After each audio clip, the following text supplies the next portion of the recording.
ਹਰਪਾਲ ਸਿੰਘ ਪੰਨੂ ਦੀ ਪੁਸਤਕ ਜੋਨ ਤੋਂ ਮਲਾਲਾ ਤੱਕ ਦੀ ਅਗਲੀ ਜੀਵਨੀ ਹੈ ਗੋਲਡਾ ਮੀਰ। ਅੱਜ ਯੂਕਰੇਨ ਤੇ ਕੀਵ ਦੇ ਹਾਲਾਤ ਫਲਸਤੀਨ ਤੇ ਇਜ਼ਰਾਈਲ ਵਰਗੇ ਬਣ ਗਏ ਹਨ। ਪੱਛਮੀ ਯੂਕਰੇਨ ਦਾ ਝੁਕਾਅ ਯੂਰਪ ਵੱਲ ਹੈ ਤੇ ਪੂਰਬ ਦੇ ਲੋਕ ਰੂਸ ਪੱਖੀ ਹਨ। ਅਮਰੀਕਾ ਤੇ ਰੂਸ ਇਹਨਾਂ ਇਲਾਕਿਆਂ 'ਚ ਨਿਰੰਤਰ ਸੈਨਿਕ ਦਖਲ ਦੇ ਰਹੇ ਹਨ। ਸਦੀਆਂ ਤੋਂ ਯਹੂਦੀਆਂ ਨੂੰ ਨਫ਼ਰਤ ਦਾ ਸ਼ਿਕਾਰ ਹੋਣਾ ਪਿਆ ਹੈ। ਇਸ ਦੇ ਕਾਰਨਾਂ ਦਾ ਪਤਾ ਹੋਣਾ ਜ਼ਰੂਰੀ ਹੈ। ਯਸੂ ਮਸੀਹ ਯਹੂਦੀ ਸੀ। ਉਹਨੇ ਜੇਰੂਸਲਮ ਦੇ ਯਹੂਦੀ ਮੰਦਰ ਵਿੱਚ ਕਰਮਕਾਂਡੀ ਜਾਲ ਦੇਖਿਆ। ਕਬੂਤਰਾਂ ਦੀ ਬਲੀ ਦੇਣੀ ਪਵਿੱਤਰ ਰਸਮ ਸੀ। ਸੰਦੂਕੜੀਆਂ 'ਚ ਬੰਦ ਕਬੂਤਰ ਕੱਢ ਕੇ ਗਾਹਕ ਨੂੰ ਵੇਚ ਦਿੱਤਾ ਜਾਂਦਾ। ਗਾਹਕ ਪੁਜਾਰੀ ਨੂੰ ਦੇ ਆਉਂਦਾ। ਪੁਜਾਰੀ 'ਚ ਚੜ੍ਹਾਏ ਗਏ ਕਬੂਤਰਾਂ ਨੂੰ ਦੁਕਾਨਦਾਰ ਪਾਸ ਵੇਚ ਦਿੰਦਾ। ਇਹਨਾਂ ਰਸਮਾਂ ਵਿਰੁੱਧ ਉਹਨੇ ਆਵਾਜ਼ ਉਠਾਈ ਤਾਂ ਉਹਨੂੰ ਕਾਫਰ, ਨਿੰਦਕ ਆਦਿਕ ਦੇ ਖਿਤਾਬ ਦੇ ਕੇ ਕ੍ਰਾਸ ਤੇ ਲਟਕਾ ਦਿੱਤਾ। ਆਖਰੀ ਸਾਹ ਲੈਣ ਵੇਲੇ ਤੱਕ ਉਹ ਯਹੂਦੀ ਸੀ। ਉਹਨੇ ਕੋਈ ਨਵਾਂ ਧਰਮ ਨਹੀਂ ਚਲਾਇਆ। ਨਵਾਂ ਈਸਾਈ ਧਰਮ ਉਹਦੇ ਚੇਲਿਆਂ ਦੀ ਕਾਢ ਹੈ। ਯਹੂਦੀਆਂ ਨੂੰ ਸਾਰੇ ਈਸਾਈ ਜਗਤ ਨੇ ਇਸ ਦੋਸ਼ ਕਾਰਨ ਨਫ਼ਰਤ ਕੀਤੀ ਕਿ ਉਹਨਾਂ ਨੇ ਯਸੂ ਮਸੀਹ ਨੂੰ ਕਤਲ ਕੀਤਾ। ਹਜ਼ਰਤ ਮੁਹੰਮਦ ਸਾਹਿਬ ਨੇ ਜਦੋਂ ਇਸਲਾਮ ਦਾ ਪ੍ਰਕਾਸ਼ ਕੀਤਾ ਉਦੋਂ ਮੱਕੇ, ਮਦੀਨੇ ਤੇ ਜੇਰੂਸਲਮ ਦੇ ਮੰਦਰਾਂ ਵਿੱਚ ਯਹੂਦੀ ਕਾਬਜ਼ ਸਨ। ਮੁਸਲਮਾਨਾਂ ਨੇ ਇਹ ਥਾਵਾਂ ਉਹਨਾਂ ਤੋਂ ਪ੍ਰਾਪਤ ਕਰਨ ਲਈ ਜਹਾਦ ਕੀਤੇ। ਉਦੋਂ ਤੋਂ ਲੈ ਕੇ ਹੁਣ ਇਜ਼ਰਾਈਲ ਬਣਨ ਤੱਕ ਮੁਸਲਮਾਨਾਂ ਤੇ ਯਹੂਦੀਆਂ ਦੀ ਟੱਕਰ ਜਾਰੀ ਹੈ। ਹਿਟਲਰ ਨੇ ਨਵਾਂ ਐਲਾਨ ਇਹ ਕੀਤਾ ਕਿ ਜਰਮਨ ਆਰੀਈ ਹਨ ਤੇ ਯਹੂਦੀ ਸਾਮੀ ਨਸਲ ਦੇ ਹਨ। ਆਰੀਆ ਨਸਲ ਸ੍ਰੇਸ਼ਟ ਹੈ। ਇਹਦੇ ਮੁਕਾਬਲੇ ਸਾਮੀ ਨਸਲ ਨੂੰ ਜਿਉਣ ਦਾ ਅਧਿਕਾਰ ਨਹੀਂ। ਕਮਿਊਨਿਸਟਾਂ ਨੇ ਇਸ ਕਰਕੇ ਯਹੂਦੀਆਂ ਦਾ ਹਮੇਸ਼ਾ ਤਿਰਸਕਾਰ ਕੀਤਾ ਕਿਉਂਕਿ ਉਹ ਧਰਮੀ ਹਨ, ਆਪਣਾ ਕਲਚਰ ਛੱਡਣ ਲਈ ਤਿਆਰ ਨਹੀਂ। ਗੋਲਡਾ ਦਾ ਜਨਮ 1898 ਨੂੰ ਰੂਸ ਦੇ ਸ਼ਹਿਰ ਕੀਵ ਵਿੱਚ ਹੋਇਆ। ਬਚਪਨ ਵਿੱਚ ਗਰੀਬੀ ਭੋਗੀ। ਘਰ 'ਚ ਖਾਣ ਲਈ ਅੰਨ ਨਾ ਹੁੰਦਾ। ਨਿੱਘ ਲਈ ਨਾ ਲੋੜੀਂਦੇ ਕੱਪੜੇ ਨਾ ਬਾਲਣ। ਖੁਰਾਕ ਦੀ ਘਾਟ ਕਾਰਨ ਵੱਡੀ ਭੈਣ ਸ਼ਾਇਨਾ ਬੇਹੋਸ਼ ਹੋ ਜਾਂਦੀ। ਨਿੱਕੀ ਭੈਣ ਨੂੰ ਮਾਂ ਰਤਾ ਵੱਧ ਖਾਣਾ ਦੇ ਦਿੰਦੀ ਤਾਂ ਗੋਲਡਾ ਗੁੱਸੇ ਹੋ ਜਾਂਦੀ। ਅਕਸਰ ਰੌਲਾ ਪੈ ਜਾਂਦਾ ਕਿ ਹਮਲਾ ਹੋਏਗਾ। ਯਹੂਦੀ ਗਵਾਂਢੀ ਡਾਂਗਾਂ ਸੋਟਿਆਂ ਨਾਲ ਪਹਿਰਾ ਦਿੰਦੇ। ਬਚਪਨ ਵਿੱਚ ਹੀ ਪਤਾ ਲੱਗਾ ਕਿ ਯਹੂਦੀ ਵੱਖਰੇ ਲੋਕ ਹਨ, ਤਿਰਸਕਾਰੀ ਲੋਕ, ਪਾਪੀ ਲੋਕ ਜਿਨ੍ਹਾਂ ਨੇ ਯਸੂ ਮਸੀਹ ਦਾ ਕਤਲ ਕੀਤਾ। ਲਾਸ਼ਾਂ ਵਿੱਚ ਜਾਂਦੀਆਂ। ਨਿੱਕੇ ਨਿੱਕੇ ਮਕਾਨਾਂ ਦੀ ਥਾਂ ਰੋੜਾਂ ਦੇ ਢੇਰ ਬਾਕੀ ਬਚੇ ਦਿਸਦੇ। ਤਿਉਹਾਰ ਵਾਲੇ ਦਿਨ ਰਿਸ਼ਤੇਦਾਰ ਪਰਿਵਾਰ ਆਉਂਦੇ, ਗੀਤ ਗਾਉਂਦੇ, ਧਾਰਮਿਕ ਰਸਮਾਂ ਰੀਤਾਂ ਕਰਦੇ, ਮੇਲਾ ਲੱਗ ਜਾਂਦਾ।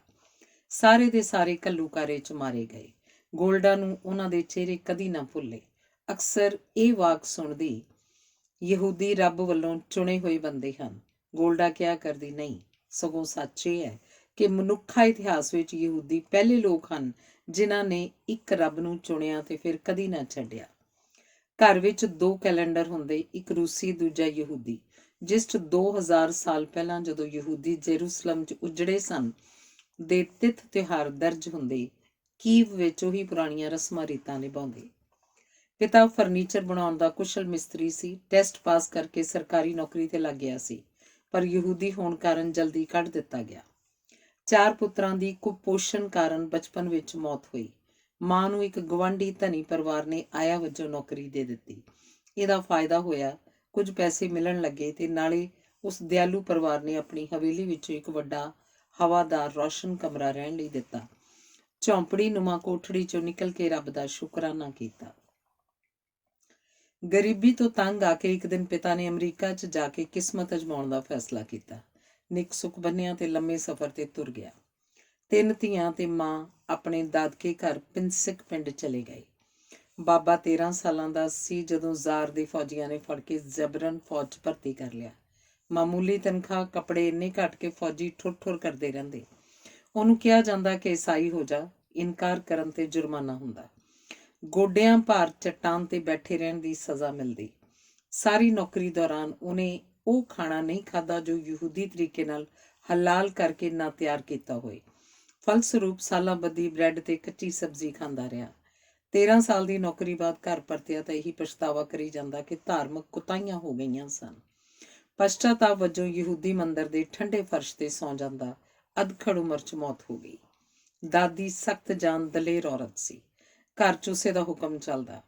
ਆਪਣੇ ਚਾਹ ਦੇ ਗਲਾਸ 'ਚ ਮਿੱਠੇ ਦੀ ਥਾਂ ਲੂਣ ਦੀ ਡਲੀ ਪਾਉਂਦੀ ਹੋਈ ਕਿਹਾ ਕਰਦੀ, ਜਦੋਂ ਜੇਰੂਸਲਮ 'ਚ ਉਜੜੇ ਸਾਂ, ਨਮਕ ਨਾਲ ਰੋਟੀ ਖਾ ਕੇ ਗੁਜ਼ਾਰਾ ਕੀਤਾ ਸੀ। ਉਜਾੜੇ ਦਾ ਸਵਾਦ ਰੱਬ ਤੱਕ ਪਹੁੰਚਾਵਾਂਗੀ। 94 ਸਾਲ ਬਿਤਾ ਕੇ ਵਿਦਾ ਹੋਈ। ਗੋਲਡਾ ਨੇ ਕਿਹਾ ਸੀ, ਵੱਡੇ ਹੋ ਕੇ ਵਧੇਰੇ ਲੋਕ ਆਪਣੇ ਬਚਪਨ ਵੱਲ ਮੁੜ ਪਰਤਣਾ ਚਾਹੁੰਦੇ ਹਨ। ਮੈਂ ਕਦੀ ਅਜਿਹਾ ਨਹੀਂ ਚਾਹਿਆ ਕਿਉਂਕਿ ਮੇਰਾ ਬਚਪਨ ਉਦਾਸ ਸੀ। ਪਿਤਾ ਦੀ ਮਨਸ਼ਾ ਸੀ ਕਿ 3 ਸਾਲ ਅਮਰੀਕਾ 'ਚ ਮਿਹਨਤ ਕਰਕੇ ਚੋਖਾ ਧਨ ਕਮਾ ਲਏਗਾ ਤੇ ਕੀ ਪਰਤ ਆਏਗਾ। ਉਡੀਕ ਵਿੱਚ 3 ਸਾਲ ਬੀਤ ਗਏ।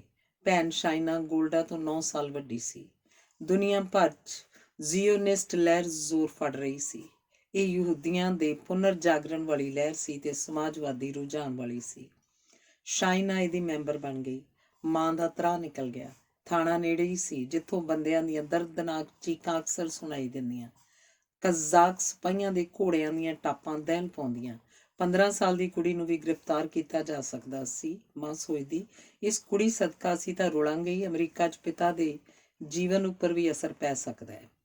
ਜ਼ੀਓਨਿਸਟਾਂ ਦਾ ਵਿਸ਼ਵਾਸ ਸੀ ਕਿ ਆਖਰ ਉਹ ਆਪਣੇ ਪੁਰਖਿਆਂ ਦੇ ਦੇਸ਼ ਪੁੱਜ ਜਾਣਗੇ ਤੇ ਇੱਕ ਦਿਨ ਇਹ ਦੇਸ਼ ਉਹਨਾਂ ਦਾ ਹੋ ਜਾਏਗਾ। ਜਿਸ ਥਾਂ ਦਾ ਨਾਮ ਜ਼ੀਓਨ ਹੈ, ਉਹ ਓਟੋਮਾਨ ਸਲਤਨਤ ਦਾ ਸਭ ਤੋਂ ਪਛੜਿਆ ਹੋਇਆ ਥਾਂ ਫਿਲਿਸਤੀਨ ਹੈ। 1878 ਈਸਵੀ ਤੋਂ ਵੱਖ-ਵੱਖ ਦੇਸ਼ਾਂ ਦੇ ਯਹੂਦੀ ਇੱਥੇ ਆ ਕੇ ਵਸਣ ਲੱਗ ਪਏ ਸਨ। ਉਹਨਾਂ ਨੇ ਜਿਹੜਾ ਪਹਿਲਾ ਯਹੂਦੀ ਪਿੰਡ ਵਸਾਇਆ, ਉਹਦਾ ਨਾਮ ਰੱਖਿਆ ਉਮੀਦਾਂ ਦਾ ਦਰਵਾਜ਼ਾ। ਹਰਜ਼ਲ ਨੇ 1882 'ਚ ਵਰਲਡ ਜ਼ੀਓਨਿਸਟ ਸੰਸਥਾ ਦੀ ਨੀਂਹ ਰੱਖੀ। ਹਰਜ਼ਲ ਇਜ਼ਰਾਈਲ ਦਾ ਪਿਤਾਮਾ ਹੈ। ਜਦੋਂ ਹਰਜ਼ਲ ਦੀ ਮੌਤ ਦੀ ਖਬਰ ਸੁਣੀ, ਅਨੇਕ ਯਹੂਦੀ ਗਲੀਆਂ 'ਚ ਰੋਂਦੇ ਫਿਰਦੇ ਦਿਸੇ। ਸ਼ਾਇਨਾ ਨੇ ਕਾਲਾ ਲਿਬਾਸ ਪਹਿਨ ਲਿਆ ਤੇ 2 ਸਾਲ ਉਦੋਂ ਤੱਕ ਇਹੀ ਲਿਬਾਸ ਪਹਿਨਿਆ ਜਦੋਂ ਤੱਕ ਇਹ ਸਾਰੇ ਮਿਲਵਾਕੀ ਅਮਰੀਕਾ ਪਹੁੰਚ ਗਏ। ਧੀਆਂ ਨੇ ਅਮਰੀਕਾ ਪਿਤਾ ਕੋਲ ਜਾਣਾ ਹੀ ਸੀ, ਪਰ ਮਾਂ ਨੇ ਸ਼ਾਇਨਾ ਨੂੰ ਪੁਲਿਸ ਤੋਂ ਵੀ ਬਚਾਉਣਾ ਸੀ। 2 ਹਫ਼ਤਿਆਂ ਦਾ ਸਮੁੰਦਰੀ ਸਫ਼ਰ ਮੁਕਾ ਕੇ ਮਾਂ ਤੇ ਧੀਆਂ ਮਿਲਵਾਕੀ ਪੁੱਜ ਗਈਆਂ। ਗੋਲਡਾ ਜਿਵੇਂ ਕਿਸੇ ਪਰੀਆਂ ਦੇ ਦੇਸ਼ 'ਚ ਆ ਗਈ ਹੋਵੇ। ਘੰਟਿਆਂ ਬੱਧੀ ਇਮਾਰਤਾਂ, ਟ੍ਰੈਫਿਕ, ਦੁਕਾਨਾਂ ਦੇਖਦੀ ਰਹਿੰਦੀ। ਇੰਨੇ ਸਜੇ ਸੰਵਰੇ ਲੋਕ ਉਹਨੇ ਪਹਿਲੀ ਵਾਰ ਦੇਖੇ। 2 ਕਮਰਿਆਂ, 1 ਰਸੋਈ ਵਾਲਾ ਘਰ ਬਹੁਤਾ ਵੱਡਾ ਨਹੀਂ ਸੀ, ਪਰ ਰੂਸ ਵਿਚਲੀ ਰਿਹਾਇਸ਼ ਮੁਕਾਬਲੇ ਮਹਿਲ ਵਾਂਗ ਲੱਗਣ ਲੱਗਿਆ। ਨਾਲ ਇੱਕ ਦੁਕਾਨ ਸੀ। ਮਾਂ ਨੇ ਪਹਿਲਾਂ ਡੈਰੀ ਦਾ ਕੰਮ ਸ਼ੁਰੂ ਕੀਤਾ, ਫਿਰ ਗਰੋਸਰੀ ਦਾ।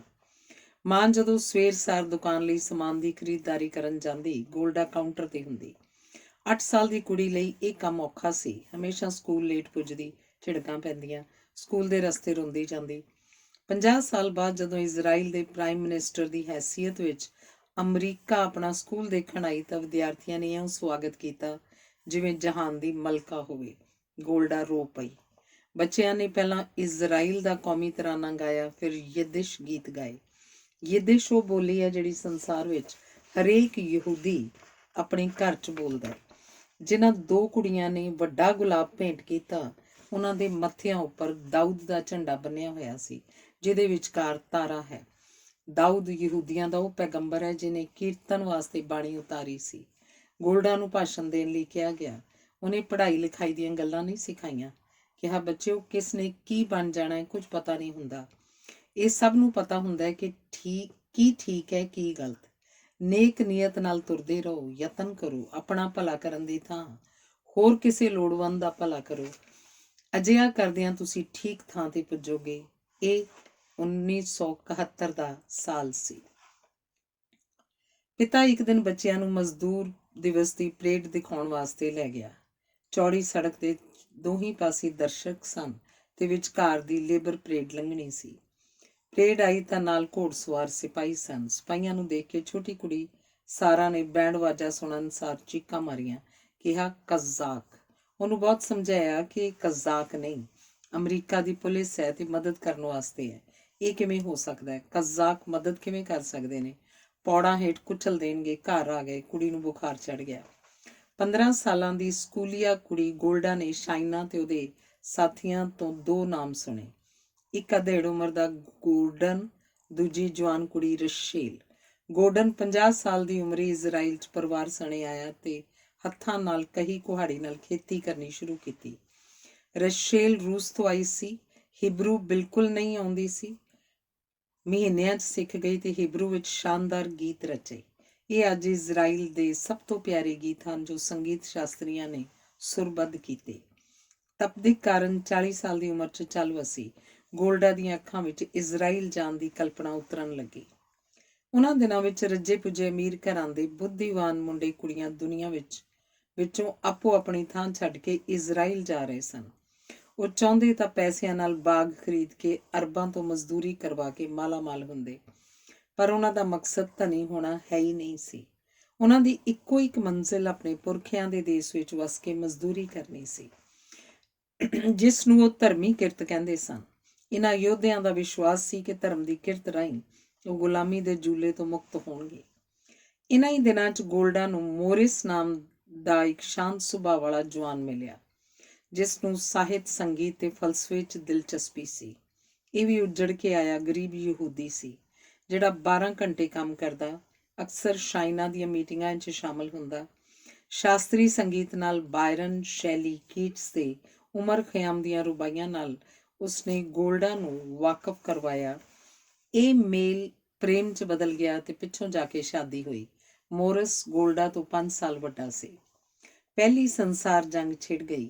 ਯਹੂਦੀ ਜਵਾਨਾਂ ਨੇ ਆਪਣੇ ਝੰਡੇ ਹੇਠ ਫੌਜ ਖੜੀ ਕਰ ਲਈ, ਜਿਸ ਨੇ ਅੰਗਰੇਜ਼ਾਂ ਦੀ ਤਰਫੋਂ ਲੜਨਾ ਸੀ। ਅੰਗਰੇਜ਼ਾਂ ਨੇ ਜਿੱਤਣ ਪਿੱਛੋਂ ਇਹਨਾਂ ਨੂੰ ਇਜ਼ਰਾਈਲ ਦੇਣਾ ਸੀ। ਡਾਕਟਰ ਸ਼ਾਇਨ ਤੇ ਸਿਰਕਿਨ, ਦੋ ਵਿਦਵਾਨਾਂ ਵਿਚਕਾਰ ਯਹੂਦੀ ਸਮੱਸਿਆ ਹੱਲ ਕਰਨ ਦੇ ਢੰਗ ਤਰੀਕਿਆਂ ਉੱਪਰ ਵਿਵਾਦ ਹੋ ਗਿਆ ਤੇ ਉਹਨਾਂ ਦੇ ਸੰਵਾਦ ਅਖਬਾਰਾਂ 'ਚ ਛਪਦੇ। ਆਖਰ ਸਿਰਕਿਨ ਨੇ ਸ਼ਾਇਨ ਨੂੰ ਕਿਹਾ, ਆਪਾਂ ਕੰਮ ਵੰਡ ਲੈਂਦੇ ਹਾਂ। ਮੈਂ ਉਹ ਸਭ ਕੁਝ ਆਪਣੇ ਹਿੱਸੇ ਲਵਾਂਗਾ ਜੋ ਹੈ ਨਹੀਂ, ਤੂੰ ਉਹ ਕੁਝ ਲੈ ਲੈ ਜੋ ਮੌਜੂਦ ਹੈ। ਮਸਲਨ ਹਿਬਰੂ ਭਾਸ਼ਾ ਨਹੀਂ ਹੈ, ਮੈਂ ਹਿਬਰੂ ਵਿਕਸਤ ਕਰਾਂਗਾ।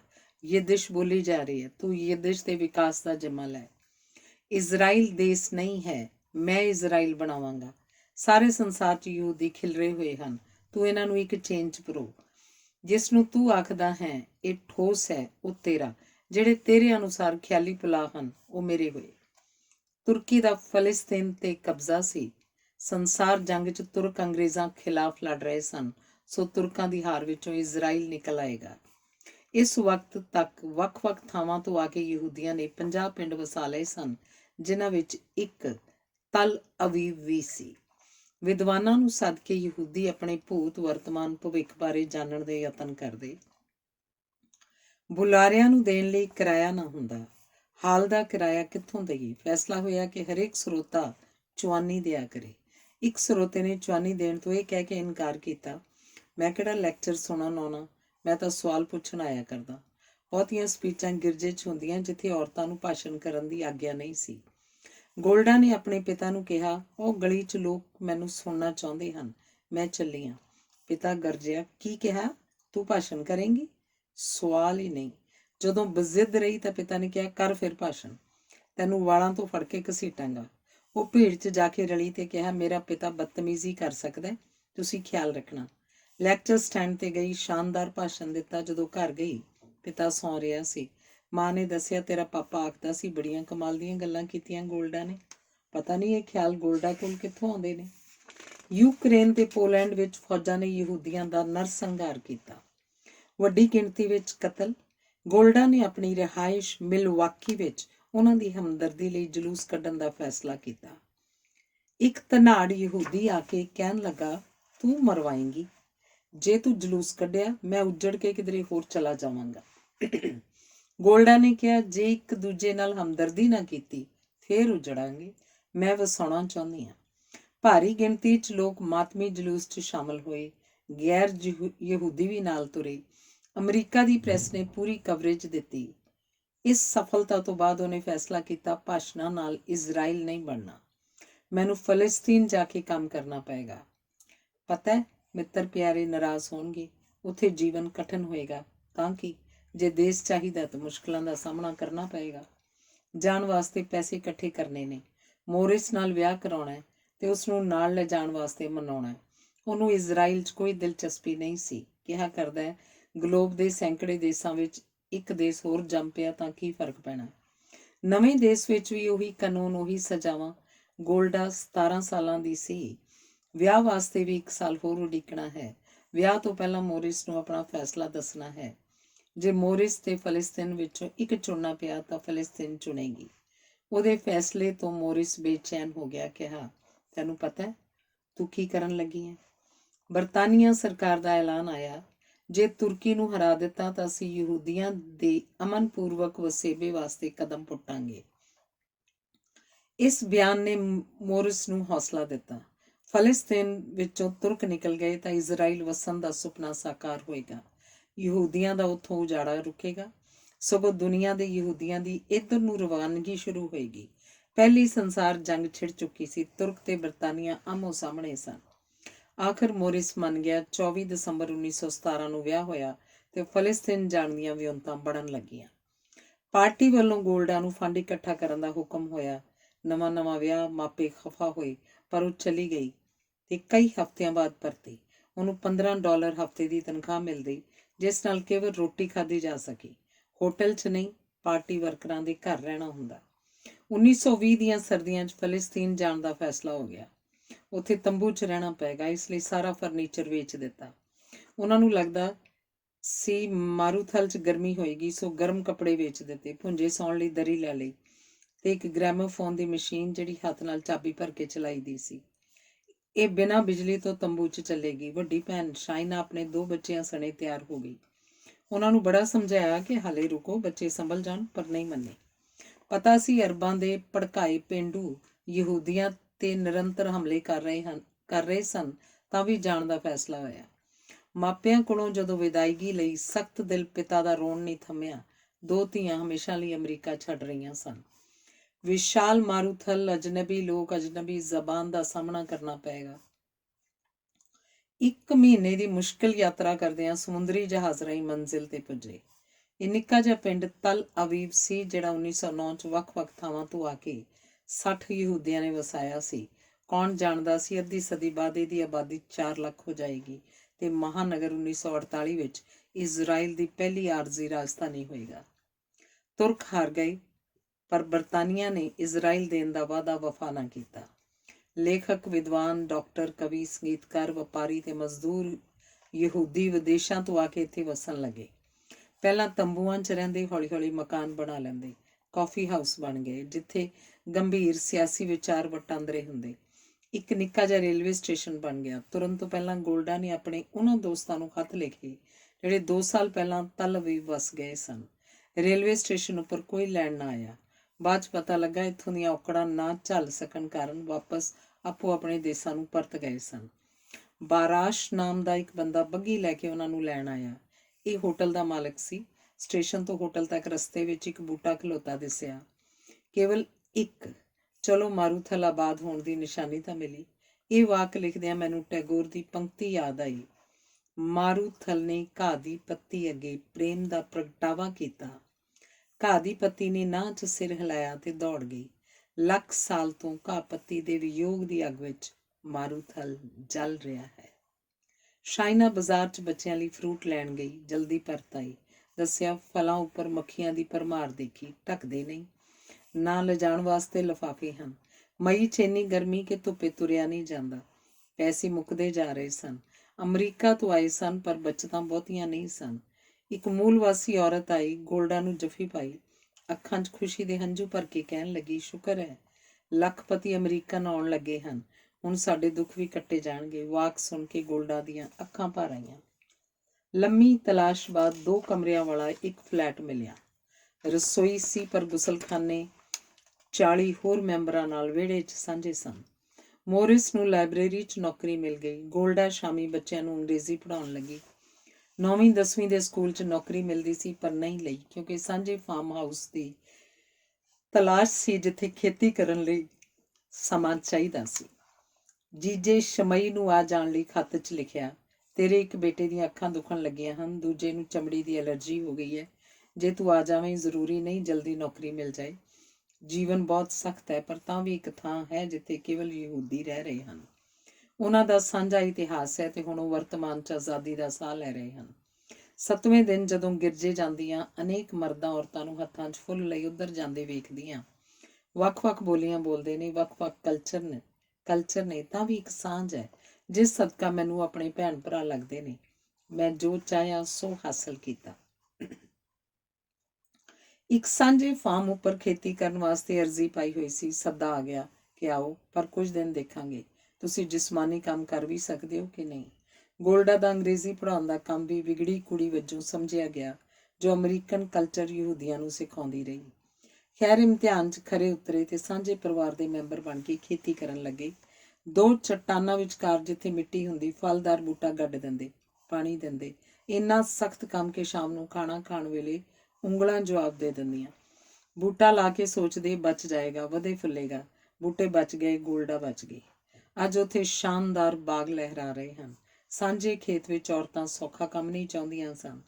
ਉਹ ਕਈ ਕੁਹਾੜੀ ਚਲਾਉਂਦੀਆਂ, ਹਲ ਵਾਹੁੰਦੀਆਂ, ਸੜਕਾਂ ਤੇ ਮਕਾਨ ਉਸਾਰੀ ਦੇ ਕੰਮ ਬਰਾਬਰ ਕਰਦੀਆਂ। ਬਰਾਬਰ ਦੇ ਹੱਕ ਤੇ ਸਨਮਾਨ ਉਦੋਂ ਮਿਲਣਗੇ ਜਦੋਂ ਬਰਾਬਰ ਦੀ ਜ਼ਿੰਮੇਵਾਰੀ ਨਿਭਾਉਣਗੀਆਂ। ਗਰਮੀਆਂ 'ਚ ਮੱਖੀਆਂ, ਮੱਛਰ ਤੇ ਟਿੱਡੇ ਬੱਦਲਾਂ ਵਾਂਗ ਆਉਂਦੇ। ਸਾਰਾ ਜਿਸਮ ਮੋਟੇ ਕੱਪੜੇ ਹੇਠ ਢਕਣਾ ਹੁੰਦਾ। ਹੱਥ ਪੈਰ ਮੂੰਹ ਤੇ ਵੈਸਲੀਨ ਲਾ ਕੇ ਰੱਖਦੇ। ਮਲੇਰੀਆ, ਟਾਈਫਾਇਡ ਆਮ ਸੀ। ਫੋੜੇ ਫਿੰਸੀਆਂ ਆਮ। ਸਵੇਰੇ 4 ਵਜੇ ਕੰਮ ਤੇ ਲੱਗ ਜਾਂਦੇ ਤਾਂ ਕਿ ਸੂਰਜ ਦੇ ਕਹਿਰ ਤੋਂ ਬਚ ਸਕਣ। ਸਰਦੀਆਂ 'ਚ ਬਾਰਿਸ਼ਾਂ ਕਾਰਨ ਚਾਰੇ ਪਾਸੇ ਦਲਦਲ। ਸਖਤ ਕੰਮ ਕਾਰਨ ਗੋਲਡਾ ਦੇ ਹੱਥ ਸਖਤ ਹੋ ਗਏ। ਇੱਕ ਕਾਮਾ ਆਪਣੇ ਮਾਪਿਆਂ ਨੂੰ ਮਿਲਣ ਵਾਸਤੇ ਤਿਆਰ ਹੋਇਆ। ਗੋਲਡਾ ਨੇ ਹੱਥ ਮਿਲਾ ਕੇ ਵਿਦਾਇਗੀ ਦਿੱਤੀ ਤਾਂ ਬੋਲਿਆ, ਅਮਰੀਕਾ 'ਚ ਤੇਰੇ ਨਾਲ ਹੱਥ ਮਿਲਾ ਕੇ ਖੁਸ਼ੀ ਮਿਲਦੀ, ਹੁਣ ਹੱਥ ਮਿਲਾ ਕੇ ਮਾਣ ਹੁੰਦਾ ਹੈ। ਜੇਰੂਸਲਮ ਵਿਚਲਾ ਸੁਲੇਮਾਨ ਦਾ ਮੰਦਰ ਮੁਸਲਮਾਨਾਂ ਨੇ ਢਾਹ ਦਿੱਤਾ ਸੀ। ਇੱਕ ਕੰਧ ਬਚੀ ਸੀ ਕੇਵਲ। ਛੋਟੇ ਵੱਡੇ ਯਹੂਦੀ ਮਰਦ, ਔਰਤਾਂ, ਬੱਚੇ ਆਪੋ ਆਪਣੇ ਦੁੱਖਾਂ ਤੋਂ ਛੁਟਕਾਰੇ ਦੀਆਂ ਅਰਜ਼ੀਆਂ ਕੰਧ ਦੀਆਂ ਤਰੇੜਾਂ 'ਚ ਰੱਖ ਕੇ ਪ੍ਰਾਰਥਨਾ ਕਰਦੇ, ਹੇ ਪਿਤਾ, ਕਿਸੇ ਦਿਨ ਪੂਰਾ ਮੰਦਰ ਬਣਾ ਦਿਆਂਗੇ। ਕਦੀ ਕਦਾਈ ਇਸ ਕੰਧ ਉੱਤੇ ਵੀ ਮੁਸਲਮਾਨਾਂ ਦਾ ਕਬਜ਼ਾ ਹੋ ਜਾਂਦਾ। ਤਦ ਯਹੂਦੀਆਂ ਨੂੰ ਉੱਧਰ ਜਾਣ ਦੀ ਮਨਾਹੀ ਹੁੰਦੀ। 1948 ਤੋਂ 1967 ਤੱਕ ਮੁਸਲਮਾਨਾਂ ਦਾ ਕਬਜ਼ਾ ਰਿਹਾ। 1 ਜੂਨ ਤੋਂ 6 ਜੂਨ 1967 ਤੱਕ ਯਹੂਦੀਆਂ ਨੇ ਲਹੂ ਵੀਟਵੀਂ ਜੰਗ ਲੜ ਕੇ ਕੰਧ ਆਜ਼ਾਦ ਕਰਾ ਲਈ। 7 ਜੂਨ ਨੂੰ ਬਿਜਲੀ ਵਾਂਗ ਖਬਰ ਫੈਲੀ ਕਿ ਦੀਵਾਰ ਆਜ਼ਾਦ ਹੈ। ਆਓ ਦੇਖੋ, ਗੋਲਡਾ ਗਈ ਲਿਖਦੀ ਹੈ, ਅਰਦਾਸ ਵਾਲੀ ਚਾਦਰ ਮੋਢਿਆਂ ਉੱਪਰ ਲਪੇਟੀ ਉਹ ਯਹੂਦੀ ਕਮਾਂਡੋ ਜਿਨ੍ਹਾਂ ਨੇ ਜੰਗ ਜਿੱਤੀ ਕੰਧ ਨੂੰ ਜੱਫੀ ਪਾਈ ਚਿਪਕੇ ਖਲੋਤੇ ਸਨ, ਜਿਵੇਂ ਕੰਧ ਵਿੱਚ ਜੜੇ ਪੱਥਰ ਹੋਣ। ਕੰਧ ਤੇ ਸਿਪਾਹੀ ਇੱਕ ਹੋ ਗਏ। ਅਜੇ ਕੱਲ੍ਹ ਤੱਕ ਇਹਨਾਂ ਦੇ ਸਾਥੀ ਇੱਕ ਇੱਕ ਕਰਕੇ ਗੋਲੀਆਂ ਸਦਕਾ ਡਿੱਗਦੇ ਰਹੇ ਸਨ। ਹੁਣ ਬਚਿਆਂ ਹੋਇਆਂ ਨੂੰ ਅਰਦਾਸ ਕਰਨ ਦਾ ਇਨਾਮ ਮਿਲਿਆ। ਮੈਂ ਵੀ ਇੱਕ ਕਾਗਜ਼ ਦੇ ਟੁਕੜੇ ਤੇ ਸਲਾਮ ਲਿਖਿਆ ਤੇ ਕੰਧ ਦੀ ਤਰੇੜ 'ਚ ਰੱਖ ਦਿੱਤਾ। ਇੱਕ ਸਿਪਾਹੀ ਮੇਰੇ ਮੋਢੇ ਤੇ ਸਿਰ ਰੱਖ ਕੇ ਰੋ ਪਿਆ। ਮੈਂ ਰੋਈ। ਮੈਂ ਉਹਨੂੰ ਉਹ ਮੈਨੂੰ ਜਾਣਦਾ ਨਹੀਂ ਸੀ। ਸਖਤੀਆਂ ਤੋਂ ਤੰਗ ਆ ਕੇ ਲੈਫਟਿਸਟ ਯਹੂਦੀ ਵਿਚਾਰਧਾਰਾ ਕਾਰਨ ਰੂਸ ਵੱਲ ਰੁਖ ਕਰਦੇ। ਉਧਰ ਵਿਚਾਰਧਾਰਕ ਕਾਰਨਾਂ ਕਰਕੇ ਸਟਾਲਿਨ ਉਹਨਾਂ ਨੂੰ ਕਤਲ ਕਰਦਾ, ਤਸੀਹਾ ਕੈਂਪਾਂ 'ਚ ਸਾਈਬੇਰੀਆ ਭੇਜਦਾ। ਦੰਗੇ ਵੱਧਦੇ ਗਏ।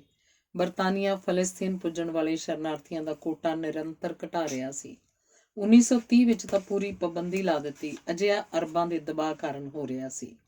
ਗੋਲਡਾ ਅਖੌਤੀ ਫੈਮਿਨਿਜ਼ਮ ਦੇ ਖਿਲਾਫ ਰਹੀ, ਜੋ ਪੱਛਮ ਵਿੱਚ ਫੈਸ਼ਨ ਵਾਂਗ ਜਪਿਆ ਜਾ ਰਿਹਾ ਸੀ। ਉਹ ਔਰਤਾਂ ਦੇ ਹੱਕਾਂ ਲਈ ਲੜਦੀ ਸੀ, ਪਰ ਫੈਮਿਨਿਜ਼ਮ ਦਾ ਢੋਂਗ ਨਹੀਂ ਰਚਿਆ। ਇੱਕ ਵਾਰ ਬਿਨ ਗੁਰੀਓਂ ਪ੍ਰਧਾਨ ਮੰਤਰੀ ਨੇ ਪ੍ਰਸ਼ੰਸਾ ਕਰਦਿਆਂ ਆਖ ਦਿੱਤਾ ਸੀ ਕਿ ਉਹਦੀ ਕੈਬਨਿਟ ਵਿੱਚ ਸਿਰਫ ਗੋਲਡਾ ਮਰਦ ਹੈ। ਗੋਲਡਾ ਨੇ ਹੱਸਦਿਆਂ ਕਿਹਾ, ਜੇ ਮੈਂ ਕਦੀ ਤੁਹਾਨੂੰ ਸ਼ਾਬਾਸ਼ ਦਿੰਦਿਆਂ ਕਹਿ ਦਿਆਂ ਕਿ ਸਾਰੇ ਮਰਦਾਂ 'ਚ ਕੇਵਲ ਬਿਨ ਗੁਰੀਓਂ ਔਰਤ ਹੈ ਤਾਂ ਕੀ ਤੁਸੀਂ ਖੁਸ਼ ਹੋਵੋਗੇ? ਗੋਲਡਾ ਨੂੰ ਇਸ ਗੱਲ ਦਾ ਅਫਸੋਸ ਰਿਹਾ ਕਿ ਉਹ ਆਪਣੇ ਨਿੱਕੇ ਪੁੱਤ ਤੇ ਧੀ ਨੂੰ ਓਨਾ ਸਮਾਂ ਨਹੀਂ ਦੇ ਸਕੀ ਜਿੰਨੇ ਤੇ ਉਹਨਾਂ ਦਾ ਹੱਕ ਸੀ। ਪੜ੍ਹਨ ਵਿੱਚ, ਸੰਗੀਤ ਵਿੱਚ ਉਹ ਨਿਪੁੰਨ ਹੋਏ, ਸ਼ਾਨਦਾਰ ਇਨਸਾਨ ਤੇ ਪਿਆਰੇ ਮਾਪੇ ਬਣੇ। ਤਾਂ ਵੀ ਜਦੋਂ ਬੱਚੇ ਸਕੂਲੋਂ ਪੜ੍ਹ ਕੇ ਘਰ ਆਉਣ, ਉਹਨਾਂ ਨੂੰ ਘਰ 'ਚ ਮਾਂ ਮਿਲਣੀ ਚਾਹੀਦੀ ਹੈ। ਬਹੁਤ ਤਿੱਖੇ ਦਿਮਾਗ ਦਾ ਨੇਤਾ ਸਜ਼ਰ ਹਰੇਕ ਦੀ ਲਿਖਤ ਵਿੱਚ ਗਲਤੀਆਂ ਕੱਢਦਾ ਰਹਿੰਦਾ। ਕਿਸੇ ਨੇ ਟਿੱਪਣੀ ਦਿੱਤੀ, ਇਹ ਆਪ ਕੁਝ ਨਹੀਂ ਲਿਖਦਾ, ਅਧਿਆਪਕ ਹੋਣਾ। ਉਹ ਕਦੀ ਅਧਿਆਪਕ ਨਹੀਂ ਰਿਹਾ। ਜਦੋਂ ਇਜ਼ਰਾਈਲ ਦੀ ਪਹਿਲੀ ਸਰਕਾਰ ਬਣੀ, ਉਹਨੂੰ ਸਿੱਖਿਆ ਮੰਤਰੀ ਲਿਆ ਗਿਆ। ਦਫ਼ਤਰ ਦਾ ਇੱਕ ਕਮਰਾ, ਇੱਕ ਸੈਕਟਰੀ, ਇੱਕ ਮੇਜ਼, 4 ਕੁਰਸੀਆਂ। ਪਹਿਲੇ ਦਿਨ ਸਕੱਤਰ ਨੂੰ ਜਿਹੜੀ ਡਿਕਟੇਸ਼ਨ ਦਿੱਤੀ, ਉਹ ਸੀ 4 ਸਾਲ ਤੋਂ ਲੈ ਕੇ 18 ਸਾਲ ਤੱਕ ਦੇ ਬੱਚੇ ਆਲੀਸ਼ਾਨ ਸਕੂਲਾਂ 'ਚ ਮੁਫਤ ਪੜ੍ਹਨਗੇ।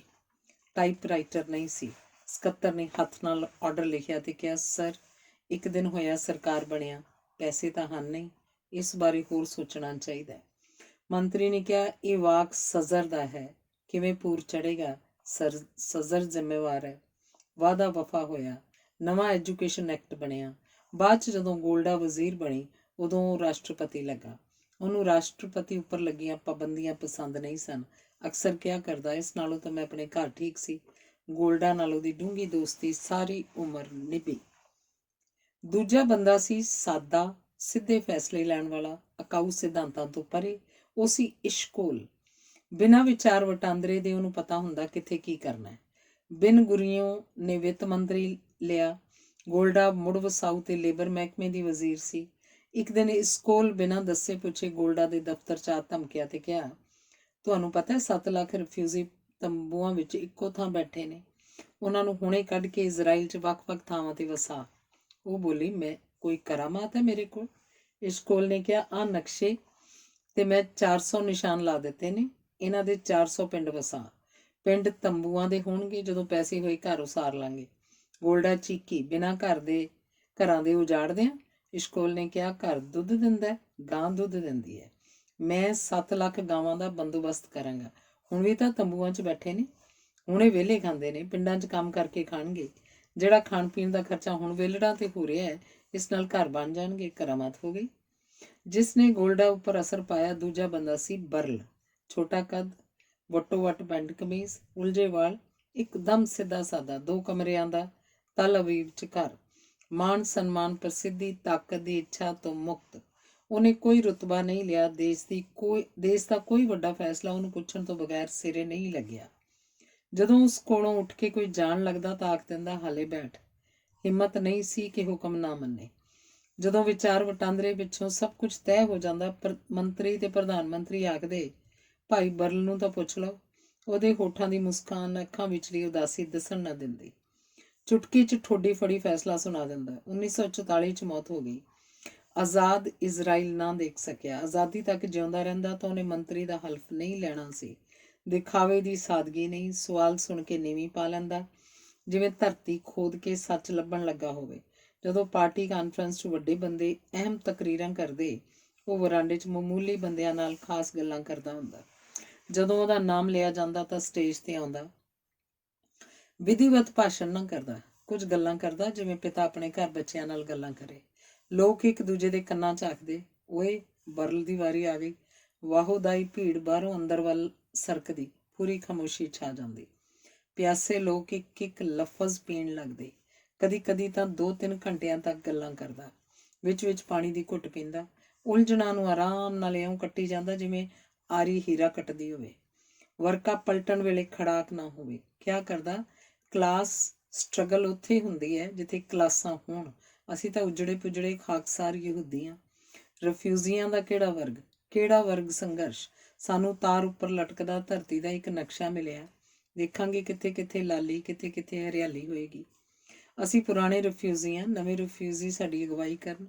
ਇਹੋ ਬੰਦਾ ਸੀ ਜਿਹਨੇ ਫਲਸਤੀਨ ਦੇ ਬਸ਼ਿੰਦੇ ਯਹੂਦੀਆਂ ਨੂੰ ਕਿਹਾ ਸੀ, ਉਡੀਕ ਕਿਸ ਗੱਲ ਦੀ? ਅੰਗਰੇਜ਼ਾਂ ਨਾਲ ਰਲ ਕੇ ਨਾਜ਼ੀਆਂ ਨੂੰ ਮਾਰੋ, ਨਹੀਂ ਤਾਂ ਬੀਜ ਨਾਸ ਹੋਏਗਾ। ਉਹ ਕਦੀ ਸਕੂਲ ਨਹੀਂ ਗਿਆ, ਪਰ ਇੰਜੀਲ ਹਿਬਰੂ 'ਚ ਪੜ੍ਹਦਾ, ਪੁਸ਼ਕਿਨ ਤੇ ਗੋਰਕੀ ਰਸ਼ੀਅਨ ਵਿੱਚ, ਮੰਡੀਲ ਮੋਸ਼ਰ ਯਿਦਿਸ਼ ਵਿੱਚ, ਗੇਟੇ ਤੇ ਹਿੰਦ ਜਰਮਨ ਜ਼ਬਾਨ 'ਚ ਪੜ੍ਹਦਾ। 13 ਸਾਲ ਦੀ ਉਮਰ ਸੀ ਜਦੋਂ ਪਿਤਾ ਦੀ ਮੌਤ ਹੋਈ। ਇਸ ਉਮਰ ਬੱਚਿਆਂ ਨੂੰ ਟਿਊਸ਼ਨਾਂ ਤੇ ਪੜ੍ਹਾ ਕੇ ਪਰਿਵਾਰ ਨੂੰ ਰੋਟੀ ਖਵਾਉਂਦਾ। ਜਮਾਂਦਰੂ ਅਧਿਆਪਕ ਕਿਹਾ ਕਰਦਾ, ਗੁਰੀਓ ਮੈਥੋਂ ਸਿਆਣਾ ਹੈ, ਫਟਾਫਟ ਫੈਸਲਾ ਸੁਣਾ ਦਿੰਦਾ। ਮੈਂ ਬੜੀ ਦੇਰ ਕਰ ਦਿੰਦਾ।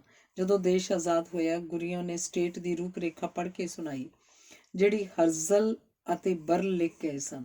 ਉਹ ਲਾਗੂ ਹੋਈ। ਪਹਿਲੇ ਪ੍ਰਧਾਨ ਮੰਤਰੀ ਬਿਨ ਗੁਰੀਓ ਦੀ ਮੇਜ਼ ਉੱਪਰ ਬਰਲ ਦੀ ਫੋਟੋ ਹੁੰਦੀ। ਇਹੀ ਫੋਟੋ ਗੋਲਡਾ ਦੇ ਲਿਵਿੰਗ ਰੂਮ 'ਚ ਟੰਗੀ ਰਹਿੰਦੀ। ਗੋਲਡਾ ਦੱਸਦੀ ਹੈ, ਉਹਦਾ ਕੋਈ ਟਾਈਮ ਟੇਬਲ ਨਹੀਂ ਸੀ। ਅੱਧੀ ਰਾਤ ਤੱਕ ਗੱਲਾਂ ਕਰਦੇ, ਘੜੀ ਨਾ ਦੇਖਦਾ। 15-20 ਜਵਾਨ ਮਿਲਣ ਆ ਜਾਂਦੇ। ਗੋਲਡਾ ਦੀ ਧੀ ਸਾਰਾ ਵੀ ਹੁੰਦੀ। ਮੱਥੇ ਤੋਂ ਹੇਠਾਂ ਵੱਲ ਝੁਕੀ ਪੁਰਾਣੀ ਟੋਪੀ ਨੂੰ ਕਦੀ ਕਦਾਈ ਠੀਕ ਕਰ ਲੈਂਦਾ। ਸਭ ਦੀਆਂ ਗੱਲਾਂ ਸੁਣਦਾ। ਕੈਮਿਨਿਜ਼ਮ ਬਾਰੇ ਗੱਲਾਂ ਕਰਦਿਆਂ ਆਖਦਾ, ਆਪਾਂ ਸਾਰੇ ਕੈਮਿਨਿਸਟ ਹੀ ਹਾਂ। ਰੂਸੀ ਬੋਲਸ਼ਵਿਕ ਚੰਗੇ ਨਹੀਂ। ਵਧੀਆ ਯਹੂਦੀ ਕਮਿਊਨ ਬਣਾਓ। ਆਪਣਾ ਨਿਤਨੇਮ ਤੇ ਖਾਣਾ ਵਡੇਰਿਆਂ ਦੇ ਦੱਸੇ ਵਿਧਾਨ ਅਨੁਸਾਰ ਨਿਸ਼ਚਿਤ ਕਰੋ। ਕਿਸੇ ਮਸਲੇ ਤੇ ਉਹਨੇ ਕਿਹਾ, ਬਿਨ ਗੁਰੀਓ ਸਹੀ ਨਹੀਂ। ਪਾਰਟੀ ਦੀ ਬਹੁ ਗਿਣਤੀ ਨੇ ਗੁਰੀਓ ਦੇ ਖਿਲਾਫ ਵੋਟ ਪਾ ਦਿੱਤੀ। ਕਿਸੇ ਨੂੰ ਪਤਾ ਨਹੀਂ ਸੀ ਗੁਰੀਓ ਨੇ ਕੀ ਕਿਹਾ, ਬਰਲ ਦੀ ਕੀ ਦਲੀਲ ਹੈ। ਬਸ ਬਰਲ ਨੇ ਕਹਿ ਦਿੱਤਾ, ਗੁਰੀਓ ਗਲਤ ਹੈ ਤਾਂ ਗੁਰੀਓ ਗਲਤ ਹੀ ਹੈ। ਗੁਰੀਓ ਨੇ ਜਦੋਂ ਖਬਰ ਸੁਣੀ ਕਿ ਬਰਲ ਨਹੀਂ ਰਿਹਾ, ਉਹ ਸਾਰੀ ਰਾਤ ਰੋਂਦਾ ਰਿਹਾ, ਰਾਤ ਭਰ ਕੰਬਦਾ ਰਿਹਾ। ਕਿਸੇ ਦੀ ਹਿੰਮਤ ਨਹੀਂ ਸੀ ਗੁਰੀਓ ਨਾਲ ਗੱਲ ਕਰੇ। ਗੁਰੀਓ ਨੇ ਆਖਿਰ ਖੁਦ ਇਹ ਵਾਕ ਬੋਲਿਆ, ਮੇਰਾ ਭਲਾ ਸੋਚਣ ਵਾਲਾ ਇਹੋ ਇੱਕ ਸੀ ਜਹਾਨ 'ਚ। ਬਸ ਹੁਣ ਕੀ ਕਰਾਂਗਾ ਮੈਂ? ਜਿਨ ਕੇ ਹੋਂਠੋਂ पे हंसी पाँव में छाले होंगे, वही लोग तुझे ढूंढने वाले होंगे। ਮੋਮਿਨ। ਗੋਲਡਾ ਮਹੀਨਿਆਂ ਬੱਧੀ ਵਿਦੇਸ਼ੀ ਦੌਰਿਆਂ ਤੇ ਰਹਿੰਦੀ। ਪੁੱਤ ਧੀ ਉਦਾਸ ਰਹਿੰਦੇ, ਵਿਛੋੜਾ ਦੁਖਦਾਈ ਹੁੰਦਾ। ਇੱਕ ਵਾਰ ਬਿਮਾਰ ਹੋ ਗਈ ਤੇ ਕਿਹਾ, ਬੱਚਿਓ ਹੁਣ ਕਈ ਦਿਨ ਘਰ ਰਹਿਣਾ ਪਏਗਾ। ਬੱਚੇ ਨੱਚਣ ਲੱਗੇ, ਗਾਉਣ ਲੱਗੇ, ਸ਼ੁਕਰ ਰੱਬ ਸੱਚੇ ਦਾ, ਮੰਮੀ ਬਿਮਾਰ ਹੈ, ਸ਼ੁਕਰ ਪੈਗੰਬਰਾਂ ਦਾ ਮੰਮੀ ਬਿਮਾਰ ਹੈ। ਗੋਲਡਾ ਦੀਆਂ ਅੱਖਾਂ ਭਰ ਆਈਆਂ। ਸਿਰ ਦਰਦ ਤਾਂ ਕੀ ਘਟਣਾ ਸੀ, ਦਿਲ ਦਾ ਦਰਦ ਡੂੰਘਾ ਹੋ ਗਿਆ। ਯੂਰਪੀਨ ਲੋਕ ਉਹਨੂੰ ਆਖਦੇ, ਦੇਖੋ ਇਨਕਲਾਬ ਤੋਂ ਬਾਅਦ ਰੂਸ ਨੇ ਕਿੰਨੀ ਤਰੱਕੀ ਕੀਤੀ ਹੈ, ਕਿ ਯਹੂਦੀ ਵੀ ਫਲਸਤੀਨ ਵਿੱਚ ਇਉਂ ਖੁਸ਼ਹਾਲ ਹੋ ਜਾਣਗੇ। ਗੋਲਡਾ ਆਖਦੀ, ਰੂਸ ਉੱਪਰ ਰੂਸੀਆਂ ਦਾ ਰਾਜ ਹੈ। ਪਹਿਲਾਂ ਸਾਡੇ ਉੱਪਰ ਤੁਰਕ ਰਾਜ ਕਰਦੇ ਸਨ, ਹੁਣ ਅੰਗਰੇਜ਼। ਗੁਲਾਮ ਯਹੂਦੀਆਂ ਨੇ ਮਾਰੂਥਲ 'ਚ ਬਹਾਰਾਂ ਲੈ ਆਂਦੀਆਂ ਹਨ। ਇੱਕ ਵਾਰ ਉੱਥੇ ਜਾ ਕੇ ਦੇਖੋ ਤਾਂ ਸਹੀ, ਤਕਰੀਰਾਂ ਨਾਲ ਤੁਹਾਨੂੰ ਪਤਾ ਨਹੀਂ ਲੱਗਣਾ ਅਸੀਂ ਕੀ ਕੀ ਕਰ ਦਿੱਤਾ। ਚੰਦਾ ਇਕੱਠਾ ਕਰਨ ਵਿਨੀਪੈਗ ਗਈ। ਰੇਲ ਸਵਖਤੇ ਟਿਕਾਣੇ ਜਾ ਪੁੱਜੀ। ਅਜੇ ਹਨੇਰਾ ਸੀ। ਸੋਚਿਆ, ਇੰਨੀ ਜਲਦੀ ਆਪਣੀ ਮੇਜ਼ਬਾਨ ਦੀ ਨੀਂਦ 'ਚ ਵਿਘਨ ਕਾਹਨੂੰ ਪਾਉਣਾ? 3-4 ਘੰਟੇ ਨੇੜੇ ਹੋਟਲ 'ਚ ਆਰਾਮ ਕਰ ਲੈਂਦੀ ਹਾਂ। ਹੋਟਲ ਪੁੱਜ ਕੇ ਕਮਰੇ ਦਾ ਦਰਵਾਜ਼ਾ ਜੇ ਖੋਲ੍ਹਿਆ ਹੀ ਸੀ ਕਿ ਟੈਲੀਫੋਨ ਵੱਜਣ ਲੱਗਾ। ਕਿੱਥੇ ਹੋ ਗੋਲਡੀ? ਅਸੀਂ 25 ਔਰਤਾਂ ਤੁਹਾਨੂੰ ਲੈਣ ਸਟੇਸ਼ਨ 'ਤੇ ਖੜੀਆਂ। ਹਰੇਕ ਸਭ ਤੋਂ ਪਹਿਲਾਂ ਹੱਥ ਮਿਲਾਉਣ ਲਈ ਉਤਸੁਕ ਹੈ। 15 ਮਿੰਟਾਂ 'ਚ ਸਾਰੀਆਂ ਇਕੱਠੀਆਂ ਹੋ ਗਈਆਂ। ਇੱਕ ਥਾਂ ਕਾਫੀ ਚੰਦਾ ਮਿਲਿਆ ਤਾਂ ਗੋਲਡਾ ਨੇ ਪੁੱਛਿਆ, ਕਿਸ ਢੰਗ ਨਾਲ ਇਕੱਠੇ ਕੀਤੇ ਇੰਨੇ ਸਾਰੇ ਪੈਸੇ? ਇੱਕ ਜਣੀ ਬੋਲੀ, ਅਸੀਂ ਸ਼ਰਤਾਂ ਲਾ ਤਾਸ਼ ਖੇਡਿਆ, ਬਸ ਪੈਸੇ ਬਣ ਗਏ। ਗੋਲਡਾ ਨੇ ਕਿਹਾ, ਇਜ਼ਰਾਈਲ ਦੇ ਨਾਂ 'ਤੇ ਤਾਸ਼ ਦੀਆਂ ਸ਼ਰਤਾਂ? ਤੁਹਾਨੂੰ ਸ਼ਰਮ ਨਹੀਂ ਆਉਂਦੀ? ਇੱਕ ਔਰਤ ਨੇ ਪੁੱਛਿਆ, ਭੈਣ ਤੁਸੀਂ ਉੱਥੇ ਬਿਲਕੁਲ ਤਾਸ਼ ਨਹੀਂ ਖੇਡਦੇ? ਗੋਲਡਾ ਬੋਲੀ, ਬਿਲਕੁਲ ਨਹੀਂ। ਵਾਪਸ ਫਲਿਸਤੀਨ ਆਈ ਤਾਂ ਦੇਖਿਆ ਕੁਝ ਮੁੰਡੇ ਤਾਸ਼ ਖੇਡਣ 'ਚ ਮਗਨ। ਰੁਕ ਗਈ। ਪੁੱਛਿਆ, ਸ਼ਰਤ ਲਾ ਕੇ ਖੇਡਦੇ ਹੋ? ਸਾਰਿਆਂ ਨੇ ਕਿਹਾ, ਨਾ। ਚਲੋ ਫਿਰ ਠੀਕ ਹੈ। ਗੋਲਡਾ ਨੇ ਲਿਖਿਆ, ਮੈਂ ਉਸ ਔਰਤ ਤੋਂ ਖਿਮਾ ਮੰਗਣੀ ਚਾਹੀ, ਪਰ ਉਹਦਾ ਟੈਲੀਫੋਨ ਨਹੀਂ ਸੀ, ਨਾਮ ਪਤਾ ਨਹੀਂ ਸੀ। ਜਿਓਨਿਜ਼ਮ ਯਹੂਦੀਆਂ ਦੀ ਪੁਨਰ ਜਾਗਰਣ ਖੱਬੇ ਪੱਖੀ ਲਹਿਰ ਸੀ। ਗੋਲਡਾ ਨੂੰ ਪੁੱਛਿਆ ਜਾਂਦਾ, ਕਿ ਤੁਸੀਂ ਨਿੱਜੀ ਪੂੰਜੀ ਦਾ ਖਾਤਮਾ ਕਰ ਦਿਓਗੇ? ਪ੍ਰਾਈਵੇਟ ਕਾਰਖਾਨੇ ਨਹੀਂ ਹੋਣਗੇ? ਗੋਲਡਾ ਦਾ ਉੱਤਰ ਹੁੰਦਾ, ਜੇ ਪ੍ਰਾਈਵੇਟ ਫੈਕਟਰੀਆਂ ਰਿਫਿਊਜੀ ਯਹੂਦੀ ਕਾਮਿਆਂ ਨੂੰ ਨੌਕਰੀਆਂ ਦੇਣਗੀਆਂ ਤਾਂ ਅਸੀਂ ਉਹਨਾਂ ਨੂੰ ਉਤਸ਼ਾਹਿਤ ਕਰਾਂਗੇ, ਕਿਉਂਕਿ ਰੁਜ਼ਗਾਰ ਮਿਲੇਗਾ ਤਾਂ ਹੋਰ ਯਹੂਦੀ ਪ੍ਰਦੇਸਾਂ ਤੋਂ ਆਉਣਗੇ। ਜੇ ਨਿੱਜੀ ਕੰਪਨੀਆਂ ਮੁਸਲਮਾਨਾਂ ਨੂੰ ਨੌਕਰੀਆਂ ਦੇਣਗੀਆਂ ਕਿਉਂਕਿ ਯਹੂਦੀਆਂ ਨਾਲੋਂ ਸਸਤੇ ਮਿਲ ਜਾਂਦੇ ਹਨ, ਫਿਰ ਅਸੀਂ ਉਹਨਾਂ ਦਾ ਕੀ ਕਰਨਾ? 1933 ਵਿੱਚ ਹਿਟਲਰ ਦੀ ਪਾਰਟੀ ਤਾਕਤ ਫੜਨ ਲੱਗੀ। ਉਹਦੇ ਐਲਾਨ ਖਤਰਨਾਕ ਸਨ। ਆਰੀਆ ਨਸਲ ਬਚੇਗੀ, ਗੈਰ ਆਰੀਏ ਖਤਮ। ਸਭ ਸਮਝਦੇ ਸਨ ਕਿ ਇਹ ਸਿਆਸੀ ਸਟੰਟ ਹਨ, ਹੋਰ ਕੁਝ ਨਹੀਂ। ਜਲਦੀ ਪਤਾ ਲੱਗ ਗਿਆ ਕਿ ਯਹੂਦੀਆਂ ਦੀ ਨਸਲਕੁਸ਼ੀ ਹੋਣ ਲੱਗੀ ਹੈ। ਜਰਮਨੀ ਤੇ ਆਸਟਰੀਆ ਵਿੱਚੋਂ ਜਾਨਾਂ ਬਚਾ ਕੇ 60,000 ਯਹੂਦੀ ਫਲਸਤੀਨ ਪੁੱਜ ਗਏ। ਹਿਸਾਬ ਲਾਓ, 4 ਲੱਖ ਦੀ ਆਬਾਦੀ 60,000 ਦੇ ਰਹਿਣ ਸਹਿਣ ਖਾਣ ਪੀਣ ਦਾ ਪ੍ਰਬੰਧ ਕਰੇ, ਬੈਠਿਆਂ ਨੂੰ ਰੋਟੀ ਨਹੀਂ ਕੰਮ ਦੇਵੇ। ਪ੍ਰੋਫੈਸਰ, ਇੰਜੀਨੀਅਰ, ਸੰਗੀਤਕਾਰ, ਇਤਿਹਾਸਕਾਰ, ਰਿਸਰਚ ਸਕਾਲਰ, ਕੈਮਿਸਟ ਕੰਮ ਮੰਗਣ ਲੱਗੇ। ਇਹਨਾਂ ਨੂੰ ਰਾਤੋਂ ਰਾਤ ਮੁਰਗੀਖਾਨੇ ਦਾ, ਖੇਤੀ ਦਾ, ਰਾਜ ਮਿਸਤਰੀ ਦਾ, ਚੌਕੀਦਾਰੀ ਦਾ ਕੰਮ ਸਿਖਾਉਣਾ ਤੇ ਕੰਮ ਤੇ ਲਾਣਾ ਹੁੰਦਾ। ਇਸ ਸੰਕਟ ਵਿੱਚ 2 ਰਸਤੇ ਸਨ, ਜਾਂ ਤਾਂ ਹੱਥ ਖੜੇ ਕਰੋ ਤੇ ਕਹੋ ਬਸ ਸਾਡੇ ਤੋਂ ਨਹੀਂ ਕਰ ਹੁੰਦਾ ਇਹ ਕੰਮ, ਜਾਂ ਫਿਰ ਢੀਠਤਾ ਨਾਲ ਲੱਗੇ ਰਹੋ, ਹੌਸਲਾ ਨਾ ਹਾਰੋ। ਗੋਲਡਾ ਦੀ ਟੀਮ ਨੇ ਦੂਜਾ ਰਾਹ ਚੁਣਿਆ। ਮੁਸਲਮਾਨ ਅਮੀਰ ਸਨ, ਹਥਿਆਰਬੰਦ ਸਨ, ਹਿੰਸਕ ਸਨ, ਯਹੂਦੀਆਂ ਦੇ ਦੁਸ਼ਮਣ ਸਨ। ਬਰਤਾਨੀਆ ਸਰਕਾਰ ਤਮਾਸ਼ਬੀਨ ਸੀ। ਹਿਟਲਰ ਤਬਾਹੀ ਮਚਾ ਰਿਹਾ ਸੀ। ਗੋਲਡਾ ਕਿਹਾ ਕਰਦੀ, ਇੱਕ ਦੇਸ਼ ਦਾ ਜਨਮ ਹੋਏਗਾ, ਜੰਮਣ ਪੀੜਾਂ ਹੌਲਨਾਕ ਤਾਂ ਹੋਣਗੀਆਂ, ਪਰ ਬਰਦਾਸ਼ਤ ਕਰਨੀਆਂ ਪੈਣਗੀਆਂ। ਦੋਵੇਂ ਬੱਚਿਆਂ ਦੀ ਪੜ੍ਹਾਈ ਦੀ ਨਿਗਰਾਨੀ ਕਰਨੀ ਵੀ ਜ਼ਰੂਰੀ। ਲਹੂ ਪਸੀਨੇ ਦੀ ਮਿਹਨਤ ਨਾਲ ਲਾਏ ਫਲਦਾਰ ਲੱਖਾਂ ਬੂਟੇ ਅਰਬਾਂ ਨੇ ਪੁੱਟ ਦਿੱਤੇ। ਰੇਲ ਪਟੜੀਆਂ ਉਖਾੜ ਦਿੱਤੀਆਂ, ਬੰਬਾਂ ਨਾਲ ਸੜਕਾਂ ਵਿੱਚ ਖੂਹ ਪੁੱਟ ਦਿੱਤੇ। 1939 ਤੱਕ ਅਰਬਾਂ ਨੇ 500 ਯਹੂਦੀ ਕਤਲ ਕਰ ਦਿੱਤੇ। ਪੱਕੀਆਂ ਫਸਲਾਂ ਸਾੜ ਦਿੱਤੀਆਂ। ਸਫ਼ਰ ਖਤਰਨਾਕ ਸੀ, ਪਰ ਗੋਲਡਾ ਨੂੰ ਸਫ਼ਰ ਕਰਨਾ ਪੈਂਦਾ। ਸਵੇਰ ਸਾਰ ਬੱਚਿਆਂ ਨੂੰ ਚੁੰਮ ਕੇ ਘਰੋਂ ਇਹ ਸੋਚ ਕੇ ਨਿਕਲਦੀ, ਕੀ ਪਤਾ ਵਾਪਸ ਆਵਾਂਗੀ ਕਿ ਨਾ। ਘਾਤ ਲਾ ਕੇ ਹਮਲਾ ਹੋ ਸਕਦਾ, ਬੈਸਟ ਬੰਬ ਫਟ ਸਕਦਾ, ਭੀੜ ਪਥਰਾਓ ਕਰਕੇ ਮਾਰ ਸਕਦੀ ਹੈ। ਯਹੂਦੀ ਹਿੰਸਾ ਦਾ ਜਵਾਬ ਹਿੰਸਾ ਨਾਲ ਦੇ ਸਕਦੇ ਸਨ, ਪਰ ਫਿਰ ਬਰਤਾਨੀਆ ਸਰਕਾਰ ਨੇ ਹੋਰ ਪਾਬੰਦੀਆਂ ਲਾ ਦੇਣੀਆਂ ਸਨ। ਸਬਰ ਸ਼ੁਕਰ ਕਰਕੇ ਦਿਨ ਕੱਟੀ ਹੋ ਰਹੀ ਸੀ। ਇੱਟ ਦਾ ਜਵਾਬ ਪੱਥਰ ਨਾਲ ਦਿਓ, ਨਾਅਰੇ ਲੱਗਦੇ, ਪਰ ਗੋਲਡਾ ਜਾਣਦੀ ਸੀ ਇਹ ਰਸਤਾ ਖੁਦਕੁਸ਼ੀ ਦਾ ਹੈ।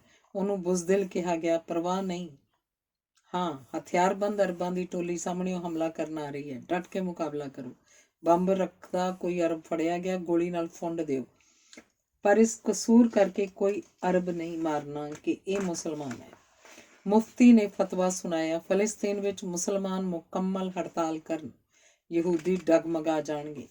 ਬੰਦਰਗਾਹ, ਟਰੱਕ, ਬੱਸਾਂ, ਖੇਤੀ ਸਭ ਬੰਦ। ਗੋਲਡਾ ਨੇ ਐਲਾਨ ਕੀਤਾ, ਜੱਦਾ ਦੀ ਬੰਦਰਗਾਹ ਬੰਦ ਹੋ ਗਈ ਹੈ। ਅਸੀਂ ਤਲ ਅਵੀਵ ਨਵੀਂ ਬੰਦਰਗਾਹ ਬਣਾਵਾਂਗੇ। ਹਥਿਆਰਬੰਦ ਯਹੂਦੀ ਰੇਲਾਂ ਤੇ ਟਰੱਕ ਚਲਾਉਣਗੇ। ਅਸੀਂ ਖੇਤਾਂ ਵਿੱਚ ਦੁੱਗਣਾ ਸਮਾਂ ਲਾਵਾਂਗੇ। ਕੋਈ ਰੋਕ ਕੇ ਦਿਖਾਏ। ਅਰਬਾਂ ਦੇ ਸਾਰੇ ਕੰਮ ਅਸੀਂ ਸੰਭਾਲਾਂਗੇ। ਗੁਰੀਓ ਨੇ 1937 ਵਿੱਚ ਗੋਲਡਾ ਨੂੰ ਅਮਰੀਕਾ ਫੰਡ ਇਕੱਠੇ ਕਰਨ ਲਈ ਭੇਜਿਆ ਤਾਂ ਕਿ ਤਲ ਅਵੀਵ ਬੰਦਰਗਾਹ ਕਾਇਮ ਕਰਕੇ ਯਹੂਦੀ ਆਪਣਾ ਵਪਾਰ ਸ਼ੁਰੂ ਕਰ ਸਕਣ। 2000 ਸਾਲ ਪਹਿਲਾਂ ਯਹੂਦੀ ਸ਼ਿਪਿੰਗ ਜਾਣਦੇ ਸਨ, ਪਰ ਲੰਮਾ ਸਮਾਂ ਉੱਜੜ ਕੇ ਮੈਦਾਨਾਂ 'ਚ ਵਸਣ ਕਾਰਨ ਭੁੱਲ ਗਏ ਸਨ। ਪਹਿਲਾ ਜਹਾਜ਼ ਖਰੀਦਣ ਲਈ ਪੈਸੇ ਚਾਹੀਦੇ ਸਨ। ਫੈਸਲਾ ਹੋਇਆ ਇਹਦਾ ਨਾਮ ਨਕਸ਼ੋ ਰੱਖਾਂਗੇ। ਜਦੋਂ ਮਿਸਰ ਵਿੱਚੋਂ ਉਜੜਨ ਵੇਲੇ ਪੈਗੰਬਰ ਮੂਸਾ ਨੇ ਕਿਹਾ ਲਾਲ ਸਾਗਰ 'ਚ ਕੁੱਦ ਪਵੋ, ਹੁਕਮ ਮੰਨਦਿਆਂ ਜਿਸ ਬੱਚੇ ਨੇ ਸਭ ਤੋਂ ਪਹਿਲਾਂ ਛਾਲ ਮਾਰੀ ਉਹਦਾ ਨਾਮ ਨਕਸ਼ੋ ਸੀ। ਲੱਕੜ ਦੇ ਫੱਟਿਆਂ ਨਾਲ ਬੰਦਰਗਾਹ ਤਿਆਰ ਕੀਤੀ। ਜਦੋਂ ਪਹਿਲਾ ਜਹਾਜ਼ ਤਲ ਅਵੀਵ ਪੁੱਜਾ, ਹਜ਼ਾਰਾਂ ਯਹੂਦੀ ਦੇਖਣ ਆਏ। ਉਹਨਾਂ ਦਾ ਸੁਪਨਾ ਸਾਕਾਰ ਹੋ ਗਿਆ। ਗੀਤ ਗਾਏ, ਨੱਚੇ, ਪੂਰਾ ਤਿਉਹਾਰ। ਇੱਕ ਦਿਨ ਉਹਨਾਂ ਦੀ ਨੇਵੀ ਫਲੀਟ ਵੀ ਬਣ ਜਾਏਗੀ। ਉਦੋਂ ਕਿਸੇ ਨੂੰ ਇਹ ਖਿਆਲ ਨਹੀਂ ਸੀ ਕਿ ਨਾਜ਼ੀ ਕੈਂਪਾਂ ਵਿੱਚ ਬੰਦੀ ਯੂਰਪੀਨ ਯਹੂਦੀ ਇਸੇ ਬੰਦਰਗਾਹ ਉੱਤੇ ਆ ਕੇ ਉਤਰਨਗੇ। 1936 ਵਿੱਚ ਬਰਤਾਨੀਆ ਦੇ ਪੀਲ ਕਮਿਸ਼ਨ ਨੇ ਫਲਸਤੀਨ ਦਾ ਦੌਰਾ ਕੀਤਾ ਤੇ ਲਿਖਿਆ ਕਿ ਫਲਸਤੀਨ ਦੇ 2 ਟੁਕੜੇ ਕਰ ਦਿੱਤੇ ਜਾਣ। 2000 ਵਰਗ ਮੀਲ ਰਕਬਾ ਯਹੂਦੀਆਂ ਨੂੰ ਮਿਲੇ, ਬਾਕੀ ਦਾ ਅਰਬਾਂ ਨੂੰ। ਜੇਰੂਸਲਮ ਨੂੰ ਜਾਣ ਵਾਸਤੇ ਅੰਤਰਰਾਸ਼ਟਰੀ ਲਾਂਘਾ ਦੇ ਦਿੱਤਾ ਜਾਏ। ਗੋਲਡਾ ਨੇ ਇਸ ਪੇਸ਼ਕਸ਼ ਤੇ ਇਤਰਾਜ਼ ਉਠਾਉਂਦਿਆਂ ਕਿਹਾ, ਇੰਨਾ ਘੱਟ ਰਕਬਾ, ਬਾਕੀ ਸਾਰਾ ਫਲਸਤੀਨੀ ਅਰਬਾਂ ਨੂੰ। ਵੱਡੇ ਹੋ ਕੇ ਮੇਰੇ ਬੱਚੇ ਮੈਨੂੰ ਪੁੱਛਣਗੇ, ਮਾਂ ਤੂੰ ਐਡਾ ਵੱਡਾ ਦੇਸ਼ ਛੱਡਣ ਦੇ ਫੈਸਲੇ ਤੇ ਦਸਤਖਤ ਕੀਤੇ। ਬਹੁਤ ਸਾਰੇ ਹੋਰ ਨੇਤਾ ਵੀ ਇਹੀ ਕਹਿ ਰਹੇ ਸਨ। ਬਿਨ ਗੁਰੀਓ ਨੇ ਸਹਿਮਤੀ ਦਿੰਦਿਆਂ ਕਿਹਾ, ਕੁਝ ਤਾਂ ਮਿਲੇਗਾ, ਹੁਣ ਤਾਂ ਕੁਝ ਵੀ ਨਹੀਂ। ਕੀ ਜ਼ੀਰੋ ਤੋਂ ਸਾਨੂੰ ਅੱਗੇ ਨਹੀਂ ਵਧਣਾ ਚਾਹੀਦਾ? ਉਹਦੀ ਗੱਲ 'ਚ ਦਮ ਸੀ। ਮੰਨ ਗਏ, ਪਰ ਅਰਬ ਨਹੀਂ ਮੰਨੇ। ਅਰਬਾਂ ਨੇ ਕਦੀ ਆਪਣਾ ਫਾਇਦਾ ਨਹੀਂ ਸੋਚਿਆ। ਉਹ ਸੋਚਦੇ ਸਨ ਯਹੂਦੀਆਂ ਦਾ ਨੁਕਸਾਨ ਕਿਵੇਂ ਹੋਵੇ। ਜੇ ਪੀਲ ਪਲਾਨ ਮੰਨੀ ਜਾਂਦੀ, ਲੱਖਾਂ ਯਹੂਦੀ ਦੂਜੀ ਜੰਗ ਵਿੱਚ ਮਰਨੋਂ ਬਚ ਕੇ ਇੱਥੇ ਆ ਪੁੱਜਦੇ। ਅੰਗਰੇਜ਼ਾਂ ਨੇ ਕੋਟਾ ਮਿੱਥਿਆ ਹੋਇਆ ਸੀ, ਜਿਸ ਤੋਂ ਵਧੇਕ ਗਿਣਤੀ ਦੇ ਸ਼ਰਨਾਰਥੀ ਯਹੂਦੀਆਂ ਨੂੰ ਬੰਦਰਗਾਹ ਤੋਂ ਵਾਪਸ ਭੇਜ ਦਿੰਦੇ ਸਨ। ਯਾਨੀ ਕਿ ਜੇ ਯਹੂਦੀਆਂ ਦਾ ਜਿਉਣ ਨੂੰ ਜੀ ਕਰੇ, ਉਹਨਾਂ ਨੂੰ ਇਹ ਹੱਕ ਨਾ ਦਿੱਤਾ ਜਾਏ। 1938 ਅਮਰੀਕਾ ਵਿੱਚ 32 ਦੇਸ਼ਾਂ ਦੇ ਪ੍ਰਤੀਨਿਧ ਆਏ, ਜਿਨ੍ਹਾਂ ਨੇ ਯਹੂਦੀਆਂ ਦੇ ਫਲਸਤੀਨ 'ਚ ਦਾਖਲੇ ਦਾ ਕੋਟਾ ਨਿਸ਼ਚਿਤ ਕਰਨਾ ਸੀ। ਗੋਲਡਾ ਗਈ, ਸੁਣਦੀ ਰਹੀ, ਸਭ ਫਲਸਫਾ ਝਾੜਦੇ ਰਹੇ, ਕੋਈ ਲਾਭਦਾਇਕ ਫੈਸਲਾ ਨਾ ਹੋਇਆ। ਪ੍ਰੈਸ ਨੇ ਪੁੱਛਿਆ, ਮੈਡਮ ਤੁਸੀਂ ਕੀ ਕਹਿਣਾ ਚਾਹੋਗੇ? ਗੋਲਡਾ ਬੋਲੀ, ਮੇਰੀ ਯਹੂਦੀਆਂ ਅੱਗੇ ਅਪੀਲ ਹੈ, ਦੁਨੀਆ ਦੇ ਕਿਸੇ ਦੇਸ਼ ਤੋਂ ਹਮਦਰਦੀ ਦੀ ਆਸ ਨਾ ਰੱਖਣ। ਰੱਬ ਤੋਂ ਇਲਾਵਾ ਸਾਡਾ ਹਮਦਰਦ ਕੋਈ ਨਹੀਂ ਹੈ। ਬਰਤਾਨੀਆ ਨੇ ਕੋਟੇ ਬਾਰੇ ਜਿਹੜਾ ਵਾਈਟ ਪੇਪਰ ਜਾਰੀ ਕੀਤਾ, ਗੁਰੀਓ ਨੇ ਰੱਦ ਕਰ ਦਿੱਤਾ। ਸਤੰਬਰ 1939 ਨੂੰ ਦੂਜਾ ਵਿਸ਼ਵ ਯੁੱਧ ਛਿੜ ਗਿਆ। ਗੁਰੀਓ ਦਾ ਐਲਾਨ ਆਇਆ, ਅਸੀਂ ਹਿਟਲਰ ਵਿਰੁੱਧ ਇਉਂ ਲੜਾਂਗੇ ਜਿਵੇਂ ਵਾਈਟ ਪੇਪਰ ਹੈ ਹੀ ਨਹੀਂ। ਅਸੀਂ ਵਾਈਟ ਪੇਪਰ ਵਿਰੁੱਧ ਇਉਂ ਲੜਾਂਗੇ ਜਿਵੇਂ ਹਿਟਲਰ ਹੈ ਹੀ ਨਹੀਂ। ਨਾਜ਼ੀਆਂ ਵਿਰੁੱਧ ਖੂਨੀ ਜੰਗ ਲੜਦੇ ਬਰਤਾਨੀਆ ਨੂੰ ਯਹੂਦੀਆਂ ਦੀ ਨਸਲਕੁਸ਼ੀ ਦਾ ਫਿਕਰ ਨਹੀਂ ਸੀ, ਹਾਲਾਂਕਿ ਬਰਤਾਨੀਆ ਵੱਲੋਂ ਲੜ ਰਹੇ ਸਨ। ਜਾਨ ਬਚਾ ਕੇ ਫਲਸਤੀਨੀ ਆਉਂਦੇ ਯਹੂਦੀਆਂ ਦੇ ਰਸਤੇ 'ਚ ਲੋਹੇ ਦੀ ਦੀਵਾਰ ਬਰਤਾਨੀਆ ਬਣ ਰਿਹਾ ਸੀ। ਸਾਲ 1935 ਦਾ ਵਾਈਟ ਪੇਪਰ ਮੌਤ ਦਾ ਵਾਰੰਟ ਸੀ, ਜਿਹੜਾ ਅਜਨਬੀਆਂ ਨੇ ਤਿਆਰ ਕੀਤਾ। ਅਰਬ ਨਹੀਂ ਚਾਹੁੰਦੇ ਸਨ ਕਿ ਫਲਸਤੀਨ 'ਚ ਯਹੂਦੀਆਂ ਦੀ ਗਿਣਤੀ ਵਧੀ ਜਾਏ। ਅਰਬ ਨਾਜ਼ੀਆਂ ਦੇ ਹਿਮਾਇਤੀ ਸਨ, ਤਾਂ ਵੀ ਬਰਤਾਨੀਆ ਅਰਬਾਂ ਦੀ ਗੱਲ ਮੰਨ ਰਿਹਾ ਸੀ, ਯਹੂਦੀਆਂ ਦੀ ਨਹੀਂ। ਉਦੋਂ ਯਹੂਦੀ ਨਾ ਵੱਖਰਾ ਦੇਸ਼ ਮੰਗ ਰਹੇ ਸਨ, ਨਾ ਆਜ਼ਾਦੀ ਦਾ ਭਰੋਸਾ, ਨਾ ਅੰਨ, ਨਾ ਧਨ, ਨਾ ਹਥਿਆਰ। ਉਹਨਾਂ ਦੀ ਕੇਵਲ ਤੇ ਕੇਵਲ ਫਰਿਆਦ ਇਹ ਸੀ ਕਿ ਸ਼ਰਨ ਆਉਂਦੇ ਯਹੂਦੀਆਂ ਨੂੰ ਫਲਸਤੀਨ ਆਉਣ ਦਿਓ। ਫਲਸਤੀਨ ਦੇ ਗਰੀਬ ਯਹੂਦੀ ਰਫਿਊਜ਼ੀਆਂ ਨਾਲ ਵੰਡ ਕੇ ਰੁੱਖੀ ਸੁੱਖੀ ਰੋਟੀ ਖਾ ਲੈਣਗੇ। ਯਹੂਦੀਆਂ ਦੇ ਨਰਸੰਹਾਰ ਵਿਰੁੱਧ ਕਿਸੇ ਨੇ ਹਾਂ ਦਾ ਨਾਰਾ ਨਹੀਂ ਮਾਰਿਆ। ਫਲਸਤੀਨ ਵਿੱਚੋਂ 1,30,000 ਜਵਾਨ ਯਹੂਦੀ ਭਰਤੀ ਹੋ ਗਏ। ਬਰਤਾਨੀਆ ਚਾਹੁੰਦਾ ਨਹੀਂ ਸੀ, ਪਰ ਉਹਨੂੰ ਰਿਕਰੂਟਾਂ ਦੀ ਲੋੜ ਪੈ ਗਈ ਤੇ ਯਹੂਦੀਆਂ ਵਰਗੇ ਭਰੋਸੇਯੋਗ ਸਿਪਾਹੀ ਹੋਰ ਮਿਲ ਨਹੀਂ ਸਕਦੇ ਸਨ। ਇਸ ਖਤਰਨਾਕ ਸਮੇਂ ਵਿੱਚ ਵੀ ਯਹੂਦੀਆਂ ਨੂੰ ਵਧੇਰੇ ਕਰਕੇ ਡਰਾਈਵਰ, ਕੁੱਕ, ਸਫਾਈ ਸੇਵਕ ਵਜੋਂ ਕੰਮ ਦਿੱਤੇ ਜਾਂਦੇ ਤਾਂ ਕਿ ਉਹਨਾਂ ਹੱਥ ਵਧੀਕ ਹਥਿਆਰ ਨਾ ਆ ਸਕਣ। ਉਹਨਾਂ ਨੂੰ ਦੇਸੀ ਕਿਹਾ ਜਾਂਦਾ, ਜਿਹਦਾ ਮਤਲਬ ਹੁੰਦਾ ਮਾਮੂਲੀ ਤਨਖਾਹ, ਘਟੀਆ ਖਾਣਾ। ਇਜ਼ਰਾਈਲ ਆਜ਼ਾਦ ਹੋਇਆ ਤਾਂ ਜਰਮਨੀ ਨੇ ਰਾਲਫ ਪਾਲ ਨੂੰ ਆਪਣਾ ਰਾਜਦੂਤ ਨਿਯੁਕਤ ਕੀਤਾ। ਗੋਲਡਾ ਨਹੀਂ ਚਾਹੁੰਦੀ ਸੀ ਅਜਿਹਾ ਬੰਦਾ ਰਾਜਦੂਤ ਵਜੋਂ ਆਏ ਜਿਹਨੇ ਯੁੱਧ ਵਿੱਚ ਹਿੱਸਾ ਲਿਆ ਹੋਵੇ। ਪਰ ਪਾਲ ਨਾ ਸਿਰਫ ਸੈਨਾ 'ਚ ਲੜਿਆ ਸੀ, ਸਗੋਂ ਯੁੱਧ ਵਿੱਚ ਉਹਦੀ ਇੱਕ ਬਾਂਹ ਕੱਟੀ ਗਈ ਸੀ। ਪਰ ਜਰਮਨੀ ਬਜ਼ਿੱਦ ਸੀ ਕਿ ਉਹੀ ਰਾਜਦੂਤ ਹੋਏਗਾ। ਜਦੋਂ ਇਜ਼ਰਾਈਲ 'ਚ ਆ ਕੇ ਉਹਨੇ ਦਫ਼ਤਰ ਹਾਜ਼ਰੀ ਲਾਈ, ਯਹੂਦੀਆਂ ਨੇ ਉਸ ਵਿਰੁੱਧ ਭਾਰੀ ਦਿਖਾਵੇ ਕੀਤੇ, ਜਲੂਸ ਕੱਢੇ। ਰਾਜਦੂਤ ਗੋਲਡਾ ਨੂੰ ਮਿਲਣ ਵਾਸਤੇ ਆਇਆ ਤਾਂ ਗੋਲਡਾ ਨੇ ਕਿਹਾ, ਇੱਥੇ ਇੱਕ ਵੀ ਪਰਿਵਾਰ ਅਜਿਹਾ ਨਹੀਂ ਜਿਹੜਾ ਨਾਜ਼ੀਆਂ ਦੇ ਕਹਿਰ ਤੋਂ ਬਚਿਆ ਹੋਵੇ। ਬੱਚਿਆਂ ਨੂੰ ਕਿਵੇਂ ਕੋਹ ਕੇ ਮਾਰਿਆ ਗਿਆ, ਕਿਵੇਂ ਥੋਕ ਵਿੱਚ ਮਨੁੱਖੀ ਜਿਸਮ ਸਾੜੇ ਗਏ, ਕਿਵੇਂ ਮਨੁੱਖਾਂ ਉੱਪਰ ਵਿਗਿਆਨਕ ਤਜਰਬੇ ਕੀਤੇ ਗਏ। ਇਹ ਲੋਕ ਸੁਪਨੇ ਵਿੱਚ ਚੀਕਾਂ ਮਾਰਦੇ ਹਨ। ਡਾਈਨਿੰਗ ਟੇਬਲ ਉੱਪਰ ਖਾਣਾ ਪਰੋਸਦੀ ਕਿਸੇ ਵੇਟਰ ਔਰਤ ਦੇ ਬਾਜ਼ੂ ਉੱਪਰ 60 ਲੱਖ ਦੀ ਗਿਣਤੀ ਖੁਣੀ ਦੇਖ ਕੇ ਤੂੰ ਕੀ ਸੋਚੇਂਗਾ? ਪਾਲ ਨੇ ਕਿਹਾ, ਇੱਥੇ ਰਾਜਧਾਨੀ 'ਚ ਜਿਹੜੀ 60 ਲੱਖ ਸ਼ਹੀਦਾਂ ਦੀ ਯਾਦਗਾਰ ਦਾ ਸਮਰਥਕ ਹੈ, ਪਹਿਲਾਂ ਮੈਂ ਉੱਥੇ ਜ਼ਿਆਰਤ ਕਰਕੇ ਫਿਰ ਤੁਹਾਡੇ ਕੋਲ ਆਇਆ। ਜਿਹੜਾ ਜਰਮਨ ਇਜ਼ਰਾਈਲ ਆਇਆ ਕਰੇਗਾ, ਮੈਂ ਉਹਨੂੰ ਕਿਹਾ ਕਰਾਂਗਾ ਪਹਿਲਾਂ ਸ਼ਹੀਦਾਂ ਦੀ ਯਾਦਗਾਰ ਦੇਖ ਕੇ ਆ। ਪਾਲ ਜਿੰਨਾ ਚਿਰ ਇਜ਼ਰਾਈਲ 'ਚ ਰਿਹਾ ਉਹ ਵਾਅਦਾ ਨਿਭਾਇਆ। ਜਦੋਂ ਇਜ਼ਰਾਈਲ ਨੇ ਅਰਬਾਂ ਖਿਲਾਫ 6 ਦਿਨ ਦੀ ਜੰਗ ਜਿੱਤ ਲਈ ਤਾਂ ਰੂਸ ਨੇ ਯੂਗੋਸਲਾਵੀਆ ਰਾਹੀਂ UN ਵਿੱਚ ਮਤਾ ਪੇਸ਼ ਕੀਤਾ ਕਿ ਇਜ਼ਰਾਈਲ ਦੇ ਜਿੱਤੇ ਹੋਏ ਇਲਾਕੇ ਅਰਬਾਂ ਨੂੰ ਵਾਪਸ ਕਰੇ। ਫਰਾਂਸ ਇਸ ਮਤੇ ਦੇ ਹੱਕ 'ਚ ਸੀ ਤੇ ਫ੍ਰੈਂਚ ਬੋਲਦੇ ਅਫਰੀਕੀ ਦੇਸ਼ਾਂ ਉੱਪਰ ਦਬਾਅ ਪਾ ਰਿਹਾ ਸੀ ਕਿ ਮਤੇ ਦੀ ਹਮਾਇਤ ਕਰਨ। ਇਜ਼ਰਾਈਲੀ ਖੁਫੀਆ ਗਾਰਡ ਨੇ 1960 ਵਿੱਚ ਅਰਜਨਟਾਈਨਾ ਵਿੱਚ ਛੁਪੇ ਆਈਖਮੈਨ ਨੂੰ ਫੜ ਕੇ ਇਜ਼ਰਾਈਲ ਪਹੁੰਚਾ ਦਿੱਤਾ। ਇਹ ਉਹੀ ਬੰਦਾ ਹੈ ਜਿਹਨੇ ਗੈਸ ਚੈਂਬਰਾਂ ਤੇ ਅਗਨ ਕੁੰਡਾਂ 'ਚ 60 ਲੱਖ ਯਹੂਦੀ ਮਾਰੇ। ਅਰਜਨਟਾਈਨਾ ਨੇ ਇਜ਼ਰਾਈਲ ਸਟੇਟ ਦੀ ਇਸ ਗੁੰਡਾਗਰਦੀ ਖਿਲਾਫ UN ਵਿੱਚ ਸ਼ਿਕਾਇਤ ਦਰਜ ਕਰਵਾਈ। ਗੋਲਡਾ ਇਸ ਕੇਸ ਦੀ ਪੈਰਵਾਈ ਕਰਨ ਗਈ। ਇਸ ਨਿਊਰਮਬਰਗ ਮੁਕੱਦਮੇ ਦੀ ਕਾਰਵਾਈ ਦੌਰਾਨ ਆਈਖਮੈਨ ਦੇ ਵਕੀਲ ਵਿਸਲਿਸਨੀ ਨੇ ਇਹ ਬਿਆਨ ਦਰਜ ਕਰਾਇਆ। 1940 ਵਿੱਚ ਜਰਮਨ ਸਰਕਾਰ ਨੇ ਫੈਸਲਾ ਕੀਤਾ ਕਿ ਕਬਜ਼ੇ 'ਚ ਆਏ ਯੂਰਪ ਦੇ ਸਾਰੇ ਦੇਸ਼ਾਂ ਦੇ ਯਹੂਦੀ ਇੱਕ ਥਾਂ ਇਕੱਠੇ ਕੀਤੇ ਜਾਣ। ਪੋਲੈਂਡ ਤਸੀਹਾ ਕੈਂਪਾਂ ਦਾ ਕੇਂਦਰ ਬਣਿਆ, ਜਿੱਥੇ 1942 ਤੱਕ ਬੇਸ਼ੁਮਾਰ ਯਹੂਦੀ ਕੰਡਿਆਲੀ ਤਾਰ ਦੀ ਵਲਗਣ 'ਚ ਘਿਰ ਗਏ। ਫਿਰ ਯਹੂਦੀ ਮਸਲੇ ਦਾ ਅੰਤਿਮ ਹੱਲ ਫਾਈਨਲ ਸੋਲਿਊਸ਼ਨ ਸ਼ੁਰੂ ਹੋਇਆ। ਇਸ ਤਹਿਤ ਯਹੂਦੀਆਂ ਦਾ ਬੀਜਨਾਸ ਕਰਨਾ ਸੀ। ਅੰਤਿਮ ਹੱਲ ਦਾ ਦੌਰ 1944 ਤੱਕ ਚੱਲਿਆ ਤੇ ਅਕਤੂਬਰ ਵਿੱਚ ਖਤਮ ਹੋਇਆ। ਹਿਮਲਰ ਨੂੰ ਪੁੱਛਿਆ ਗਿਆ, ਸੈਕਸ਼ਨ 4A4 ਤਹਿਤ ਕੀ ਹੁਕਮ ਸੀ? ਉਹਨੇ ਦੱਸਿਆ, ਹਾਂ, ਅੰਤਿਮ ਹੱਲ ਦਾ ਮਤਲਬ ਯਹੂਦੀਆਂ ਦਾ ਮੁਕੰਮਲ ਸਫਾਇਆ ਸੀ। ਇਸ ਅੰਤਿਮ ਹੱਲ ਦੌਰਾਨ Germany, France, Belgium, Holland, Poland, Luxembourg, Soviet ਦੇਸ਼, ਹੰਗਰੀ ਤੇ ਯੂਗੋਸਲਾਵੀਆ, ਯੂਨਾਨ, ਇਟਲੀ, ਚੈਕੋਸਲੋਵਾਕੀਆ, ਆਸਟਰੀਆ, ਰੋਮਾਨੀਆ ਤੇ ਬਲਗਾਰੀਆ ਦੇਸ਼ਾਂ ਦੇ 60 ਲੱਖ ਯਹੂਦੀ ਕਤਲ ਕੀਤੇ, ਜਿਨ੍ਹਾਂ ਵਿੱਚ ਵੱਖ-ਵੱਖ ਰੰਗਾਂ ਸੁਗੰਧੀਆਂ ਦੀਆਂ 30,000 ਕੌਮੀਅਤਾਂ ਖਤਮ ਹੋਈਆਂ, ਜਿਨ੍ਹਾਂ ਨੇ ਆਰਟ, ਸਾਹਿਤ ਤੇ ਵਿਗਿਆਨ ਦੇ ਖੇਤਰ 'ਚ ਦੁਨੀਆ ਨੂੰ ਦੇਵਕਦ ਸ਼ਖਸ ਦਿੱਤੇ ਸਨ। ਇਹਨਾਂ ਵਿੱਚ 10 ਲੱਖ ਬੱਚੇ ਸਨ। ਦੁਨੀਆ ਦਾ ਭਵਿੱਖ, ਇਹ ਭਵਿੱਖ ਖਤਮ ਹੋਇਆ।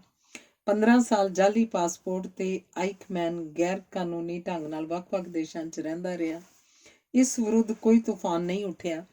ਅਰਜਨਟਾਈਨਾ ਨੂੰ ਇਤਰਾਜ਼ ਸੀ ਕਿ ਲੱਭ ਕੇ ਯਹੂਦੀਆਂ ਨੇ ਉਹਨੂੰ ਫੜਿਆ ਕਿਉਂ।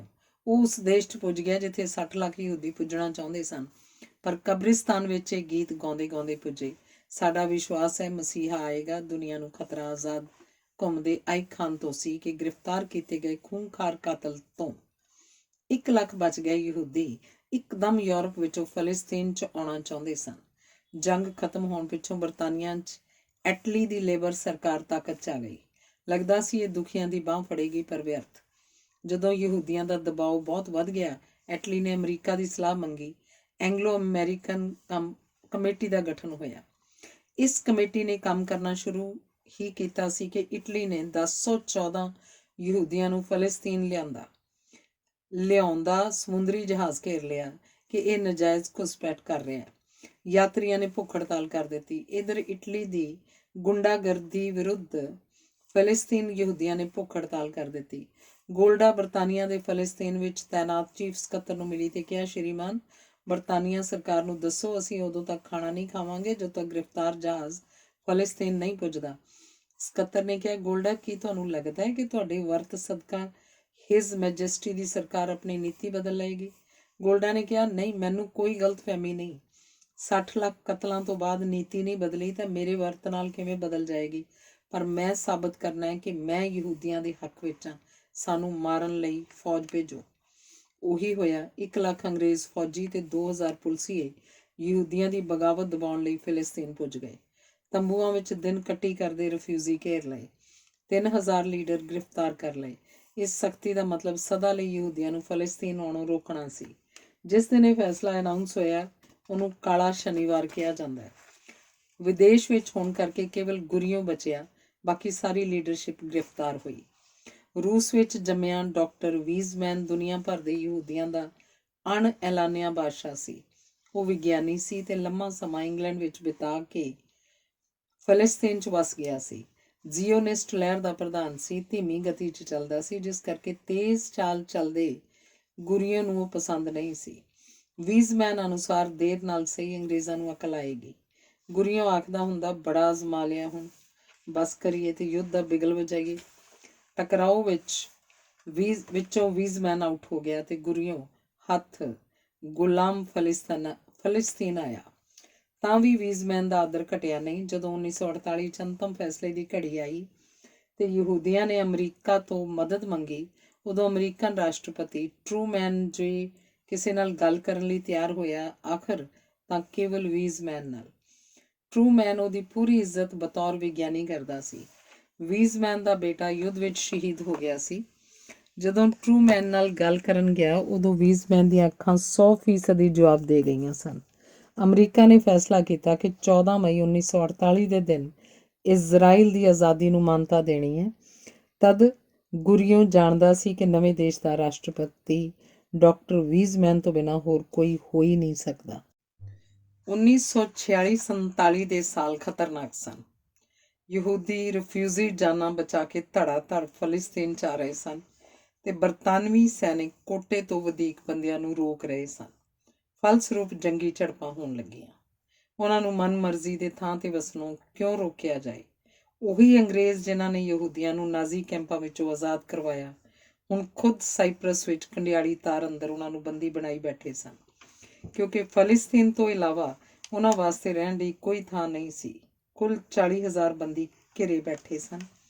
ਹਰ ਮਹੀਨੇ ਕੇਵਲ 1500 ਫਲਿਸਤੀਨ ਜਾਣਗੇ, ਇਹੋ ਕੋਟਾ ਨਿਸ਼ਚਿਤ ਸੀ। ਡਾਕਟਰਾਂ ਨੇ ਦੱਸ ਦਿੱਤਾ ਸੀ ਕਿ ਆਗਾਮੀ ਸਰਦੀਆਂ ਵਿੱਚ ਹਜ਼ਾਰਾਂ ਬੱਚੇ ਮੌਤ ਦੇ ਮੂੰਹ ਚਲੇ ਜਾਣਗੇ। ਸਿਰ ਤੋੜ ਯਤਨ ਕਰਕੇ ਬਰਤਾਨੀਆ ਨੂੰ ਮਨਾ ਲਿਆ ਕਿ ਯਤੀਮ ਬੱਚੇ ਵਾਰੀ ਤੋਂ ਪਹਿਲਾਂ ਆਜ਼ਾਦ ਕਰ ਦਿੱਤੇ ਜਾਣ, ਪਰ ਕੁਝ ਬੱਚੇ ਨਾਰਾਜ਼ ਵੀ ਹੋਏ। ਸਾਨੂੰ ਇਸ ਲਈ ਰੁਕਣਾ ਪਏਗਾ ਕਿਉਂਕਿ ਸਾਡਾ ਇਹੋ ਕਸੂਰ ਹੈ ਕਿ ਸਾਡੇ ਮਾਪੇ ਜਿਉਂਦੇ ਹਨ।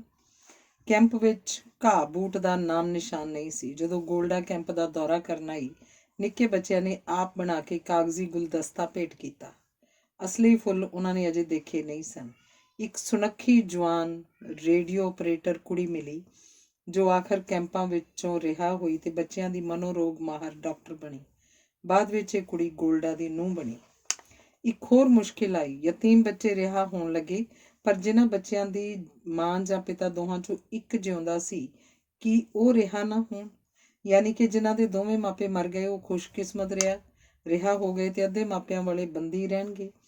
ਦੇਰ ਪਿੱਛੋਂ ਸਾਈਪਰਸ ਦੇ ਕੈਂਪ ਵਿੱਚ ਮਰੇ 100 ਬੱਚਿਆਂ ਦੇ ਪਿੰਜਰ ਦਫਨਾਉਣ ਵਾਸਤੇ ਫਲਿਸਤੀਨ ਦੇ ਹਾਫੀਆ ਸ਼ਹਿਰ 'ਚ ਲਿਆਂਦੇ ਗਏ।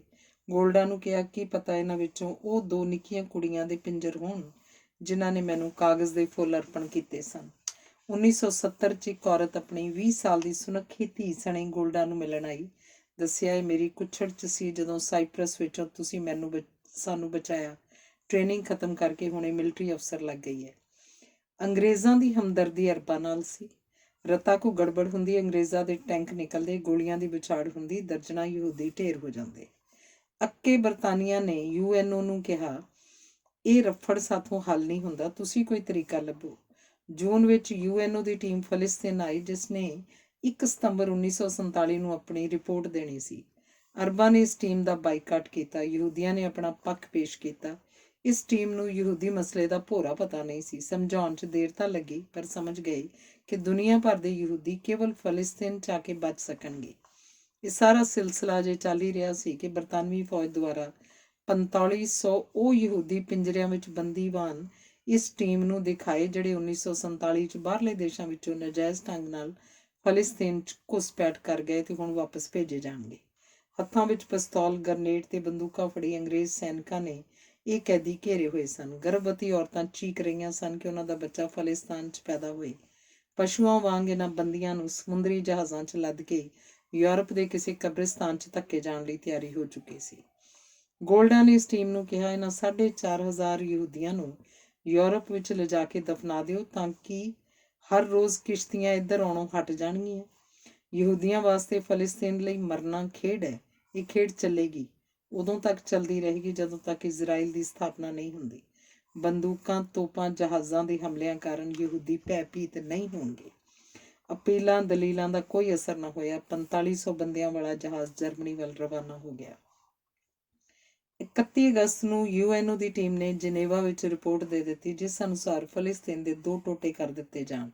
ਇੱਕ ਪਾਸੇ ਇਜ਼ਰਾਈਲ, ਦੂਜੇ ਪਾਸੇ ਫਲਸਤੀਨ। ਜਿਵੇਂ ਹੋਣਾ ਹੀ ਸੀ, ਯਹੂਦੀ ਮੰਨ ਗਏ, ਅਰਬ ਅੜ ਗਏ। ਅਰਬਾਂ ਨੇ ਕਿਹਾ ਪੂਰਾ ਫਲਸਤੀਨ ਅਰਬਾਂ ਨੂੰ ਦਿਓ, ਅਜਿਹਾ ਨਹੀਂ ਹੁੰਦਾ ਤਾਂ ਯੁੱਧ ਲਈ ਤਿਆਰ ਰਹੋ। ਅੰਗਰੇਜ਼ਾਂ ਨੇ ਕਹਿ ਦਿੱਤਾ ਜੇ ਦੋਵੇਂ ਧਿਰਾਂ ਨਹੀਂ ਮੰਨਦੀਆਂ ਤਾਂ ਜਿਵੇਂ ਹੈ ਤਿਵੇਂ ਰਹਿਣ ਦਿਓ। ਅੰਗਰੇਜ਼ਾਂ ਦੀ ਯਹੂਦੀਆਂ ਵਿਰੁੱਧ ਜ਼ਾਲਮ ਨੀਤੀ ਸਪਸ਼ਟ ਦਿਸ ਗਈ। ਗੋਲਡਾ ਨੇ ਕਿਹਾ ਅਸੀਂ ਜੈਰੂਸਲਮ ਬਗੈਰ ਕੋਈ ਇਲਾਕਾ ਨਹੀਂ ਲਵਾਂਗੇ, ਨਾਲੇ ਇਸ ਲਕੀਰ ਵਿੱਚ ਗੈਲੀਲੀ ਅਰਬਾਂ ਵਾਲੇ ਪਾਸੇ ਹੈ, ਅਸੀਂ ਗੈਲੀਲੀ ਤੋਂ ਹੱਕ ਨਹੀਂ ਛੱਡਾਂਗੇ। ਸਾਡੇ ਪਾਸੇ ਵਾਲੇ ਇਜ਼ਰਾਈਲ ਵਿੱਚ 5 ਲੱਖ ਮੁਸਲਮਾਨਾਂ ਦੀ ਆਬਾਦੀ ਹੈ। ਅਸੀਂ ਵਾਅਦਾ ਕਰਦੇ ਹਾਂ ਕਿ ਇੱਕ ਵੀ ਬੰਦੇ ਉੱਪਰ ਇਸ ਕਰਕੇ ਜ਼ਿਆਦਤੀ ਨਹੀਂ ਹੋਏਗੀ ਕਿ ਉਹ ਮੁਸਲਮਾਨ ਹੈ। ਮੱਧ ਏਸ਼ੀਆ ਵਿੱਚ ਇਹ ਅਮਨ ਦੀ ਗਰੰਟੀ ਹੋਏਗੀ। ਸ਼ਾਨਦਾਰ ਭਵਿੱਖ। 29 ਨਵੰਬਰ ਨਿਊਯਾਰਕ ਵਿੱਚ ਇਸ ਰਿਪੋਰਟ ਉੱਪਰ ਵੋਟਾਂ ਪੈਣੀਆਂ ਸਨ। ਦੁਨੀਆ ਦਾ ਹਰੇਕ ਯਹੂਦੀ ਕਾਗਜ਼ ਪੈਨਸਲ ਫੜੀ ਰੇਡੀਓ ਅੱਗੇ ਬੈਠਾ ਐਲਾਨ ਉਡੀਕ ਰਿਹਾ ਸੀ। ਅੱਧੀ ਰਾਤ ਨੂੰ ਐਲਾਨ ਹੋਇਆ। ਅਮਰੀਕਾ, ਸੋਵੀਅਤ ਦੇਸ਼ ਸਮੇਤ 33 ਦੇਸ਼ਾਂ ਨੇ ਫਲਸਤੀਨ ਦੀ ਵੰਡ ਦਾ ਸਮਰਥਨ ਕੀਤਾ। 13 ਅਰਬ ਦੇਸ਼ਾਂ ਨੇ ਵਿਰੋਧ ਕੀਤਾ। ਬਰਤਾਨੀਆ ਸਮੇਤ 10 ਦੇਸ਼ ਗੈਰ ਹਾਜ਼ਰ ਹੋ ਗਏ। ਗੋਲਡਾ ਖਬਰ ਸੁਣਨ ਅਨੁਸਾਰ ਯਹੂਦੀ ਏਜੰਸੀ ਦੇ ਲਾਂਚ ਚਲੀ ਗਈ, ਜਿੱਥੇ ਹਜ਼ਾਰਾਂ ਦੀ ਗਿਣਤੀ 'ਚ ਲੋਕ ਇਕੱਠੇ ਹੋ ਗਏ ਸਨ। ਹੋਰ ਆਈ ਜਾ ਰਹੇ ਸਨ, ਨੱਚ ਰਹੇ ਸਨ, ਗਾ ਰਹੇ ਸਨ, ਇੱਥੋਂ ਤੱਕ ਕਿ ਨੱਚਣ ਵਾਲਿਆਂ 'ਚ ਅੰਗਰੇਜ਼ ਵੀ ਸਨ। ਇੱਕ ਦੂਜੇ ਦੇ ਹੱਥ 'ਚ ਹੱਥ ਫੜੀ ਜਸ਼ਨਾਂ ਵਿੱਚ ਮਸਰੂਫ। ਗੋਲਡਾ ਨੂੰ ਭਾਸ਼ਣ ਦੇਣ ਲਈ ਕਿਹਾ ਗਿਆ। ਗੋਲਡਾ ਦਾ ਭਾਸ਼ਣ ਅਰਬਾਂ ਵੱਲ ਸੇਧਤ ਸੀ। ਭਾਈਓ, ਅਰਬਾਂ ਨੇ ਇਸ ਵੰਡ ਖਿਲਾਫ, ਇਜ਼ਰਾਈਲ ਦੀ ਆਜ਼ਾਦੀ ਖਿਲਾਫ ਜੰਗ ਦਾ ਐਲਾਨ ਕਰ ਦਿੱਤਾ ਹੈ। UNO ਦੇ ਮੈਂਬਰ ਦੇਸ਼ਾਂ ਦੀ ਬਹੁ ਗਿਣਤੀ ਨੇ ਸਾਡੇ ਹੱਕ 'ਚ ਫੈਸਲਾ ਸੁਣਾ ਦਿੱਤਾ ਹੈ। ਵੰਡ ਦੀ ਲਕੀਰ ਸਥਾਈ ਤੇ ਸਾਰਥਕ ਹੱਲ ਨਹੀਂ, ਪਰ ਵਡੇਰੇ ਹਿੱਤਾਂ ਨੂੰ ਧਿਆਨ 'ਚ ਰੱਖਦਿਆਂ ਇਹ ਫੈਸਲਾ ਮੰਨ ਲੈਣਾ ਚਾਹੀਦਾ ਹੈ। ਅਰਬਾਂ ਨੇ ਫੈਸਲਾ ਨਹੀਂ ਮੰਨਿਆ। ਫਲਸਰੂਪ ਅਗਲੇ ਦਿਨ ਬੱਸ ਵਿੱਚ ਸਫ਼ਰ ਕਰਦੇ 7 ਯਹੂਦੀ ਗੋਲੀਆਂ ਨਾਲ ਫੁੰਡ ਦਿੱਤੇ। ਦੰਗੇ ਸ਼ੁਰੂ ਹੋ ਗਏ। 2 ਦਸੰਬਰ ਨੂੰ ਜੈਰੂਸਲਮ ਦੇ ਯਹੂਦੀ ਵਪਾਰ ਕੇਂਦਰ ਨੂੰ ਅਰਬਾਂ ਦੀ ਭੀੜ ਨੇ ਅੱਗ ਲਾ ਦਿੱਤੀ। ਅੰਗਰੇਜ਼ ਸੈਨਿਕ ਖਲੋਤੇ ਤਮਾਸ਼ਾ ਦੇਖਦੇ ਰਹੇ। ਜਦੋਂ ਯਹੂਦੀਆਂ ਨੇ ਅਰਬਾਂ ਦਾ ਮੁਕਾਬਲਾ ਸ਼ੁਰੂ ਕੀਤਾ ਤਾਂ ਅੰਗਰੇਜ਼ ਸੈਨਿਕਾਂ ਨੇ ਯਹੂਦੀਆਂ ਵੱਲ ਬੰਦੂਕਾਂ ਤਾਣ ਲਈਆਂ। ਇਜ਼ਰਾਈਲ ਅਰਬਾਂ ਦੀ ਰੈਗੂਲਰ ਆਰਮੀ ਦਾ ਮੁਕਾਬਲਾ ਕਰਨ ਦੇ ਸਮਰੱਥ ਨਹੀਂ ਸੀ। ਮੁਕਾਬਲੇ ਲਈ ਹਥਿਆਰ ਚਾਹੀਦੇ ਸਨ, ਹਥਿਆਰ ਖਰੀਦਣ ਲਈ ਪੈਸੇ ਚਾਹੀਦੇ ਸਨ। ਪੈਸੇ ਕੌਣ ਦੇਗਾ? ਕੇਵਲ ਧਨਾੜ ਅਮਰੀਕਨ ਯਹੂਦੀ, ਹੋਰ ਕਿਸੇ ਕੋਲ ਸਮਰੱਥਾ ਨਹੀਂ। ਕੌਣ ਪੈਸੇ ਮੰਗਣ ਜਾਏ? ਬਿਨ ਗੁਰਿਓਂ ਨੇ ਕਿਹਾ ਮੈਂ ਜਾਵਾਂਗਾ, ਐਲੀਜ਼ਰ ਮੇਰੇ ਨਾਲ ਜਾਵੇਗਾ। ਗੋਲਡਾ ਨੇ ਕਿਹਾ ਇਸ ਸੰਕਟ ਵਿੱਚ ਇੱਥੇ ਇਜ਼ਰਾਈਲ ਵਿੱਚੋਂ ਤੁਹਾਡੀ ਗੈਰ ਹਾਜ਼ਰੀ ਖਤਰਨਾਕ ਹੋਏਗੀ। ਮੈਂ ਪਹਿਲਾਂ ਵੀ ਫੰਡ ਇਕੱਠਾ ਕਰਨ ਜਾਂਦੀ ਰਹੀ ਹਾਂ। ਮੇਰੀ ਅੰਗਰੇਜ਼ੀ ਵੀ ਅਮਰੀਕਨ ਸ਼ੈਲੀ ਦੀ ਹੈ। ਜੇ ਮੈਂ ਜਾਵਾਂ ਤਾਂ ਠੀਕ ਰਹੇਗਾ। ਜੇ ਸ਼ੱਕ ਹੈ ਤਾਂ ਕਾਰਜਕਾਰਨੀ ਦੀ ਵੋਟ ਕਰਾ ਲਓ। ਕਾਰਜਕਾਰਨੀ ਨੇ ਗੋਲਡਾ ਦੇ ਹੱਕ 'ਚ ਵੋਟ ਦਿੱਤੀ। ਗੁਰਿਓ ਨੇ ਕਿਹਾ ਇੰਨਾ ਸਮਾਂ ਨਹੀਂ ਕਿ ਘਰ ਜਾਏ ਤੇ ਸਮਾਂ ਖਰਾਬ ਕਰੇ। ਹੁਣੇ ਜਹਾਜ਼ ਤੇ ਚੜ੍ਹ, ਅਮਰੀਕਾ ਜਾ, ਰੋਜ਼ਮर्रा ਦੀਆਂ ਚੀਜ਼ਾਂ ਉੱਥੋਂ ਖਰੀਦ ਲਈ। ਗੋਲਡਾ ਅਮਰੀਕਾ ਲਈ ਉੱਡ ਗਈ। 21 ਜਨਵਰੀ 1948 ਨੂੰ ਉਹਨੇ council of Jewish federation and welfare fund ਅੱਗੇ ਸ਼ਿਕਾਗੋ 'ਚ ਸਪੀਚ ਦਿੱਤੀ। ਕਿਹਾ ਫਲਸਤੀਨੀ ਯਹੂਦੀ ਹੁਣ ਆਖਰੀ ਜੰਗ ਲੜਨਗੇ। ਸਾਡੇ ਕੋਲ ਹਥਿਆਰ ਹੋਏ, ਹਥਿਆਰਾਂ ਨਾਲ ਲੜਾਂਗੇ, ਨਹੀਂ ਤਾਂ ਸੋਟੀਆਂ ਤੇ ਪੱਥਰਾਂ ਨਾਲ ਲੜਾਂਗੇ। ਵੱਡੀ ਗਿਣਤੀ ਪਹਿਲਾਂ ਹੀ ਖਤਮ ਹੋ ਚੁੱਕੀ ਹੈ, ਰਹਿੰਦੇ ਹੁਣ ਮਰਨਗੇ। ਅਸੀਂ ਜੰਗ ਵਿੱਚ ਘਿਰ ਗਏ ਹਾਂ। ਹਰੇਕ ਯਹੂਦੀ ਦਾ ਵਿਸ਼ਵਾਸ ਹੈ ਕਿ ਜਿੱਤ ਸਾਡੀ ਹੋਏਗੀ। ਅਸੀਂ ਹੌਸਲੇ ਵਿੱਚ ਹਾਂ। ਜੇ ਹੌਸਲਾ ਨਹੀਂ ਤਾਂ ਹਥਿਆਰ ਬੇਕਾਰ ਹੈ, ਪਰ ਜੇ ਹੌਸਲਾ ਹੈ, ਹਥਿਆਰ ਨਹੀਂ ਤਾਂ ਹੌਸਲਾ ਕਿੰਨਾ ਕੁ ਚਿਰ ਜੀਏਗਾ। ਹਥਿਆਰਾਂ ਬਿਨਾਂ ਪਹਿਲਾਂ ਹੌਸਲੇ, ਫਿਰ ਜਿਸਮ ਟੁੱਟਣਗੇ। ਸੰਕਟ ਸਮੇਂ ਦਾ ਹੈ। ਸਾਨੂੰ ਮਦਦ ਅਗਲੇ ਮਹੀਨੇ ਜਾਂ ਉਸ ਤੋਂ ਅਗਲੇ ਮਹੀਨੇ ਨਹੀਂ, ਹੁਣ ਚਾਹੀਦੀ ਹੈ। ਤੁਰੰਤ ਤੇ ਮਦਦ 2.5-3 ਕਰੋੜ ਡਾਲਰ ਦੀ ਚਾਹੀਦੀ ਹੈ। ਮਿਸਰ ਤੇ ਸੀਰੀਆ ਦੀਆਂ ਸਰਕਾਰਾਂ ਨੇ ਸਾਡੀ ਤਬਾਹੀ ਵਾਸਤੇ ਬਜਟ ਪਾਸ ਕਰ ਦਿੱਤੇ। ਸਾਡੀ ਨਾ ਕੋਈ ਸਰਕਾਰ ਨਾ ਬਜਟ, ਸਾਡੇ ਹਿੱਸੇ ਤਬਾਹੀ ਲਿਖੀ ਹੈ। ਲੜਾਕੇ ਜਵਾਨ ਸਾਡੇ ਕੋਲ ਬਥੇਰੇ ਹਨ, ਪਰ ਕਾਹਦੇ ਨਾਲ ਲੜਨਗੇ? ਮੈਨੂੰ ਮੇਰੇ ਲੋਕਾਂ ਤੇ ਇਤਬਾਰ ਹੈ। ਜਦੋਂ ਮੈਂ ਬਲੱਡ ਬੈਂਕ ਵਾਸਤੇ ਖੂਨ ਮੰਗਿਆ, ਹਸਪਤਾਲ ਦੇ ਬਿਸਤਰਿਆਂ ਵਿੱਚ ਉੱਠ ਕੇ ਮਰੀਜ਼ ਕਤਾਰਾਂ 'ਚ ਖਲੋ ਜਾਂਦੇ। ਵਾਰੀ ਆਉਣ ਤੱਕ ਘੰਟਿਆਂ ਬੱਧੀ ਖਲੋਤੇ ਰਹਿੰਦੇ। ਅਸੀਂ ਤੁਹਾਡੇ ਤੋਂ ਵੱਖਰੇ ਯਹੂਦੀ ਨਹੀਂ ਹਾਂ। ਆਪਾਂ ਇੱਕੋ ਜਿਹੇ ਹਾਂ। ਤੁਸੀਂ ਫਲਸਤੀਨ 'ਚ ਹੁੰਦੇ, ਅਸੀਂ ਅਮਰੀਕਾ ਵਿੱਚ, ਫਿਰ ਤੁਸੀਂ ਵੀ ਉਹ ਕਰਨਾ ਸੀ ਜੋ ਮੈਂ ਕਰਨਾ ਹੀ ਹਾਂ। ਅਸੀਂ ਫਲਸਤੀਨ 'ਚ ਲੜਾਂਗੇ, ਨੇਗੇਵ 'ਚ ਲੜਾਂਗੇ, ਗੈਲੀਲੀ 'ਚ ਲੜਾਂਗੇ, ਜੈਰੂਸਲਮ ਦੀਆਂ ਕੰਧਾਂ ਦੁਆਲੇ ਲੜਾਂਗੇ। ਇੱਕ ਯਹੂਦੀ ਜਦੋਂ ਤੱਕ ਮੁੱਕ ਨਹੀਂ ਜਾਂਦਾ ਲੜਾਂਗੇ। ਤੁਸੀਂ ਇਹ ਸਲਾਹ ਨਹੀਂ ਦੇ ਸਕਦੇ ਕਿ ਅਸੀਂ ਲੜੀਏ ਕਿ ਨਾ। ਅਸੀਂ ਲੜਾਂਗੇ। ਅਰਬਾਂ ਤੋਂ ਹਾਰ ਕੇ ਅਸੀਂ ਸਵੈ ਝੰਡਾ ਨਹੀਂ ਲਹਿਰਾਵਾਂਗੇ। ਫੈਸਲਾ ਹੋ ਚੁੱਕਾ ਹੈ ਤੇ ਇਹ ਫੈਸਲਾ ਬਦਲਿਆ ਨਹੀਂ ਜਾਏਗਾ। ਤੁਸੀਂ ਸਾਨੂੰ ਜਿਤਾਉਣਾ ਹੈ ਕਿ ਅਰਬਾਂ ਨੂੰ, ਇਹ ਤੁਸੀਂ ਜਾਣੋ। ਫੈਸਲਾ ਕਰਨ ਵਿੱਚ ਮਹੀਨੇ ਜਾਂ ਦਿਨ ਨਹੀਂ ਬਚੇ। ਹੁਣੇ ਫੈਸਲਾ ਕਰੋ, ਇਸੇ ਘੜੀ। ਇਹ ਹੁਣ ਦਾ ਪਲ ਮੁੜ ਕੇ ਨਹੀਂ ਪਰਤੇਗਾ। ਗੋਲਡਾ ਦੀਆਂ ਗੱਲਾਂ ਅਮਰੀਕਨ ਯਹੂਦੀ ਸੁਣੀ ਗਏ, ਰੋਈ ਗਏ। ਉਹਨਾਂ ਨੇ ਇੱਕੋ ਵਕਤ ਇੰਨੀ ਰਕਮ ਦਿੱਤੀ ਜਿੰਨੀ ਦੁਨੀਆ 'ਚ ਕਿਸੇ ਨੇ ਨਹੀਂ ਦਿੱਤੀ ਸੀ, ਕਦੀ ਨਹੀਂ। ਬਹੁਤਿਆਂ ਨੇ ਬੈਂਕਾਂ ਵਿੱਚੋਂ ਕਰਜ਼ੇ ਲੈ ਕੇ ਦਾਨ ਦਿੱਤਾ। ਉਮੀਦ ਤੋਂ ਦੁੱਗਣਾ ਧਨ, $5 ਕਰੋੜ ਤੇ ਹੰਝੂਆਂ ਦੀਆਂ ਵਾਛੜਾਂ। ਬਿਨ ਗੁਰੀਓ ਨੂੰ ਜਦੋਂ ਇਹ ਰਕਮ ਦਿੱਤੀ, ਉਹਨੇ ਕਿਹਾ, ਜਦੋਂ ਇਜ਼ਰਾਈਲ ਦਾ ਇਤਿਹਾਸ ਲਿਖਿਆ ਗਿਆ, ਜ਼ਿਕਰ ਆਏਗਾ ਇੱਕ ਔਰਤ ਵੱਲੋਂ ਲਿਆਂਦੀ ਦੌਲਤ ਸਦਕਾ ਇੱਕ ਨਵਾਂ ਨਕਸ਼ੇ ਉੱਪਰ ਉਤਰ ਆਇਆ, ਇੱਕ ਨਵਾਂ ਦੇਸ਼ ਨਕਸ਼ੇ ਉੱਪਰ ਉਤਰ ਆਇਆ। ਗੋਲਡਾ ਨੇ ਕਿਹਾ, ਮੈਨੂੰ ਨਹੀਂ, ਲੋਕਾਂ ਨੇ ਇਜ਼ਰਾਈਲ ਨੂੰ ਪੈਸੇ ਦਿੱਤੇ। ਇਸ ਰਕਮ ਨਾਲ ਹਥਿਆਰਾਂ ਦੀ ਖਰੀਦ ਸ਼ੁਰੂ ਹੋਈ। ਪਤਾ ਲੱਗ ਗਿਆ ਕਿ ਜਦੋਂ UN ਆਜ਼ਾਦੀ ਦਾ ਐਲਾਨ ਕਰੇਗੀ, ਅਰਬ ਦੇਸ਼ ਚੁਫੇਰਿਓਂ ਇਜ਼ਰਾਈਲ ਤੇ ਹੱਲਾ ਬੋਲਣਗੇ। ਬਾਕੀਆਂ ਵਿੱਚੋਂ ਜਾਰਡਨ ਦਾ ਬਾਦਸ਼ਾਹ ਅਬਦੁੱਲਾ ਕੁਝ ਭਲਾ ਮਾਨਸ ਲੱਗਦਾ ਸੀ। ਗੁਪਤ ਮੁਲਾਕਾਤ ਵਾਸਤੇ ਗੋਲਡਾ ਉਹਦੇ ਟਿਕਾਣੇ ਤੇ ਗਈ। ਉਹ ਨਰਮ, ਸੱਭਿਅਕ ਤੇ ਹਮਦਰਦ ਸੀ। ਉਹਨੇ ਕਿਹਾ, ਮੈਂ ਅਮਨ ਚਾਹੁੰਦਾ ਹਾਂ। ਜੈਰੂਸਲਮ ਦਾ ਮੁਫਤੀ ਮੌਲਵੀ ਹਾਜੀ ਅਮੀਨ ਅਲ ਹੁਸੈਨੀ ਸਾਡਾ ਸਾਂਝਾ ਦੁਸ਼ਮਣ ਹੈ। UN ਦੇ ਐਲਾਨ ਬਾਅਦ ਆਪਾਂ ਫਿਰ ਮਿਲਾਂਗੇ। ਹਮਲਾ ਨਹੀਂ ਕਰਾਂਗਾ, ਵਾਅਦਾ ਰਿਹਾ। ਪਰ ਖਬਰਾਂ ਆਉਂਦੀਆਂ ਰਹੀਆਂ ਕਿ ਅਬਦੁੱਲਾ ਅਰਬ ਦੇਸ਼ਾਂ ਦੇ ਹਮਲੇ ਵਿੱਚ ਸ਼ਾਮਲ ਹੋਣ ਦੀਆਂ ਵਿਉਂਤਾਂ ਬਣਾ ਰਿਹਾ। ਭਰੋਸੇਯੋਗ ਬੰਦੇ ਰਾਹੀਂ ਅਬਦੁੱਲਾ ਨਾਲ ਰਾਬਤਾ ਕਾਇਮ ਰੱਖਿਆ ਜਾ ਰਿਹਾ ਸੀ। ਗੋਲਡਾ ਨੇ ਆਪਣਾ ਖਦਸ਼ਾ ਬਾਦਸ਼ਾਹ ਤੱਕ ਪਹੁੰਚਾਇਆ ਤਾਂ ਉੱਤਰ ਮਿਲਿਆ, ਮੈਨੂੰ ਤੁਹਾਡੇ ਸ਼ੱਕ ਕਰਕੇ ਦੁੱਖ ਹੋਇਆ। ਦੂਤ ਨੂੰ ਕਿਹਾ, ਗੋਲਡਾ 3 ਗੱਲਾਂ ਯਾਦ ਰੱਖੇ, ਮੈਂ ਬੱਦੂ ਹਾਂ, ਵਾਅਦਾ ਵਫਾ ਕਰਨ ਦਾ ਪਾਬੰਦ। ਦੂਜਾ, ਇਹ ਵਾਅਦਾ ਬਾਦਸ਼ਾਹ ਨੇ ਕੀਤਾ, ਕਿਸੇ ਲੱਲੂ ਪੰਜੂ ਨੇ ਨਹੀਂ। ਤੇ ਤੀਜਾ, ਇਹ ਵਾਅਦਾ ਇੱਕ ਔਰਤ ਨਾਲ ਕੀਤਾ, ਪੂਰ ਚੜ੍ਹੇਗਾ, ਸ਼ੱਕ ਦੀ ਕੋਈ ਵਜ੍ਹਾ ਨਹੀਂ। ਖਬਰਾਂ ਮਿਲੀਆਂ ਕਿ ਅਰਬਾਂ ਦੀ ਲੀਗ ਬਣ ਗਈ ਹੈ, ਜਿਸ ਵਿੱਚ ਅਬਦੁੱਲਾ ਸ਼ਾਮਲ ਹੋ ਗਿਆ। ਫੈਸਲਾ ਹੋਇਆ ਕਿ ਜਿੰਨੀ ਜਲਦੀ ਸੰਭਵ ਹੋ ਸਕੇ ਬਾਦਸ਼ਾਹ ਨੂੰ ਮਿਲਿਆ ਜਾਵੇ। ਕੀ ਪਤਾ ਆਖਰੀ ਪਲ ਹੋਣੀ ਟਾਲੀ ਜਾਏ। ਬਾਦਸ਼ਾਹ ਕੋਲ ਬਰਤਾਨੀਆ ਵੱਲੋਂ ਟ੍ਰੇਨਡ ਸ਼ਾਨਦਾਰ ਫੌਜ ਹੈ। ਜੇ ਉਹ ਯੁੱਧ ਤੋਂ ਕਿਨਾਰਾ ਕਰ ਗਿਆ ਤਾਂ ਇੱਕ ਇਰਾਕੀ ਫੌਜ ਵੀ ਫਲਸਤੀਨ ਨਹੀਂ ਪੁੱਜ ਸਕੇਗੀ। ਬਿਨ ਗੁਰੀਓ ਨੇ ਕਿਹਾ, ਗੋਲਡਾ ਇੱਕ ਵਾਰ ਮਿਲਣ ਵਿੱਚ ਕੀ ਹਰਜ। ਐਜ਼ਰਾ ਡੈਨੀ ਨੂੰ ਲੈ ਕੇ ਰਾਤ ਨੂੰ ਕਾਰ 'ਚ ਸਵਾਰ ਹੋ ਗੋਲਡਾ ਬਾਦਸ਼ਾਹ ਨੂੰ ਮਿਲਣ ਤੁਰ ਪਈ। ਇਹ ਪੂਰਾ ਗੁਪਤ ਮਿਸ਼ਨ ਸੀ, ਅਜਨਬੀ ਰਾਹਾਂ ਤੋਂ ਭਟਕ ਕੇ। ਜੇ ਅਰਬਾਂ ਦੇ ਕਾਬੂ ਆ ਜਾਂਦੇ, ਜੀਵਨ ਖਤਮ। ਐਜ਼ਰਾ ਨੇ ਅਰਬੀ ਲਿਬਾਸ ਪਾ ਲਿਆ ਤੇ ਗੋਲਡਾ ਨੇ ਬੁਰਕਾ। ਗੋਲਡਾ ਐਜ਼ਰਾ ਦੀ ਪਤਨੀ ਵਜੋਂ ਪੇਸ਼ ਆਏਗੀ। ਐਜ਼ਰਾ ਵਧੀਆ ਅਰਬੀ ਬੋਲਦਾ ਸੀ, ਉਹੀ ਗੱਲਬਾਤ ਕਰੇਗਾ। ਅਰਬ ਔਰਤਾਂ ਚੁੱਪ ਰਹਿੰਦੀਆਂ ਹਨ। ਰਾਤ ਦਾ ਸਫ਼ਰ 14 ਮਈ ਨੂੰ ਇਜ਼ਰਾਈਲ ਦੀ ਆਜ਼ਾਦੀ ਦਾ ਐਲਾਨ ਹੋਣਾ ਸੀ ਤੇ ਇਹ 10 ਮਈ ਦੀ ਰਾਤ ਸੀ। ਅਨੇਕ ਥਾਈਂ ਤਲਾਸ਼ੀ ਹੋਈ ਪਰ ਆਖਰ ਅਬਦੁੱਲਾ ਦੇ ਟਿਕਾਣੇ ਤੇ ਪੁੱਜਣ 'ਚ ਕਾਮਯਾਬ ਹੋ ਗਏ। ਅਬਦੁੱਲਾ ਆਇਆ। ਉਹਦਾ ਚਿਹਰਾ ਪੀਲਾ ਹੋਇਆ ਪਿਆ ਸੀ, ਮੱਥੇ ਤੇ ਫਿਕਰ ਦੀਆਂ ਰੇਖਾਵਾਂ, ਅੱਖਾਂ 'ਚ ਖੌਫ, ਬੋਝ ਨਾਲ ਥੱਕਿਆ ਸਿਰ। ਗੋਲਡਾ ਨੇ ਵਕਤ ਜ਼ਾਇਆ ਕਰਨ ਦੀ ਥਾਂ ਸਿੱਧਾ ਸਵਾਲ ਪੁੱਛਿਆ, ਵਾਅਦਾ ਤੋੜਨ ਦਾ ਫੈਸਲਾ ਹੋ ਗਿਆ ਆਖਰ? ਬਾਦਸ਼ਾਹ ਦੇਰ ਤੱਕ ਖਾਮੋਸ਼ ਰਿਹਾ। ਆਖਰ ਬੋਲਿਆ, ਜਦੋਂ ਮੈਂ ਵਾਅਦਾ ਕੀਤਾ ਸੀ ਉਦੋਂ ਮੈਂ ਇਕੱਲਾ ਸਾਂ। ਵਾਅਦਾ ਕਰਨ ਦੇ ਸਮਰੱਥ ਸਾਂ। ਮੈਂ ਆਪਣੀ ਹੋਣੀ ਦਾ ਖੁਦ ਮਾਲਕ ਸਾਂ। ਹੁਣ ਸਭ ਕੁਝ ਬਦਲ ਗਿਆ। 5 ਦੇਸ਼ਾਂ ਦੀ ਲੀਗ ਬਣ ਗਈ ਹੈ। ਮੈਂ 5 ਵਿੱਚ ਇੱਕ ਹਾਂ। ਮਿਸਰ, ਸੀਰੀਆ, ਲੈਬਨਾਨ ਤੇ ਇਰਾਕ ਇੱਕ ਪਾਸੇ, ਮੈਂ ਇਕੱਲਾ ਰਹਿ ਗਿਆ ਹਾਂ। ਫਿਰ ਵੀ ਕੀ ਪਤਾ ਯੁੱਧ ਟਲ ਜਾਏ। ਪਰ ਮੈਨੂੰ ਇਹ ਦੱਸੋ, ਤੁਸੀਂ ਇਜ਼ਰਾਈਲ ਦੀ ਆਜ਼ਾਦੀ ਦਾ ਐਲਾਨ ਕਰਨ ਵਾਸਤੇ ਇੰਨੇ ਕਾਹਲੇ ਕਿਉਂ ਹੋ? ਵਿਪਤਾ ਕੀ ਪਈ ਹੈ? ਇੰਨੀ ਬੇਸਬਰੀ ਠੀਕ ਨਹੀਂ। ਗੋਲਡਾ ਨੇ ਕਿਹਾ, ਜਿਨ੍ਹਾਂ ਲੋਕਾਂ ਨੇ 2000 ਸਾਲ ਸਬਰ ਸ਼ੁਕਰ ਨਾਲ ਬਿਤਾਏ, ਹੁਣ ਉਹ ਬੇਸਬਰੇ ਹੋਏ। ਬਾਦਸ਼ਾਹ ਨੇ ਹੌਕਾ ਲਿਆ ਤੇ ਚੁੱਪ ਕਰ ਗਿਆ। ਗੋਲਡਾ ਬੋਲੀ, ਬਾਦਸ਼ਾਹ ਸਲਾਮਤ, ਕੀ ਤੁਹਾਨੂੰ ਪਤਾ ਹੈ ਚਾਰੇ ਦੇਸ਼ ਤੁਹਾਡੇ ਮਿੱਤਰ ਨਹੀਂ? ਜੇ ਕੋਈ ਤੁਹਾਡਾ ਹਮਦਰਦ ਹੈ, ਉਹ ਹੈ ਇਜ਼ਰਾਈਲ, ਬਾਕੀ ਤੁਹਾਡੇ ਦੁਸ਼ਮਣ ਹਨ। ਪਰ ਮੈਂ ਕਰਾਂ ਕੀ? ਮੈਂ ਇਕੱਲਾ ਨਹੀਂ ਫੈਸਲਾ ਕਰ ਸਕਦਾ, ਘਿਰ ਗਿਆ ਹਾਂ। ਜੇ ਜੰਗ ਛਿੜ ਗਈ ਤਾਂ ਹਜ਼ੂਰ ਅਸੀਂ ਖੂਨੀ ਜੰਗ ਲੜਾਂਗੇ ਤੇ ਜਿੱਤਾਂਗੇ। ਹਾਂ, ਮੈਨੂੰ ਪਤਾ ਤੁਸੀਂ ਲੜੋਗੇ, ਪਰ ਚੰਗਾ ਹੋਵੇ ਜੇ ਥੋੜ੍ਹੇ ਸਾਲ ਹੋਰ ਰੁਕ ਜਾਓ। ਨਾਲੇ ਯਹੂਦੀ ਰਿਫਿਊਜ਼ੀਆਂ ਨੂੰ ਫਲਸਤੀਨ ਨੂੰ ਆਉਣ ਤੋਂ ਰੋਕੋ। ਇੱਕ ਤਰੀਕਾ ਹੋਰ ਵੀ ਹੈ, ਇਜ਼ਰਾਈਲ ਸੁਤੰਤਰ ਦੇਸ਼ ਹੋਣ ਦੀ ਥਾਂ ਮੇਰੇ ਦੇਸ਼ 'ਚ ਸ਼ਾਮਲ ਹੋ ਜਾਏ। ਮੈਂ ਤੁਹਾਨੂੰ ਵਜ਼ੀਰ ਲੈ ਲਵਾਂਗਾ। ਯਹੂਦੀ ਭਿਆਨਕ ਕਤਲੋਗਾਰਤ ਤੋਂ ਬਚ ਜਾਣਗੇ। ਤੁਹਾਡਾ ਖਿਆਲ ਹੈ ਮੈਂ ਤੁਹਾਡੇ ਤੋਂ ਵਜ਼ਾਰਤ ਦੀ ਕੁਰਸੀ ਮੰਗਣ ਰਾਤ ਨੂੰ ਆਈ ਹਾਂ? ਤੁਹਾਨੂੰ ਪਤਾ ਅਸੀਂ ਕੀ ਲੈਣਾ, ਕੀ ਕਰਨਾ? ਜੇ ਤੁਹਾਡੇ ਕੋਲ ਵਜ਼ਾਰਤ ਦੀ ਕੁਰਸੀ ਦੇਣ ਤੋਂ ਇਲਾਵਾ ਹੋਰ ਕੁਝ ਨਹੀਂ, ਫਿਰ ਯੁੱਧ ਯਕੀਨੀ ਹੈ। ਦੱਸ ਦਿਆਂ ਕਿ ਅਸੀਂ ਜਿੱਤਾਂਗੇ। ਜਿੱਤਣ ਤੋਂ ਬਾਅਦ ਕੀ ਪਤਾ ਆਪਾਂ ਫਿਰ ਮਿਲ ਸਕੀਏ। ਇਜ਼ਰਾਈਲ ਦੀ ਯਹੂਦੀ ਵਜ਼ੀਰ ਵਜੋਂ ਤੁਹਾਨੂੰ ਮਿਲਾਂਗੀ। ਡੈਨੀ ਨੇ ਉੱਠਣ ਲੱਗਿਆਂ ਬਾਦਸ਼ਾਹ ਨੂੰ ਕਿਹਾ, ਤੁਸੀਂ ਲੋਕਾਂ ਨੂੰ ਖੁੱਲ੍ਹੇਆਮ ਨਾ ਮਿਲਿਆ ਕਰੋ। ਮੈਂ ਦੇਖਿਆ ਤੁਹਾਡਾ ਲਿਬਾਸ ਚੁੰਮਣ ਲਈ ਲੋਕ ਤੁਹਾਡੇ ਬਿਲਕੁਲ ਨੇੜੇ ਆ ਜਾਂਦੇ ਨੇ। ਕੋਈ ਸਿਰ ਫਿਰਿਆ ਕਾਰਾ ਕਰ ਸਕਦਾ ਹੈ। ਬਾਦਸ਼ਾਹ ਨੇ ਕਿਹਾ, ਮੈਂ ਬੱਦੂ ਹਾਂ, ਆਜ਼ਾਦ ਜੰਮਿਆ, ਆਜ਼ਾਦ ਜੀਵਿਆ। ਮੈਂ ਆਪਣੀ ਗਰ ਦਾ ਗੁਲਾਮ ਨਹੀਂ ਬਣਾਂਗਾ। ਉਹਨੇ ਅਲਵਿਦਾ ਕਹੀ ਤੇ ਸੌਣ ਵਾਸਤੇ ਚਲਾ ਗਿਆ। ਖਾਣਾ ਪਰੋਸਿਆ ਤਾਂ ਪਰ ਕਿਸ ਦੇ ਸੰਗ ਹੇਠੋਂ ਬੁਰਕੀ ਲੰਘਣੀ ਸੀ।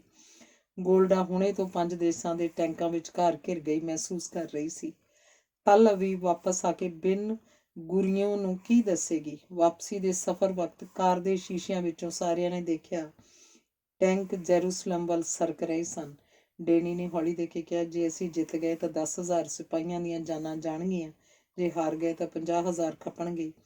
ਹਚਕੋਲੇ ਖਾਂਦੀ ਕਾਰ ਤਲ ਅਵੀਵ ਵੱਲ ਜਾ ਰਹੀ ਸੀ। ਟਿਕਾਣੇ ਪੁੱਜਣਗੇ ਵੀ ਕਿ ਨਾ, ਰੱਬ ਜਾਣੇ। ਕੋਈ ਹੋਰ ਗੱਲ ਕਰ ਡੈਨੀ, ਹੌਲੀ ਬੋਲ ਡੈਨੀ। ਸਾਹ ਵੀ ਹੌਲੀ ਲੈ ਡੈਨੀ। ਆਪਣੇ ਮਿੱਤਰਾਂ ਨੂੰ ਦੱਸਣ ਲਈ ਕਿ ਕੀ ਹੋਣ ਜਾ ਰਿਹਾ, ਵਾਪਸ ਪੁੱਜਣ 'ਚ ਕਾਮਯਾਬ ਹੋ ਜਾਈਏ। ਕੀਰਾ, ਪਤਾ ਨਹੀਂ ਠੀਕ ਦਿਸ਼ਾ ਵਿੱਚ ਵੀ ਜਾ ਰਹੇ ਹਾਂ ਕਿ ਨਹੀਂ। ਆਖਰ ਸੁੱਖ ਦਾ ਸਾਹ ਉਦੋਂ ਆਇਆ ਜਦੋਂ ਯਹੂਦੀ ਖੁਫੀਆ ਏਜੰਸੀ ਦਾ ਸਾਰਜੈਂਟ ਕਾਰ ਨਜ਼ਦੀਕ ਆਇਆ। ਗੋਲਡਾ ਨੇ ਉਹਦਾ ਹੱਥ ਘੁੱਟ ਕੇ ਫੜਿਆ ਤੇ ਪੁੱਛਿਆ, ਪਹੁੰਚ ਗਏ ਹੋ? ਹਾਂ ਗੋਲਡਾ, ਸਾਰੀ ਰਾਤ ਬੇਚੈਨੀ ਨਾਲ ਤੁਹਾਡਾ ਇੰਤਜ਼ਾਰ ਕੀਤਾ, ਹੁਣ ਖੈਰ ਹੈ। ਪਤਾ ਲੱਗਾ ਕਿ ਬਾਦਸ਼ਾਹ ਅਬਦੁੱਲਾ ਕਿਹਾ ਕਰਦਾ ਸੀ, ਇਸ ਹੰਕਾਰੀ ਹੋਈ ਜਨਾਨੀ ਸਦਕਾ ਖੂਨ ਖਰਾਬਾ ਹੋਏਗਾ। ਮੇਰੀ ਗੱਲ ਮੰਨ ਕੇ ਵਜ਼ਾਰਤ ਵਿੱਚ ਸ਼ਾਮਲ ਹੋ ਜਾਂਦੀ ਤਾਂ ਯਹੂਦੀ ਨਰ ਸੰਘਾਰ ਤੋਂ ਬਚ ਜਾਂਦੇ। ਜੈਰੂਸਲਮ ਦੇ ਮੁਫਤੀ ਦੀ ਸਾਜ਼ਿਸ਼ ਨਾਲ 2 ਸਾਲ ਬਾਅਦ ਅਬਦੁੱਲਾ ਦਾ ਕਤਲ ਹੋ ਗਿਆ। ਗੋਲਡਾ ਕਿਹਾ ਕਰਦੀ, ਬਾਦਸ਼ਾਹ ਰਤਾਕੂ ਹੌਸਲਾ ਦਿਖਾਉਂਦਿਆਂ ਯਹੂਦੀਆਂ ਵਿਰੁੱਧ ਜੰਗ ਵਿੱਚ ਨਾ ਕੁੱਦਦਾ, ਯਹੂਦੀਆਂ ਦਾ ਘੱਟ ਨੁਕਸਾਨ ਹੁੰਦਾ ਤੇ ਉਹ ਖੁਦ ਵੀ ਸ਼ਾਇਦ ਬਚ ਰਹਿੰਦਾ। ਤਲ ਅਵੀਵ ਵਿੱਚ ਇੰਤਜ਼ਾਰ ਹੋ ਰਿਹਾ ਸੀ। ਬਾਕੀਆਂ ਵਿੱਚ ਬਿਨ ਗੁਰੀਓਂ ਬੈਠਾ ਸੀ। ਉੱਠਿਆ, ਗੋਲਡਾ ਨੂੰ ਕਿਹਾ, ਫੇਰ? ਗੋਲਡਾ ਬੋਲੀ, ਨਹੀਂ, ਸਾਰਿਆਂ ਨੂੰ ਸਭ ਕੁਝ ਨਹੀਂ ਦੱਸਣਾ। ਇੱਕ ਸਲਿੱਪ ਉੱਪਰ ਲਿਖਿਆ, ਗੱਲ ਨਹੀਂ ਬਣੀ। ਸਾਰੀ ਰਾਤ ਟੈਂਕ ਇਸ ਪਾਸੇ ਵੱਲ ਸਰਕਦੇ ਦੇਖੇ। ਯੁੱਧ ਦਾ ਟਲ ਹੈ। ਬਿਨ ਗੁਰੀਓਂ ਦਾ ਚਿਹਰਾ ਕੁਮਲਾ ਗਿਆ, ਪਰ ਉਹ ਸੰਭਲਿਆ ਤੇ ਖੁਫੀਆ ਸੈਨਾ ਦੇ ਦੋਵੇਂ ਜਰਨੈਲ ਬੁਲਾ ਕੇ ਰਾਏ ਮੰਗੀ। ਜਰਨੈਲਾਂ ਨੇ ਕਿਹਾ, ਜਿਸ ਪਲ ਆਜ਼ਾਦੀ ਦਾ ਐਲਾਨ ਹੋਇਆ, ਬਰਤਾਨਵੀ ਸੈਨਾ ਵਾਪਸ ਚਲੀ ਜਾਏਗੀ। ਸਾਰੇ ਅਰਬ ਦੇਸ਼ ਗਿਰਜਾਂ ਵਾਂਗ ਝਪਟਣਗੇ। ਗੁਰੀਆਂ ਨੇ ਪੁੱਛਿਆ, ਚਾਂਸ ਕੀ ਨੇ? ਜਰਨੈਲਾਂ ਨੇ ਕਿਹਾ, 50-50, ਜਿੱਤ ਵੀ ਸਕਦੇ ਹਾਂ, ਹਾਰ ਵੀ। ਜਰਨੈਲਾਂ ਨੇ ਪੁੱਛਿਆ, ਕੀ ਆਜ਼ਾਦੀ ਦਾ ਦਿਨ ਅੱਗੇ ਪਾ ਦੇਈਏ? ਗੁਰੀਆਂ ਨੇ ਸਖਤ ਆਵਾਜ਼ 'ਚ ਕਿਹਾ, ਹਰਗਿਜ਼ ਨਹੀਂ। ਪੁੱਛਿਆ ਗਿਆ, ਅੰਦਾਜ਼ੇ ਕੀ ਹਨ? ਗੁਰੀਆਂ ਨੇ ਕਿਹਾ, ਸਾਡੀ ਕੁੱਲ ਆਬਾਦੀ ਇਜ਼ਰਾਈਲ ਵਿੱਚ ਇਸ ਵੇਲੇ 6.5 ਲੱਖ ਹੈ। 5 ਦੇਸ਼ਾਂ ਦੇ ਟ੍ਰੇਨਡ ਸੈਨਿਕ ਟੈਂਕਾਂ ਨਾਲ ਹੱਲਾ ਬੋਲਣਗੇ, ਜਿਨ੍ਹਾਂ ਦੀ ਪਿੱਠ ਪਿੱਛੇ 10 ਲੱਖ ਅਰਬ ਹਨ। ਤਲ ਅਵੀਵ ਵਿੱਚ ਆਜ਼ਾਦੀ ਦੇ ਐਲਾਨ ਦਾ ਸਮਾਂ ਤੇ ਸਥਾਨ ਗੁਪਤ ਰੱਖਿਆ ਗਿਆ ਸੀ। ਥੋੜੇ ਕੁ ਚੋਣਵੇਂ ਲੀਡਰਾਂ ਨੂੰ ਪਤਾ ਸੀ। ਐਲਾਨ ਦਾ ਆਰੰਭ ਬਿਨ ਗੁਰੀਓਂ ਦੇ ਇਸ ਵਾਕ ਨਾਲ ਹੋਏਗਾ, ਇਜ਼ਰਾਈਲੀ ਚਟਾਨ ਦੀ ਸਹੁੰ ਖਾ ਕੇ ਅਸੀਂ ਆਪਣੀ ਆਜ਼ਾਦੀ ਦੇ ਐਲਾਨ ਉੱਪਰ ਸਹੀ ਪਾਉਂਦੇ ਹਾਂ। ਬਹੁਤ ਸਾਰੇ ਕਮਿਊਨਿਸਟ, ਯਹੂਦੀ, ਰੱਬ ਜਾਂ ਪੈਗੰਬਰ ਆਦਿਕ ਧਰਮੀ ਲਫ਼ਜ਼ ਲਿਖਣ ਦੇ ਖਿਲਾਫ ਸਨ, ਕਿਉਂਕਿ ਸਮਝਦੇ ਸਨ ਕਿ ਪੁਜਾਰੀ ਦੀ ਜ਼ਬਾਨ ਲੋਕਤੰਤਰ ਪ੍ਰਣਾਲੀ 'ਚ ਰੁਕਾਵਟ ਬਣੇਗੀ। ਧਰਮੀ ਗੁੱਟਾਂ ਦਾ ਰਬਈ ਫਿਸ਼ਮੈਨ ਅੜ ਗਿਆ ਕਿ ਇਜ਼ਰਾਈਲੀ ਚਟਾਨ ਸ਼ਬਦਾਂ ਮਗਰ ਤੇ ਇਸ ਦੇ ਮੁਕਤੀਦਾਤਾ ਦੀ ਸਹੁੰ ਲਿਖੋ, ਨਹੀਂ ਇਹ ਦਸਖਤ ਨਹੀਂ ਕਰੇਗਾ। ਲੇਬਰ ਪਾਰਟੀ ਦੇ ਲੀਡਰ ਆਰੋਨ ਨੇ ਕਿਹਾ, ਜੇ ਮੁਕਤੀਦਾਤਾ ਲਫ਼ਜ਼ ਲਿਖੋਗੇ, ਮੈਂ ਦਸਤਖਤ ਨਹੀਂ ਕਰਾਂਗਾ। ਗੁਰੀਆਂ ਨੇ ਦੋਹਾਂ ਨੂੰ ਸ਼ਾਂਤ ਕਰਦਿਆਂ ਕਿਹਾ, ਇਜ਼ਰਾਈਲੀ ਚਟਾਨ ਵਿੱਚ ਸਾਰੇ ਆ ਜਾਂਦੇ ਹਨ। ਪੈਗੰਬਰ, ਰੱਬ, ਧਰਮ ਤੇ ਲੋਕਾਂ ਦੇ ਦ੍ਰਿੜ ਵਿਸ਼ਵਾਸ ਦਾ ਚਿੰਨ੍ਹ ਹੈ ਚਟਾਨ। ਆਖਰ ਮੰਨ ਗਏ। ਐਲਾਨਨਾਮੇ ਦਾ ਇੱਕ ਸ਼ਬਦ ਸੋਚ ਕੇ ਲਿਖਿਆ ਤੇ ਬਦਲਿਆ। ਬਣਨ ਵਾਲੀ ਨਵੀਂ ਸਰਕਾਰ ਦੇ ਮੁੱਖ ਸਕੱਤਰ ਜੀਵ ਸ਼ਰੀਫ ਨੇ ਜਦੋਂ ਸਭ ਦੇ ਦਸਖਤ ਕਰਵਾ ਲਏ, ਕਿਹਾ, ਇਹ ਘੋਸ਼ਣਾ ਪੱਤਰ ਮੈਂ ਐਂਗਲੋ ਫਿਲਿਸਤੀਨ ਬੈਂਕ ਕੇ ਸਟਰੋਂਗ ਰੂਮ 'ਚ ਜਮ੍ਹਾਂ ਕਰਵਾਵਾਂਗਾ। ਜੇ ਯੁੱਧ ਦੌਰਾਨ ਫਿਲਿਸਤੀਨ 'ਚ ਵਸਦੇ ਸਾਰੇ ਯਹੂਦੀ ਮਾਰੇ ਗਏ, ਆਉਣ ਵਾਲੀਆਂ ਪੀੜ੍ਹੀਆਂ ਦੇਖ ਤਾਂ ਸਕਣਗੀਆਂ ਕਿ ਅਸੀਂ ਆਜ਼ਾਦੀ ਦਾ ਐਲਾਨਨਾਮਾ ਤਿਆਰ ਕਰਕੇ ਦਸਖਤ ਕੀਤੇ ਸਨ, ਕਿ ਅਸੀਂ ਆਜ਼ਾਦ ਹੋ ਕੇ ਮਰੇ ਸਾਂ। 27 ਪਿੰਡਾਂ ਨੂੰ ਪਾਣੀ ਦੇਣ ਵਾਲੀ ਪਾਈਪ ਨੇਗੇਵ ਲਾਗੇ ਮਿਸਰ ਦੀ ਫੌਜ ਨੇ ਕੱਟ ਦਿੱਤੀ। ਸੜਕ ਬੰਬਾਂ ਨਾਲ ਉਡਾ ਦਿੱਤੀ। ਹਿੰਮਤੀ ਜਵਾਨਾਂ ਨੇ ਰਸਤਾ ਚਾਲੂ ਕੀਤਾ।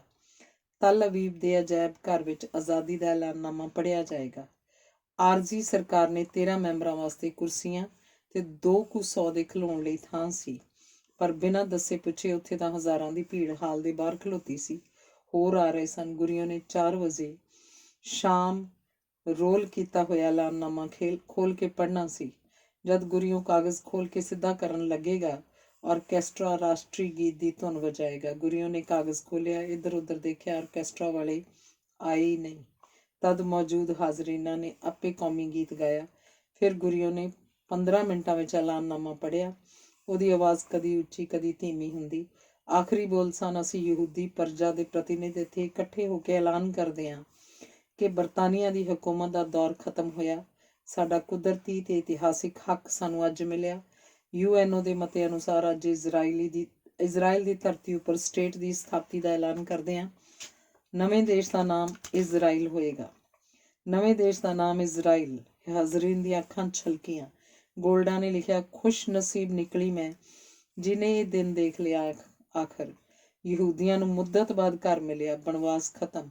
20 ਸਦੀਆਂ ਬਾਅਦ ਆਪਣੀ ਹੋਣੀ ਦਾ ਫੈਸਲਾ ਖੁਦ ਕਰਨ ਦੇ ਕਾਬਲ ਹੋ ਗਏ। ਜਿਹੜੇ ਘੱਲੂਘਾਰਿਆਂ 'ਚ ਖਤਮ ਹੋਏ ਉਹਨਾਂ ਲਈ ਇਹ ਦਿਨ ਬਹੁਤ ਦੂਰ ਹੋ ਗਿਆ, ਪਰ ਜਿਹੜੇ ਅਜੇ ਜੰਮੇ ਨਹੀਂ ਉਹਨਾਂ ਵਾਸਤੇ ਤਾਜ਼ੀ ਹਵਾ ਰੁਮਕੀ। 50 ਸਾਲ ਪਹਿਲਾਂ ਥਿਓਡੋਰ ਹਰਜ਼ਲ ਨੇ ਆਪਣੀ ਡਾਇਰੀ 'ਚ ਲਿਖਿਆ ਸੀ, ਮੈਂ ਯਹੂਦੀ ਸਟੇਟ ਦੀ ਨੀਂਹ ਰੱਖ ਦਿੱਤੀ ਹੈ। ਅੱਜ ਕੋਈ ਮੇਰਾ ਇਹ ਵਾਕ ਪੜ੍ਹੇ ਤਾਂ ਹੱਸੇਗਾ। 5 ਸਾਲ ਬਾਅਦ ਨਾ ਸਹੀ 50 ਸਾਲ ਬਾਅਦ ਸਹੀ ਦੁਨੀਆ ਦੇਖੇਗੀ ਮੇਰਾ ਕਥਨ ਸਹੀ ਸਾਬਤ ਹੋਇਆ। ਜੁਮੇ ਦੇ ਦਿਨ ਢਲੇ ਦੁਨੀਆ ਦਾ ਹਰੇਕ ਯਹੂਦੀ ਰੇਡੀਓ ਲਾਗੇ ਬੈਠਾ ਆਜ਼ਾਦੀ ਦਾ ਐਲਾਨਨਾਮਾ ਸੁਣ ਰਿਹਾ ਸੀ। ਗੁਰੀਓ ਨੇ ਪੜ੍ਹਿਆ, ਉਜੜੇ ਯਹੂਦੀ ਸ਼ਰਨਾਰਥੀਆਂ ਲਈ ਇਜ਼ਰਾਈਲ ਦਾ ਦਰਵਾਜ਼ਾ ਖੁੱਲ੍ਹ ਗਿਆ ਹੈ। ਇਜ਼ਰਾਈਲ 'ਚ ਵਸਦੇ ਮੁਸਲਮਾਨ ਸਾਡੇ ਭਰਾ ਹਨ। ਅਸੀਂ ਆਰਜ਼ੀ ਤੇ ਸਥਾਈ ਸਰਕਾਰਾਂ 'ਚ ਉਹਨਾਂ ਨੂੰ ਭਾਈਵਾਲ ਬਣਾਵਾਂਗੇ। ਉਹਨਾਂ ਦੇ ਜਾਨ ਮਾਲ ਤੇ ਸਨਮਾਨ ਕਾਇਮ ਰੱਖਾਂਗੇ। ਗਵਾਂਢੀ ਅਰਬਾਂ ਨੂੰ ਸਾਡੀ ਅਪੀਲ ਹੈ ਕਿ ਅਮਨ ਕਾਇਮ ਕਰਨ 'ਚ ਸਾਡੀ ਮਦਦ ਕਰਨ। ਆਮੀਨ।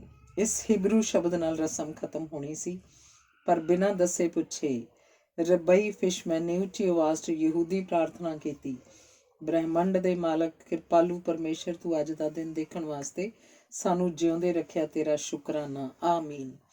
ਇਸ ਪਿੱਛੋਂ ਬਰਤਾਨੀਆ ਦੇ ਵਾਈਟ ਪੇਪਰ ਨੂੰ ਰੱਦ ਕਰਨ ਦਾ ਮਤਾ ਪਾਸ ਹੋ ਗਿਆ। ਆਜ਼ਾਦੀ ਦੇ ਐਲਾਨਨਾਮੇ ਤੇ ਦਸਖਤ ਕਰਦਿਆਂ ਗੋਲਡਾ ਰੋ ਪਈ। ਇੰਨੇ ਹੰਝੂ ਕੇ ਕਾਗਜ਼ ਦਿਸਣੋਂ ਹਟ ਗਿਆ। ਦਾਊਦ ਜ਼ਵੀ ਨੇ ਮੋਢੇ ਤੇ ਹੱਥ ਰੱਖ ਕੇ ਕਿਹਾ, ਕਿਸ ਲਈ ਰੋਨੀ ਹੈ ਗੋਲਡਾ, ਕਿਸ ਲਈ? ਗੋਲਡਾ ਬੋਲੀ, ਉਹਨਾਂ ਲਈ ਜਿਨ੍ਹਾਂ ਨੂੰ ਇੱਥੇ ਹੋਣਾ ਚਾਹੀਦਾ ਸੀ ਹੁਣ, ਪਰ ਨਹੀਂ ਹਨ, ਸਦਾ ਲਈ ਵਿਛੜ ਗਏ। ਗੁਰੀਓ ਨੇ ਆਖਰੀ ਵਾਕਿਆ, ਇਜ਼ਰਾਈਲ ਸਟੇਟ ਦੀ ਸਥਾਪਨਾ ਹੋ ਗਈ ਹੈ। ਮੀਟਿੰਗ ਸਮਾਪਤ ਹੋਈ, ਸਭ ਰਸਮਾਂ ਖਤਮ। ਗਲੋਬ ਉੱਪਰ ਨਵਾਂ ਨਕਸ਼ਾ ਉੱਭਰਿਆ। ਬਾਹਰ ਨਿਕਲ ਅੱਧੀ ਰਾਤ ਲੋਕ ਗਲੀਆਂ 'ਚ ਨੱਚਦੇ ਗਾਉਂਦੇ ਦੇਖੇ। ਬਰਤਾਨੀਆ ਦਾ ਹਾਈ ਕਮਿਸ਼ਨਰ ਆਪਣੇ ਆਖਰੀ ਸਿਪਾਹੀ ਸਣੇ ਪਰਤ ਜਾਏਗਾ। ਦੁਨੀਆ ਵਿੱਚੋਂ ਉਦਾਸ ਯਹੂਦੀ ਇਜ਼ਰਾਈਲ ਆਉਣਗੇ। ਸਵਾਗਤ ਹੋਏਗਾ। ਹੁਣ ਯਹੂਦੀ ਰੁੱਖ ਕਦੀ ਨਹੀਂ ਉਖੜੇਗਾ। ਹੁਣ ਗਵਾਂਢੀ ਦੇਸ਼ ਹਮਲਾ ਕਰਨਗੇ। ਇਹ ਸੋਚ ਕੇ ਫਿਕਰ ਤਾਂ ਹੁੰਦਾ ਹੈ, ਪਰ ਵਿਸ਼ਵਾਸ ਕਾਇਮ ਰਹਿੰਦਾ ਹੈ। ਮਿਸਰ ਦੇ ਜਹਾਜ਼ਾਂ ਨੇ ਤਲ ਅਵੀਬ ਦਾ ਬਿਜਲੀ ਘਰ ਤੇ ਹਵਾਈ ਅੱਡਾ ਉਡਾਉਣ ਦਾ ਫੈਸਲਾ ਕਰ ਲਿਆ। ਸਮੁੰਦਰੋਂ ਇੱਕ ਕਿਸ਼ਤੀ ਕਿਨਾਰੇ ਲੱਗੀ। ਸਭ ਤੋਂ ਪਹਿਲਾਂ ਮੈਮੂਅਲ ਬਰਾ ਨਾਮ ਦਾ ਥੱਕਾ ਟੁੱਟਾ ਬਜ਼ੁਰਗ ਉਤਰਿਆ। ਉਹਨੂੰ ਇੱਕ ਪਰਚੀ ਦਿੱਤੀ, ਮੋਹਰ ਲਾਈ। ਲਿਖਿਆ ਸੀ, ਇਜ਼ਰਾਈਲ 'ਚ ਵਸਣ ਦਾ ਅਧਿਕਾਰ ਤੁਹਾਨੂੰ ਖੁਸ਼ੀ ਨਾਲ ਦਿੱਤਾ। ਇਹ ਆਜ਼ਾਦ ਸਟੇਟ ਦਾ ਪਹਿਲਾ ਵੀਜ਼ਾ ਸੀ ਜੋ ਕਿਸੇ ਯਹੂਦੀ ਨੂੰ ਇੱਜ਼ਤ ਨਾਲ ਮਿਲਿਆ। ਇਹ ਵੀਜ਼ਾ ਅਜਾਇਬ ਘਰ 'ਚ ਰੱਖਿਆ ਹੋਇਆ। 14 ਮਈ ਦੀ ਰਾਤ ਗੋਲਡਾ ਸੁੱਤੀ ਪਈ ਸੀ। ਫੋਨ ਦੀ ਘੰਟੀ ਵੱਜੀ। ਚੁੱਕਿਆ। ਕਿਸੇ ਨੇ ਦੱਸਿਆ, ਹੁਣੇ ਰੇਡੀਓ ਤੋਂ ਖਬਰ ਆਈ ਹੈ ਗੋਲਡਾ, ਅਮਰੀਕਾ ਦੇ ਰਾਸ਼ਟਰਪਤੀ ਟਰੂਮੈਨ ਨੇ ਇਜ਼ਰਾਈਲ ਨੂੰ ਮਾਨਤਾ ਦੇ ਦਿੱਤੀ ਹੈ। ਚਿੰਤਾ ਉੱਡ ਗਈ। ਗੋਲਡਾ ਨੂੰ ਆਪਣੇ ਅਮਰੀਕਨ ਹੋਣ ਦਾ ਮਾਣ ਵੀ ਹੋਇਆ। ਇਸ ਪਿੱਛੋਂ ਰੂਸ ਨੇ ਮਾਨਤਾ ਦੇ ਦਿੱਤੀ। ਦੋ ਵੱਡੀਆਂ ਤਾਕਤਾਂ ਨੇ ਸਹਾਰਾ ਦਿੱਤਾ। 15 ਮਈ 1948 ਨੂੰ ਸਵੇਰ ਸਾਰ ਮਿਸਰ ਨੇ ਦੱਖਣ ਵੱਲੋਂ, ਸੀਰੀਆ ਤੇ ਲੈਬਨਾਨ ਨੇ ਉੱਤਰ ਪੂਰਬ ਵੱਲੋਂ, ਜਾਰਡਨ ਤੇ ਇਰਾਕ ਨੇ ਪੂਰਬ ਵੱਲੋਂ ਹਮਲਾ ਕਰਕੇ ਐਲਾਨ ਕੀਤਾ, 10 ਦਿਨਾਂ ਵਿੱਚ ਇਜ਼ਰਾਈਲ ਦਾ ਮਲੀਆ ਮੇਟ। ਜਾਰਡਨ ਦਾ ਬਾਦਸ਼ਾਹ ਸਾਰੇ ਇਜ਼ਰਾਈਲ ਨੂੰ ਆਪਣੇ ਵਿੱਚ ਮਿਲਾਉਣ ਦਾ ਇੱਛੁਕ ਸੀ, ਖਾਸ ਕਰ ਜੈਰੂਸਲਮ ਨੂੰ। ਲੈਬਨਾਨ ਤੇ ਸੀਰੀਆ ਨੇ ਗੈਲੀਲੀ ਨੂੰ ਅੱਧਾ ਵੰਡ ਲੈਣਾ ਸੀ। ਇਰਾਕ ਨੂੰ ਇਹ ਲਾਭ ਸੀ ਕਿ ਉਹਨੂੰ ਬੰਦਰਗਾਹ ਮਿਲ ਜਾਣੀ ਸੀ। ਮਿਸਰ ਨੂੰ ਹੋਰ ਕੋਈ ਫਾਇਦਾ ਨਹੀਂ ਸੀ ਸਿਵਾਏ ਲੁੱਟ ਮਾਰ ਦਾ ਮਾਲ ਲਿਜਾਣ ਦੇ। 15 ਮਈ ਨੂੰ ਗੁਰੀਓ ਨੇ ਕਿਹਾ, ਗੋਲਡਾ ਅਮਰੀਕਾ ਜਾ, ਹੁਣੇ ਪੈਸੇ ਇਕੱਠੇ ਕਰ, ਸਮਾਂ ਨਹੀਂ ਹੈ ਬੈਠਣ ਦਾ। ਚਲੀ ਗਈ। ਯਹੂਦੀ ਉਹਦਾ ਇਉਂ ਸਵਾਗਤ ਕਰਦੇ ਜਿਵੇਂ ਪੂਰਾ ਇਜ਼ਰਾਈਲ ਆ ਗਿਆ ਹੋਵੇ। ਸਾਰਾ ਦਿਨ ਭਾਸ਼ਣ ਕਰਦੀ ਹੋਈ ਆਖਦੀ, ਹੁਣ ਭਾਸ਼ਣਾਂ, ਤਾੜੀਆਂ, ਜਜ਼ਬਾਤੀ ਹੰਝੂਆਂ ਦਾ ਸਮਾਂ ਨਹੀਂ, ਪੈਸੇ ਦਿਓ। ਕੋਈ ਨਹੀਂ ਉਧਾਰ ਦਿੰਦਾ। ਹਥਿਆਰ ਜਿਹੜੇ $5 ਕਰੋੜ ਪਿਛਲੀ ਵਾਰ ਇਕੱਠੇ ਹੋਏ, ਉਹਨਾਂ ਵਿੱਚੋਂ ਅੱਧੇ ਇੱਥੇ ਹੀ ਛੱਡ ਗਈ ਸਾਂ ਤਾਂ ਕਿ ਦੁਨੀਆ ਦੇ ਬਾਕੀ ਦੇਸ਼ਾਂ 'ਚ ਵਸੇ ਯਹੂਦੀਆਂ ਨੂੰ ਰਾਹਤ ਮਿਲ ਸਕੇ। ਅੱਧੇ ਇਜ਼ਰਾਈਲ ਲੈ ਗਈ ਸਾਂ। ਪਹਿਲਾਂ ਤਾਂ $2.5 ਕਰੋੜ ਉਹੀ ਮੈਨੂੰ ਦਿਓ, ਕਿਉਂਕਿ ਹੁਣ ਇਜ਼ਰਾਈਲ ਨੂੰ ਵਧੇਕ ਲੋੜ ਹੈ। ਇਸ ਤੋਂ ਇਲਾਵਾ ਹੋਰ ਜਿੰਨੇ ਦੇ ਸਕਦੇ ਹੋ ਦਿਓ। ਲੋਕਾਂ ਨੇ ਆਪਣੇ ਬਾਂਡ, ਸ਼ੇਅਰ ਵੇਚ ਪੈਸੇ ਦਿੱਤੇ। ਕਾਰਖਾਨੇਦਾਰਾਂ ਨੇ ਦਿਲ ਖੋਲ ਕੇ ਧਨ ਦਿੱਤਾ। ਯਹੂਦੀ ਜਾਨ ਹੂਲ ਕੇ ਦੁਸ਼ਮਣਾਂ ਵਿਰੁੱਧ ਲੜੇ। ਰੈਗੂਲਰ ਆਰਮੀ ਕੇਵਲ 45,000 ਸੀ, ਪਰ ਸਾਰਾ ਇਜ਼ਰਾਈਲ ਹੀ ਲੜ ਰਿਹਾ ਸੀ। UN ਤੋਂ ਬਾਰ-ਬਾਰ ਜੰਗਬੰਦੀ ਦੀਆਂ ਅਪੀਲਾਂ ਆ ਰਹੀਆਂ ਸਨ, ਪਰ ਜਦੋਂ ਤੱਕ ਅਰਬਾਂ ਨੂੰ ਅਹਿਸਾਸ ਨਹੀਂ ਹੁੰਦਾ ਕਿ ਇਜ਼ਰਾਈਲੀ ਅਜਿੱਤ ਹਨ, ਉਹਨਾਂ ਕਦੋਂ ਹਟਣਾ ਸੀ। ਆਖਰ ਲਾਚਾਰੀ ਵਸ 5 ਦੇਸ਼ਾਂ ਨੇ 11 ਜੂਨ ਨੂੰ ਆਰਜ਼ੀ ਜੰਗਬੰਦੀ ਦਾ ਐਲਾਨ ਕੀਤਾ। ਇੱਛਾ ਖਿਲਾਫ ਗੋਲਡਾ ਨੂੰ ਰੂਸ ਵਿੱਚ ਰਾਜਦੂਤ ਲਾ ਦਿੱਤਾ ਗਿਆ। ਉਹਨੇ ਇਤਰਾਜ਼ ਕੀਤਾ, ਮੈਂ ਕੀ ਗੁਨਾਹ ਕੀਤਾ ਸੀ ਕਿ ਆਜ਼ਾਦ ਹੋਣ ਸਾਰ ਮੈਨੂੰ ਜਲਾਵਤਨੀ ਮਿਲੇਗੀ। ਵਿਦੇਸ਼ ਮੰਤਰੀ ਸ਼ੈਰੇ ਨੇ ਕਿਹਾ, ਤੇਰੀ ਧੀ ਸਾਰਾ, ਜਵਾਈ ਜ਼ਕਰੀਆ ਤੇਰੇ ਰੇਡੀਓ ਆਪਰੇਟਰਾਂ ਵਜੋਂ ਤੇਰੇ ਨਾਲ ਚਲੇ ਜਾਣ, ਤੇਰਾ ਦਿਲ ਲੱਗਾ ਰਹੇਗਾ। ਰਾਜਦੂਤ ਵਜੋਂ ਜਦੋਂ ਰੂਸ 'ਚ ਸਲਾਮੀ ਦਿੱਤੀ ਜਾਏਗੀ ਉਦੋਂ ਕਿਸ ਤਰ੍ਹਾਂ ਦਾ ਲਿਬਾਸ ਪਹਿਨਿਆ ਜਾਏ? ਇਜ਼ਰਾਈਲ ਦਾ ਕੌਮੀ ਲਿਬਾਸ ਹੈ ਹੀ ਨਹੀਂ, ਵਧੇਰੇ ਹਾਰ ਸ਼ਿੰਗਾਰ ਦਿਖਾਵੇ ਦੀ ਕੀ ਲੋੜ? ਜਿਹੋ ਜਿਹਾ ਗਰੀਬ ਤੇ ਜ਼ਖਮੀ ਇਜ਼ਰਾਈਲ, ਗੋਲਡਾ ਉਵੇਂ ਰਹੇਗੀ। ਸਿਰ ਤੇ ਨਿੱਕੀ ਮਖਮਲ ਦੀ ਦਸਤਾਰ ਵਲੇਟੇਗੀ ਤੇ ਕਾਲੇ ਰੰਗ ਦਾ ਚੋਲਾ ਹੋਏਗਾ। ਇਹੋ ਜਿਹਾ ਕਨਵੋਕੇਸ਼ਨ ਤੇ ਡਿਗਰੀ ਲੈਣ ਵੇਲੇ ਪਹਿਨਿਆ ਜਾਂਦਾ ਹੈ। ਮਾਸਕੋ ਜਾਣ ਸਾਰ ਵਰਗ ਮੁਕਤ ਰੂਸ ਦੀ ਝਲਕ ਦੇਖ ਲਈ। ਅਧਖੜ ਔਰਤਾਂ ਜਿਹੜੀਆਂ ਸੜਕ ਉਸਾਰਨ ਲਈ ਮਜ਼ਦੂਰੀ ਕਰਦੀਆਂ ਤੇ ਸਫਾਈ ਕਰਦੀਆਂ ਹੁੰਦੀਆਂ, ਕੜਕਦੀ ਸਰਦੀ 'ਚ ਉਹਨਾਂ ਨੇ ਪੈਰਾਂ ਦੁਆਲੇ ਚੀਥੜੇ ਲਪੇਟੇ ਹੁੰਦੇ, ਬੂਟ ਚਾਹੀਦੇ ਸਨ। ਕੀਮਤੀ ਗਰਮ ਸੂਟ ਪਹਿਨੀ ਕਾਰਾਂ ਵਿੱਚ ਸਜੀਆਂ ਧਜੀਆਂ ਔਰਤਾਂ ਉਹਨਾਂ ਦੇ ਲਾਗਿਓਂ ਲੰਘਦੀਆਂ। ਸਲਾਮੀ ਦੀ ਰਸਮ ਤੋਂ ਬਾਅਦ ਗੋਲਡਾ ਨੇ ਚਾਹਿਆ ਯਹੂਦੀਆਂ ਨੂੰ ਮਿਲਾਂ। ਕਿੱਥੇ? ਕਿਸੇ ਯਹੂਦੀ ਮੰਦਰ ਵਿੱਚ। ਰੂਸ ਨੇ ਜਿਓਨਿਜ਼ਮ ਉੱਪਰ ਪਾਬੰਦੀ ਲਾਈ ਹੋਈ ਸੀ, ਹਿਬਰੂ ਉੱਪਰ ਪਾਬੰਦੀ, ਯਿਦਿਸ਼ ਅਜੇ ਸਿਸਕ ਰਹੀ ਸੀ। ਗੋਲਡਾ ਦਾ ਸਟਾਫ ਕਈਆਂ ਯਹੂਦੀਆਂ ਨੂੰ ਜਾਣਦਾ ਸੀ, ਕੁਝ ਤਾਂ ਰਿਸ਼ਤੇਦਾਰ ਵੀ ਸਨ, ਪਰ ਜੇ ਉਹਨਾਂ ਨੂੰ ਮਿਲੇ ਤੇ ਸਰਕਾਰ ਜਾਣ ਗਈ ਕਿ ਇਹਨਾਂ ਦੀ ਰਿਸ਼ਤੇਦਾਰੀ ਇਜ਼ਰਾਈਲ 'ਚ ਹੈ ਤਾਂ ਕੀ ਵਰਤਾਰਾ ਹੋਏਗਾ। ਰੂਸੀ ਮੁਸ਼ੱਕਤ ਕੈਂਪਾਂ ਦੇ ਤਸੀਹੇ ਜਾਣ ਕੇ ਕਾਂਬਾ ਛਿੜ ਜਾਂਦਾ।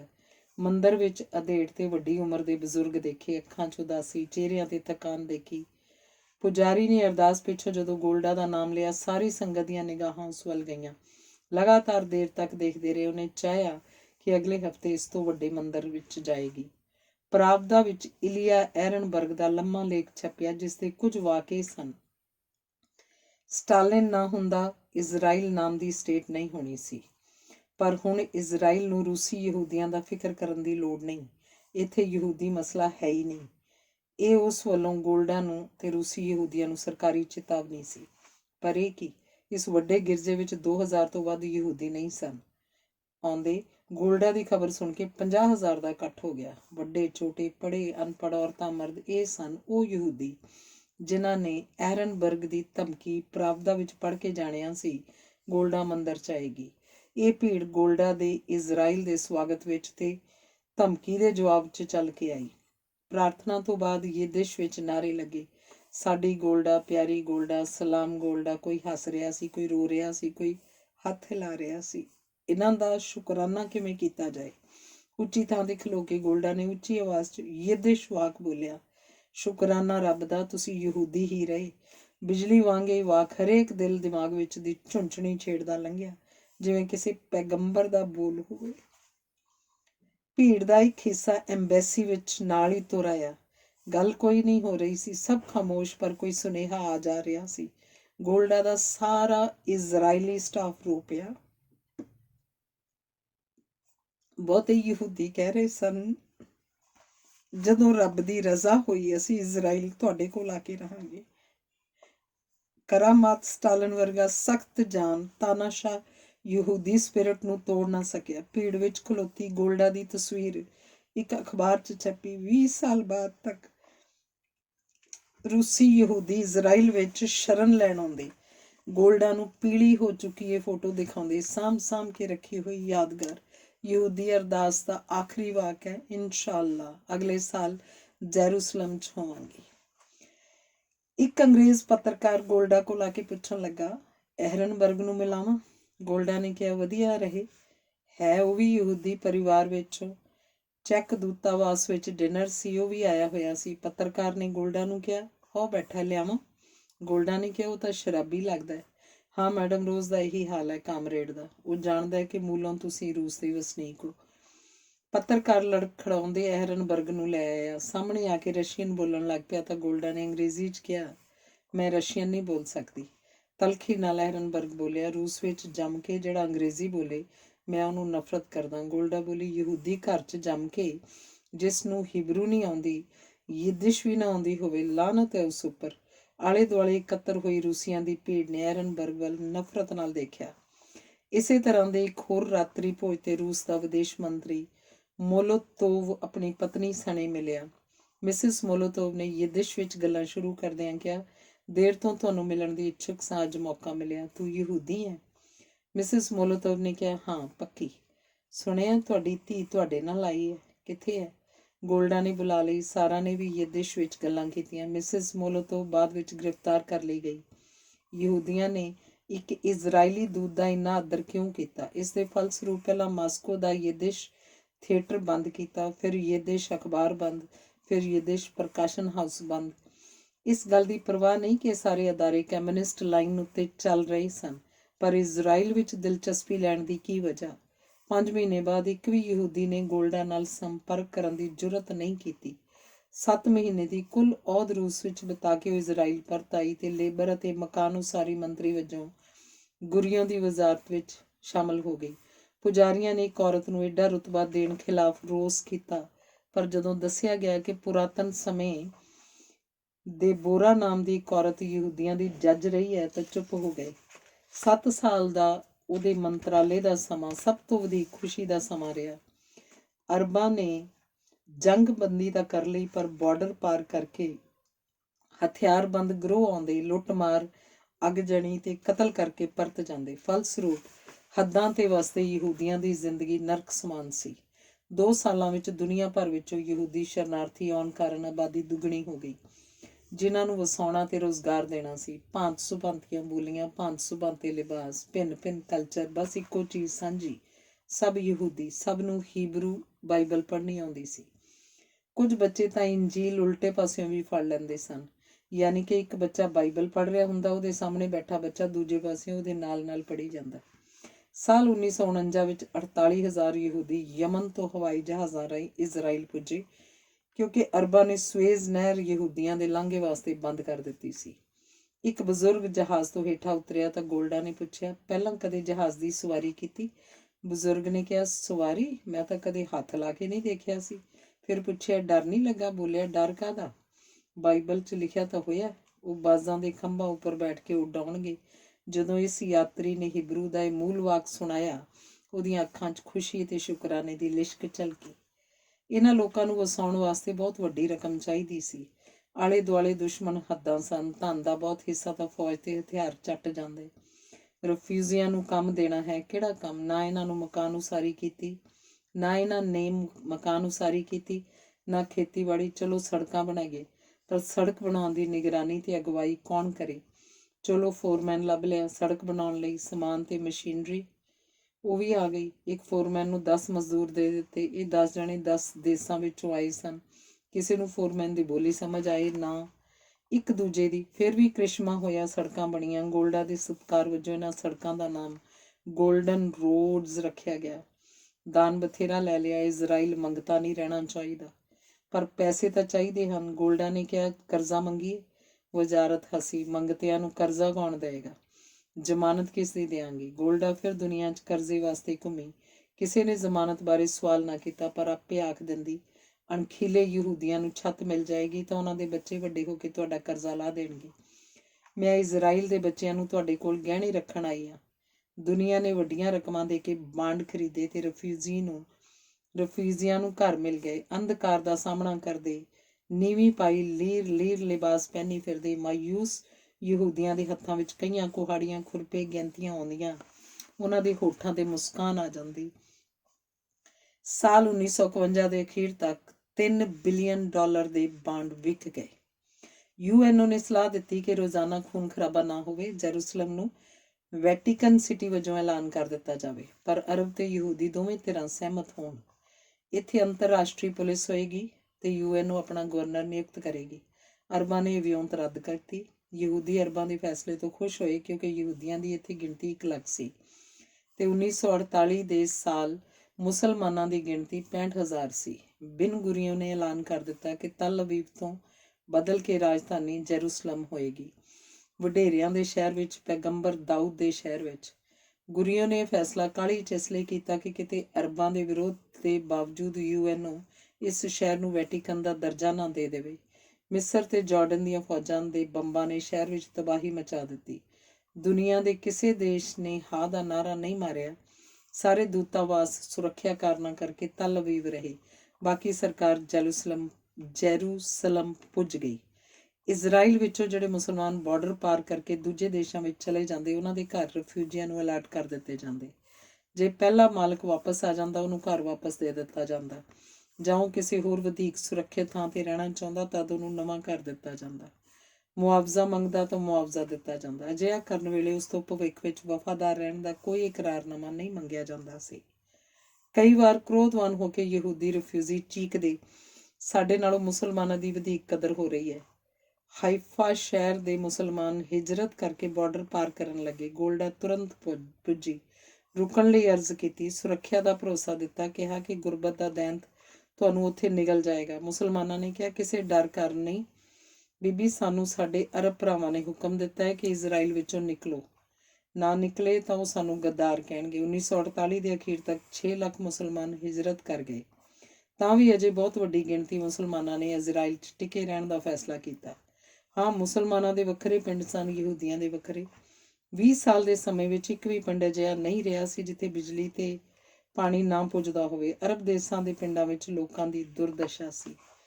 ਗੈਲੀਲੀ ਦੇ ਇੱਕ ਪਿੰਡ ਦੀ ਵਸੋਂ ਪਹਾੜੀ ਤੇ ਸੀ, ਸੜਕ ਨਹੀਂ ਸੀ, ਸੜਕ ਬਣਾ ਦਿੱਤੀ। ਉਦਘਾਟਨ ਵਾਸਤੇ ਗੋਲਡਾ ਪਿੰਡ ਗਈ। ਸਭ ਨੇ ਸ਼ੁਕਰਾਨਾ ਕੀਤਾ। ਰਿਵਾਜ ਦੇ ਉਲਟ ਇੱਕ ਮੁਸਲਮਾਨ ਔਰਤ ਖਲੋ ਕੇ ਬੋਲੀ, ਬੀਬੀ, ਮਰਦਾਂ ਦੇ ਪੈਰਾਂ ਨੂੰ ਸੜਕ ਕਾਰਨ ਆਰਾਮ ਮਿਲਿਆ ਹੈ ਸਹੀ, ਪਰ ਸਾਡੇ ਸਿਰਾਂ ਨੂੰ ਵੀ ਕਦੀ ਆਰਾਮ ਮਿਲੇਗਾ? ਉਹਦਾ ਮਤਲਬ ਸੀ ਕਿ ਪਿੰਡ ਪਹਾੜੀ ਉੱਪਰ ਹੈ ਤੇ ਖੂਹ ਹੇਠਾਂ ਨੀਵੇਂ ਥਾਂ। ਪਾਣੀ ਉੱਪਰ ਪੁੱਜਣਾ ਚਾਹੀਦਾ ਤਾਂ ਕਿ ਘੜਿਆਂ ਦੀ ਢੁਆਈ ਤੋਂ ਬਚਿਆ ਜਾ ਸਕੇ। ਅਗਲੇ ਸਾਲ ਪਾਣੀ ਦੀਆਂ ਟੂਟੀਆਂ ਦਾ ਉਦਘਾਟਨ ਕਰ ਆਈ। 5 ਸਾਲ ਦੀ ਮਿਆਦ ਪੂਰੀ ਕਰਨ ਪਿੱਛੋਂ ਪ੍ਰਧਾਨ ਮੰਤਰੀ ਬਿਨ ਗੁਰੀਓ ਨੇ ਐਲਾਨ ਕੀਤਾ ਕਿ ਹੁਣ ਬਾਕੀ ਸਮਾਂ ਆਰਾਮ ਕਰਾਂਗਾ, ਕਿਸੇ ਹੋਰ ਨੂੰ ਇਹ ਜ਼ਿੰਮੇਵਾਰੀ ਦਿਓ। ਬੜਾ ਮਨਾਇਆ, ਕੋਈ ਅਸਰ ਨਹੀਂ। ਕਹਿਣ ਲੱਗਾ, ਦੁਪਹਿਰ ਤੱਕ ਸਾਂਝੇ ਫਾਰਮ ਵਿੱਚ ਪਸ਼ੂ ਚਾਰਾਂਗਾ, ਬਾਅਦ ਦੁਪਹਿਰ ਪੜ੍ਹਨ ਲਿਖਣ ਦਾ ਕੰਮ ਕਰਾਂਗਾ। ਗੱਲਾਂ ਨਾਲ ਸਹਿਮਤੀ ਹਾਸਲ ਕਰਨ ਦੀ ਥਾਂ ਉਹ ਫੈਸਲੇ ਕਰੀ ਜਾਂਦਾ ਜਿਹੜੇ ਕਿ ਆਖਰ ਸਹੀ ਸਾਬਤ ਹੁੰਦੇ। ਜਦੋਂ ਕੋਈ ਮੰਤਰੀ ਉਹਨੂੰ ਨਵੀਂ ਸਲਾਹ ਦਿੰਦਾ, ਉਹਦਾ ਇੱਕੋ ਸਵਾਲ ਹੁੰਦਾ, ਲੰਮੀ ਅਹੁਦ ਪਿੱਛੋਂ ਕੀ ਇਹ ਕੰਮ ਦੇਸ਼ ਲਈ ਲਾਭਦਾਇਕ ਰਹੇਗਾ? ਕਿਹਾ ਕਰਦਾ, ਮੈਨੂੰ ਲੋਕ ਰਾਏ ਦੀ, ਵਿਸ਼ਵ ਰਾਏ ਦੀ ਪਰਵਾਹ ਨਹੀਂ, ਬਿਆਨਾਂ ਤੇ ਸੰਪਾਦਕੀਆਂ ਦੀ ਕਿਰਪਾ ਸਦਕਾ ਨਹੀਂ, ਸਹੀ ਕੰਮ ਸਦਕਾ ਇਜ਼ਰਾਈਲ ਦੁੱਖਾਂ ਤੋਂ ਮੁਕਤ ਹੋਏਗਾ। ਦੁਨੀਆ ਜੋ ਕਹਿੰਦੀ ਹੈ ਕਹੀ ਜਾਏ। ਸ਼ਹਿਰੇ ਪ੍ਰਧਾਨ ਮੰਤਰੀ ਚੁਣਿਆ ਗਿਆ। ਗੁਰੀਓ ਨੇ ਗੁੱਸੇ 'ਚ ਆ ਕੇ ਇੱਕ ਵਾਰ ਕਿਸੇ ਵਜ਼ੀਰ ਨੂੰ ਬੇਈਮਾਨ ਕਹਿ ਦਿੱਤਾ ਸੀ ਤਾਂ ਗੋਲਡਾ ਬੋਲੀ, ਅਕਲਮੰਦ ਹੋਣਾ ਕਿਸੇ ਦੇ ਵੱਸ ਦੀ ਗੱਲ ਨਹੀਂ ਹੁੰਦੀ। ਕਈ ਬੰਦੇ ਜਮਾਂਦਰੂ ਮੂਰਖ ਹੁੰਦੇ ਹਨ, ਤਾਂ ਕਿ ਰੱਬ ਨੇ ਜਿਵੇਂ ਚਾਹਿਆ ਬਣਾ ਦਿੱਤੇ। ਪਰ ਗੁਰੀਓ, ਇਹ ਮੈਂ ਤੁਹਾਨੂੰ ਦੱਸਦੇ ਹਾਂ, ਕੋਈ ਬੰਦਾ ਜਮਾਂਦਰੂ ਬੇਈਮਾਨ ਨਹੀਂ ਹੁੰਦਾ। ਬੇਈਮਾਨੀ ਸਿੱਖਣੀ ਪੈਂਦੀ ਹੈ। ਮੈਨੂੰ ਫਖਰ ਹੈ ਕਿ ਸਾਡੇ ਵਿੱਚੋਂ ਕੋਈ ਬੇਈਮਾਨੀ ਦੀ ਸਿਖਲਾਈ ਲੈਣ ਸਕੂਲ ਨਹੀਂ ਗਿਆ। 1956 ਵਿੱਚ ਗੋਲਡਾ ਨੂੰ ਵਿਦੇਸ਼ ਮੰਤਰਾਲਾ ਦਿੱਤਾ ਗਿਆ। ਮਿਸਰ ਦੇ ਫਿਦਾਇਨ ਗੁਰੀਲੇ ਗਾਜ਼ਾ ਪੱਟੀ ਵੱਲੋਂ ਮਾਰੂ ਹਮਲੇ ਕਰਦੇ। ਜਾਰਡਨ, ਸੀਰੀਆ ਤੇ ਲੈਬਨਾਨ ਵਿੱਚ ਵੀ ਉਹਨਾਂ ਦੇ ਅੱਡੇ ਸਨ। ਉਹ ਇਜ਼ਰਾਈਲ ਦੇ ਐਨ ਵਿਚਕਾਰ ਤੱਕ ਪੁੱਜ ਕੇ ਮਾਰੋ-ਮਾਰ ਕਰਦੇ। ਕਰਨਲ ਨਾਸਰ ਨੇ ਮਿਸਰ ਦੀ ਹਕੂਮਤ ਸੰਭਾਲਦਿਆਂ ਕਿਹਾ, ਸਾਨੂੰ ਜਹਾਦ ਕਰਨ ਦਾ ਅਧਿਕਾਰ ਹੈ। ਕਾਇਰੋ ਰੇਡੀਓ ਤੋਂ ਐਲਾਨ ਆਉਂਦਾ, ਆਪਣੀ ਹੋਣੀ ਉੱਪਰ ਰੋਲ ਹੈ, ਇਜ਼ਰਾਈਲ ਤੇਰਾ ਅੰਤ ਨੇੜੇ ਹੈ। ਚੈਕੋਸਲੋਵਾਕੀਆ ਉੱਪਰ ਰੂਸ ਦਾ ਕੰਟਰੋਲ ਸੀ। ਚੈਕ ਸਰਕਾਰ ਨੇ ਮਿਸਰ ਨਾਲ ਹਥਿਆਰਾਂ ਦੀ ਸੰਧੀ ਕਰ ਲਈ। ਰੂਸ ਨੇ ਟੈਂਕਾਂ ਸਮੇਤ ਭਾਰੀ ਮਾਤਰਾ 'ਚ ਮਿਸਰ ਨੂੰ ਹਥਿਆਰ ਸਪਲਾਈ ਕਰਨੇ ਸ਼ੁਰੂ ਕਰ ਦਿੱਤੇ, ਜਿਹੜੇ ਆਖਰ ਇਜ਼ਰਾਈਲ ਵਿਰੁੱਧ ਵਰਤੇ ਜਾਣੇ ਸਨ। ਰੂਸ ਨੇ ਪਾਪੀ ਵਿਚਾਰਧਾਰਾ ਜੀਓਨਿਜ਼ਮ ਦਾ ਖਾਤਮਾ ਕਰਨਾ ਸੀ। ਮਾਸਕੋ ਤੋਂ ਡਾਕਟਰਾਂ ਦੀ ਸਾਜ਼ਿਸ਼ ਨਾਮ ਦੀ ਖਬਰ ਨਸ਼ਰ ਹੋਈ ਕਿ 9 ਡਾਕਟਰਾਂ ਨੇ ਸਟਾਲਨ ਸਮੇਤ ਹੋਰ ਲੀਡਰਾਂ ਨੂੰ ਕਤਲ ਕਰਨਾ ਚਾਹਿਆ ਸੀ, ਜਿਨ੍ਹਾਂ ਵਿੱਚੋਂ 6 ਯਹੂਦੀ ਸਨ। ਇਹਨਾਂ ਡਾਕਟਰਾਂ ਉੱਪਰ ਅਖੌਤੀ ਮੁਕੱਦਮਾ ਚਲਾਉਂਦਿਆਂ ਯਹੂਦੀਆਂ ਨੂੰ ਬਦਨਾਮ ਕੀਤਾ। ਫਿਰ ਤਲ ਅਵੀਵ ਸਥਿਤ ਰੂਸੀ ਦੂਤਾਵਾਸ ਦੇ ਅਹਾਤੇ ਵਿੱਚ ਬੰਬ ਫਟ ਗਿਆ। ਰੂਸ ਨੇ ਪੂਰੀ ਤਲਖੀ ਦਿਖਾਉਂਦਿਆਂ ਇਹਦੀ ਜ਼ਿੰਮੇਵਾਰੀ ਇਜ਼ਰਾਈਲੀ ਸਰਕਾਰ ਉੱਪਰ ਸੁੱਟ ਕੇ ਆਪਣੇ ਸਬੰਧ ਤੋੜ ਲਏ। ਉਧਰ ਰੂਸ ਮਿਸਰ ਨੂੰ ਧੜਾ-ਧੜ ਮੁਫਤ ਹਥਿਆਰ ਦੇ ਰਿਹਾ ਸੀ। ਇੱਧਰ ਅਮਰੀਕਾ ਤੇ ਇੰਗਲੈਂਡ ਨੇ ਇਜ਼ਰਾਈਲ ਨੂੰ ਹਥਿਆਰ ਵੇਚਣ ਤੋਂ ਵੀ ਇਨਕਾਰ ਕਰ ਦਿੱਤਾ। ਅਮਰੀਕਾ ਨੇ ਕਹਿ ਦਿੱਤਾ, ਕੈਨੇਡਾ ਜਾਂ ਫਰਾਂਸ ਤੋਂ ਇਜ਼ਰਾਈਲ ਹਥਿਆਰ ਖਰੀਦ ਲਵੇ ਤਾਂ ਇਤਰਾਜ਼ ਨਹੀਂ। ਫਰਾਂਸ ਨੇ ਅਮਰੀਕਾ ਦੇ ਐਲਾਨ ਤੋਂ ਪਹਿਲਾਂ ਹੀ ਹਥਿਆਰ ਦੇਣ ਦਾ ਐਲਾਨ ਕਰ ਦਿੱਤਾ। ਉਸਨੇ ਅਮਰੀਕਾ ਤੋਂ ਆਗਿਆ ਲੈਣ ਦੀ ਲੋੜ ਨਹੀਂ ਸਮਝੀ। ਉਧਰ ਮਿਸਰ ਨਾਲ ਸੀਰੀਆ ਨੇ ਸੰਧੀ ਕਰ ਲਈ। ਮਿਸਰ ਨੇ ਸੁਏਜ਼ ਨਹਿਰ ਦਾ ਕੌਮੀਕਰਨ ਕਰਕੇ ਇਜ਼ਰਾਈਲ ਲਈ ਰਸਤਾ ਬੰਦ ਕਰ ਦਿੱਤਾ। ਪਰ ਇਸ ਨਾਲ ਫਰਾਂਸ ਤੇ ਇੰਗਲੈਂਡ ਦੇ ਵਪਾਰ ਵਿੱਚ ਵੀ ਵਿਘਨ ਪੈਂਦਾ ਸੀ, ਸੋ ਦੋਹਾਂ ਲਈ ਸਿਆਸੀ ਮਜਬੂਰੀਆਂ ਕਾਰਨ ਇਜ਼ਰਾਈਲ ਦੀ ਮਦਦ ਕਰਨੀ ਜ਼ਰੂਰੀ ਹੋ ਗਈ। ਫੈਸਲਾ ਹੋ ਗਿਆ ਕਿ ਐਤਕਾਂ ਅਰਬਾਂ ਨੂੰ ਪਹਿਲ ਨਹੀਂ ਕਰਨ ਦੇਣੀ। 29 ਅਕਤੂਬਰ 1956 ਨੂੰ ਸ਼ਾਮੀ ਹਮਲਾ ਕਰਕੇ ਗਾਜ਼ਾ ਪੱਟੀ ਤੇ ਸਿਨਾਈ ਝੀਲ ਸਮੇਤ ਦੁਆਲੇ ਦੀ ਜ਼ਮੀਨ ਮਿਸਰ ਤੋਂ 100 ਘੰਟਿਆਂ ਅੰਦਰ ਖੋਹ ਲੈਣੀ ਹੈ। ਇਹ ਸਾਰਾ ਰਕਬਾ ਇਜ਼ਰਾਈਲ ਦੇ ਉਸ ਵੇਲੇ ਦੇ ਖੇਤਰ ਨਾਲੋਂ 2.5 ਗੁਣਾ ਵੱਧ ਸੀ। 6 ਦਿਨਾਂ ਬਾਅਦ ਜੰਗਬੰਦੀ ਹੋਈ। ਇਜ਼ਰਾਈਲੀ ਫੌਜਾਂ ਬਾਜਾਂ ਵਾਂਗ ਝਪਟੀਆਂ। ਮਿਸਰ ਦੇ ਪੈਰ ਉਖੜ ਗਏ। ਫੌਜ ਦਾ ਤੀਜਾ ਹਿੱਸਾ ਤਬਾਹ ਕਰ ਦਿੱਤਾ। ਫਿਦਾਈਨ ਦੀਆਂ ਛੁਪਣ ਗਾਹਾਂ ਭੰਨ ਦਿੱਤੀਆਂ। ਲੱਖਾਂ ਹਥਿਆਰ ਤੇ ਕਰੋੜਾਂ ਦੀ ਰਕਮ ਦਾ ਅਣਵਰਤਿਆ ਐਮੀਨੇਸ਼ਨ ਖੋਹ ਲਿਆ। ਮਿਸਰ ਦੇ 30,000 ਸੈਨਿਕ ਮਾਰੂਥਲ 'ਚ ਘਿਰ ਗਏ। ਜੇ ਇਜ਼ਰਾਈਲ ਘੇਰਾਬੰਦੀ ਨਾ ਚੁੱਕਦਾ, ਇਹਨਾਂ ਨੇ ਪਿਆਸ ਨਾਲ ਮਰ ਜਾਣਾ ਸੀ। 5,000 ਬੰਦੀ ਬਣਾ ਲਏ, ਬਾਕੀ ਛੱਡ ਦਿੱਤੇ। ਇਹਨਾਂ ਬੰਦੀਆਂ ਬਦਲੇ ਅਰਬਾਂ ਤੋਂ ਆਪਣੇ ਕੈਦੀ ਛੁਡਾਉਣੇ ਸਨ। ਇਜ਼ਰਾਈਲ ਦੇ 172 ਸੈਨਿਕ ਮਰੇ, 800 ਜ਼ਖਮੀ ਹੋਏ। ਜੇ ਹਮਲਾ ਕਰਨ 'ਚ ਅਰਬ ਪਹਿਲ ਕਰਦੇ ਤਦ ਨੁਕਸਾਨ ਬਹੁਤ ਵੱਧ ਹੋਣਾ ਸੀ। ਇਸ 6 ਦਿਨਾਂ ਦੇ ਯੁੱਧ ਨਾਲ ਇਹ ਫਾਇਦਾ ਹੋ ਗਿਆ ਕਿ ਅਰਬਾਂ ਨੂੰ ਅਕਲ ਆ ਗਈ। ਉਹ ਗੱਲ ਕਰਨ ਲਈ ਤਿਆਰ ਹੋ ਗਏ। ਆਖਰ ਇਹੋ ਮਕਸਦ ਸੀ।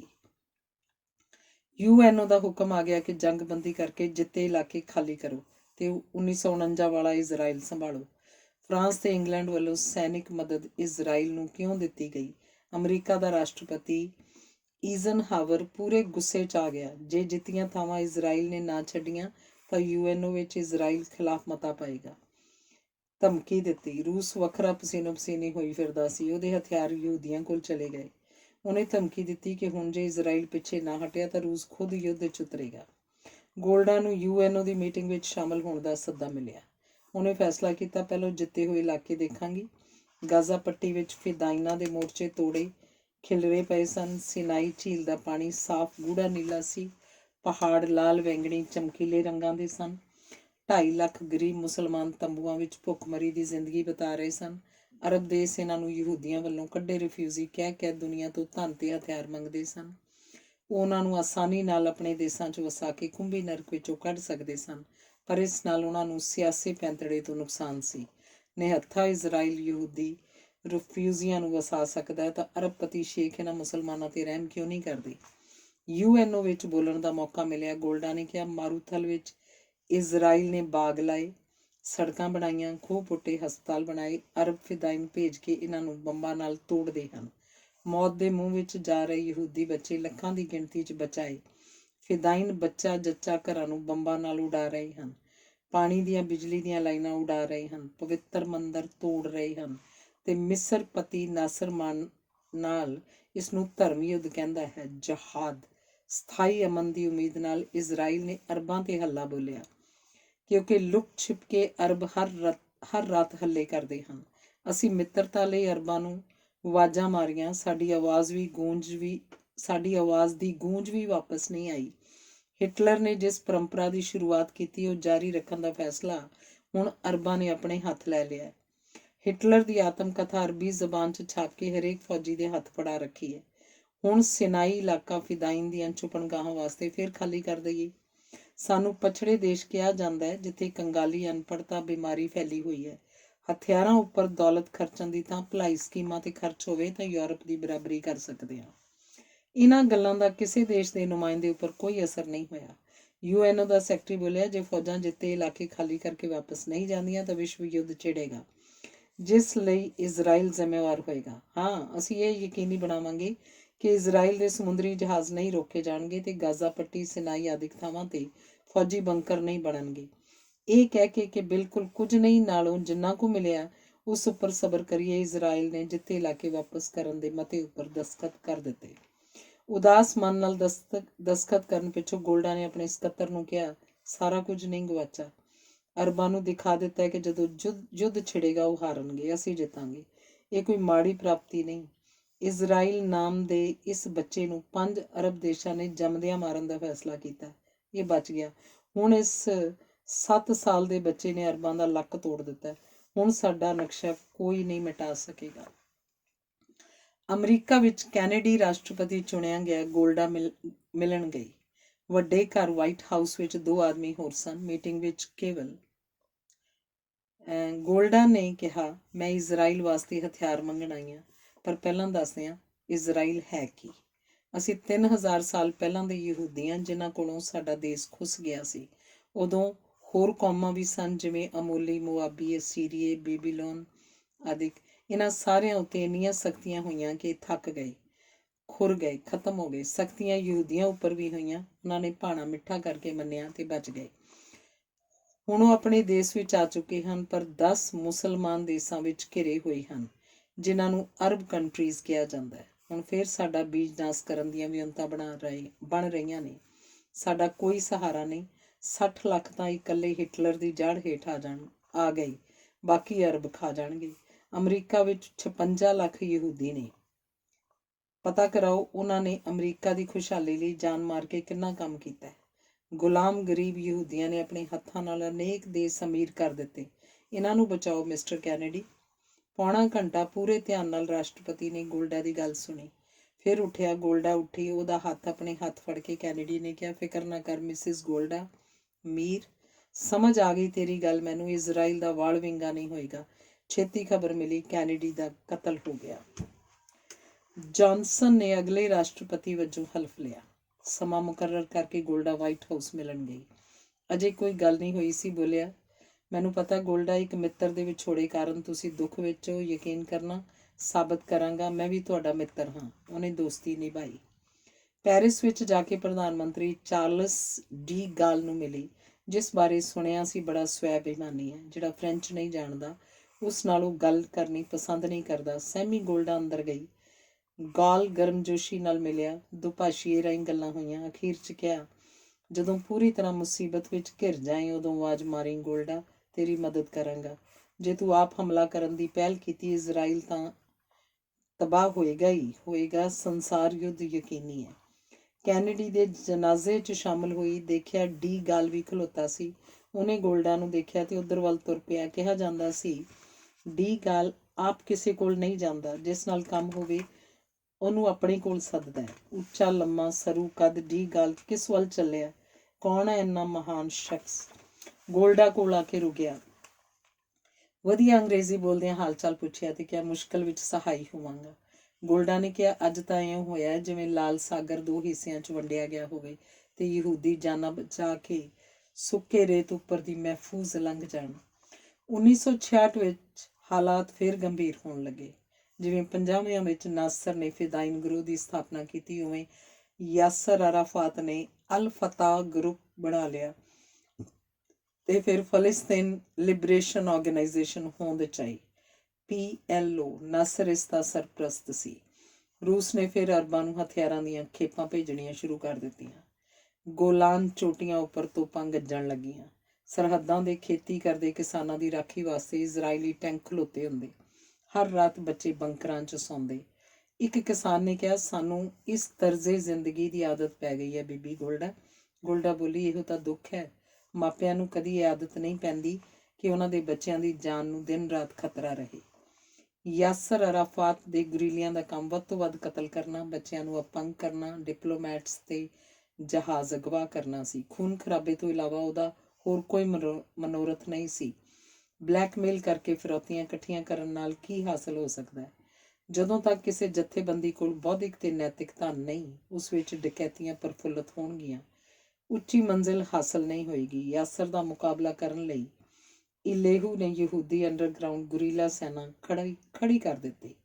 ਇਲੇਹੂ ਕਿਹਾ ਕਰਦਾ ਸੀ, ਜਿੰਨੇ ਹੁਣ ਤੱਕ ਹੋ ਗਏ ਆ, ਭਵਿੱਖ ਵਿੱਚ ਯਹੂਦੀਆਂ ਦਾ ਬੀਜ ਨਾਸ ਕਰਨ ਵਾਲਾ ਘੱਲੂਘਾਰਾ ਨਹੀਂ ਹੋਣ ਦਿਆਂਗਾ।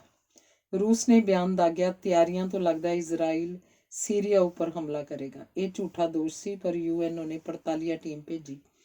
ਟੀਮ ਨੇ ਰਿਪੋਰਟ ਦਿੱਤੀ, ਸਾਬਤ ਨਹੀਂ ਹੁੰਦਾ ਹਮਲੇ ਲਈ ਤਿਆਰੀ ਹੈ। ਇਹਦੇ ਉਲਟ ਸੀਰੀਆ ਰੂਸੀ ਹਥਿਆਰਾਂ ਨਾਲ ਬੰਬਾਰੀ ਕਰਦਾ ਰਿਹਾ। ਅਪ੍ਰੈਲ 1967 ਵਿੱਚ ਸੀਰੀਆ ਨੇ ਹਵਾਈ ਹਮਲੇ ਕੀਤੇ ਤਾਂ ਇਜ਼ਰਾਈਲੀ ਸੈਨਾ ਨੇ 6 ਰੂਸੀ ਮਿਗ ਜਹਾਜ਼ ਫੁੰਡ ਲਏ। ਜੂਨ ਵਿੱਚ ਤੀਜੇ ਅਰਬ ਇਜ਼ਰਾਈਲ ਯੁੱਧ ਦੇ ਸੰਕੇਤ ਮਿਲਣ ਲੱਗੇ। ਰੂਸੀ ਦੂਤ ਨੇ ਇਜ਼ਰਾਈਲ ਦੇ ਪ੍ਰਧਾਨ ਮੰਤਰੀ ਨੂੰ ਕਿਹਾ, ਤੁਹਾਡੀਆਂ ਫੌਜਾਂ ਦਾ ਸੀਰੀਆ ਵੱਲ ਵਧਣਾ ਠੀਕ ਨਹੀਂ। ਪ੍ਰਧਾਨ ਮੰਤਰੀ ਨੇ ਦੂਤ ਨੂੰ ਕਿਹਾ, ਚੱਲ ਮੇਰੇ ਨਾਲ ਬਾਰਡਰ ਤੇ ਚੱਲ ਕੇ ਫੌਜਾਂ ਦਿਖਾ। ਦੂਤ ਨੇ ਇਹ ਕਹਿ ਕੇ ਗੱਲ ਟਾਲ ਦਿੱਤੀ, ਮੈਨੂੰ ਹੋਰ ਜ਼ਰੂਰੀ ਕੰਮ ਹਨ। ਰੂਸ ਤੇ ਨਾਸਰ ਨੂੰ ਉਹ ਝੂਠੇ ਕਿਉਂ ਸਾਬਤ ਕਰਦਾ? ਨਾਸਰ ਦਾ ਬਿਆਨ ਆਇਆ, ਇਜ਼ਰਾਈਲ ਹਮਲਾ ਕਰਨ ਹੀ ਵਾਲਾ ਹੈ। UNO ਦੀਆਂ ਜਿਹੜੀਆਂ ਫੌਜੀ ਟੁਕੜੀਆਂ ਗਾਜ਼ਾ ਪੱਟੀ ਤੇ ਸ਼ਰਮਲ ਸ਼ੇਖ ਵਿੱਚ ਬੈਠੀਆਂ ਹਨ, ਉਹ ਨਿਕਲ ਜਾਣ। ਇਹ ਫੌਜਾਂ ਤਾਂ ਇੱਥੇ ਰੱਖੀਆਂ ਹੀ ਇਸ ਲਈ ਸਨ ਕਿ ਸ਼ਰਾਰਤੀ ਅਨਸਰਾਂ ਤੇ ਨਿਗਾਹ ਰੱਖਣ। UNO ਇਹਨਾਂ ਨੂੰ ਕਿਉਂ ਕੱਢੇ? ਪਰ ਗਜ਼ਬ, ਬਿਨਾਂ ਇਜ਼ਰਾਈਲ ਦੀ ਸਲਾਹ ਲਿਆਂ ਸਕੱਤਰ ਉਤਾਰਨ ਲਈ ਫੌਜੀਆਂ ਨੂੰ ਵਾਪਸ ਆਉਣ ਦੇ ਆਰਡਰ ਕਰ ਦਿੱਤੇ। ਨਾਸਰ ਦਾ ਦੂਜਾ ਬਿਆਨ 22 ਮਈ ਨੂੰ ਆਇਆ, ਇਜ਼ਰਾਈਲੀ ਸਮੁੰਦਰੀ ਜਹਾਜ਼ ਅਕਾਬਾ ਦੀ ਖਾੜੀ ਵਿੱਚੋਂ ਨਹੀਂ ਲੰਘਣਗੇ, ਯਾਨੀ ਕਿ UNO ਦੇ ਫੈਸਲੇ ਦੀ ਦਲੇਰੀ ਨਾਲ ਉਲੰਘਣਾ। ਰਾਸ਼ਟਰਪਤੀ ਜੌਨਸਨ ਦਾ ਬਿਆਨ ਆਇਆ, ਮਿਸਰ ਦੇ ਐਲਾਨ ਸਹੀ ਨਹੀਂ ਹਨ। ਉਥਾਂਟ ਨੂੰ ਆਪਣੀ ਗਲਤੀ ਦਾ ਅਹਿਸਾਸ ਹੋਇਆ। ਉਹ ਨਾਸਰ ਨੂੰ ਮਿਲਣ ਤੇ ਮਨਾਉਣ ਵਾਸਤੇ ਕਾਇਰੋ ਗਿਆ, ਪਰ ਨਾਸਰ ਉੱਪਰ ਕੀ ਅਸਰ ਹੋਣਾ ਸੀ? ਰੂਸੀ ਰਾਸ਼ਟਰਪਤੀ ਕੋਸਿਗਿਨ ਨੇ ਨਾਸਰ ਨੂੰ ਸੁਨੇਹਾ ਭੇਜਿਆ, ਯੁੱਧ ਛਿੜ ਗਿਆ ਤਾਂ ਰੂਸ ਮਿਸਰ ਨਾਲ ਖਲੋਏਗਾ।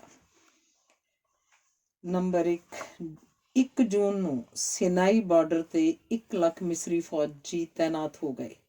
900 ਮਿਸਰੀ ਟੈਂਕ ਤੇ 300 ਸੀਰੀਅਨ ਟੈਂਕਾਂ ਸਮੇਤ 6 ਬਟਾਲੀਅਨ ਉੱਤਰ ਵੱਲ ਸੱਜ ਗਈਆਂ। ਕੁਝ ਦਿਨ ਹਿਚਕਚਾਇਆ, ਪਰ ਲੁੱਟ-ਮਾਰ ਦਾ ਸ਼ੌਕ ਪੂਰਾ ਕਰਨ ਹਿੱਤ ਜਾਰਡਨ ਦਾ ਬਾਦਸ਼ਾਹ ਹੁਸੈਨ ਵੀ ਰਲ ਗਿਆ। ਉਹਨੇ 270 ਟੈਂਕ ਤੇ 7 ਬ੍ਰਿਗੇਡ ਫੌਜ ਭੇਜੀ। ਏਅਰ ਫੋਰਸ ਵੀ ਮਦਦ ਲਈ ਆਈ। ਯੁੱਧ ਤੋਂ 1 ਦਿਨ ਪਹਿਲਾਂ ਨਾਸਰ ਨਾਲ ਇਰਾਕ ਆ ਮਿਲਿਆ। ਯੂਰਪ ਤੇ ਅਮਰੀਕਾ ਖਾਮੋਸ਼ ਦਰਸ਼ਕ ਸਨ, ਪਰ ਸੋਵੀਅਤ ਦੇਸ਼ ਮਿਸਰ ਦੇ ਹੱਕ ਵਿੱਚ ਦਹਾੜ ਰਿਹਾ ਸੀ।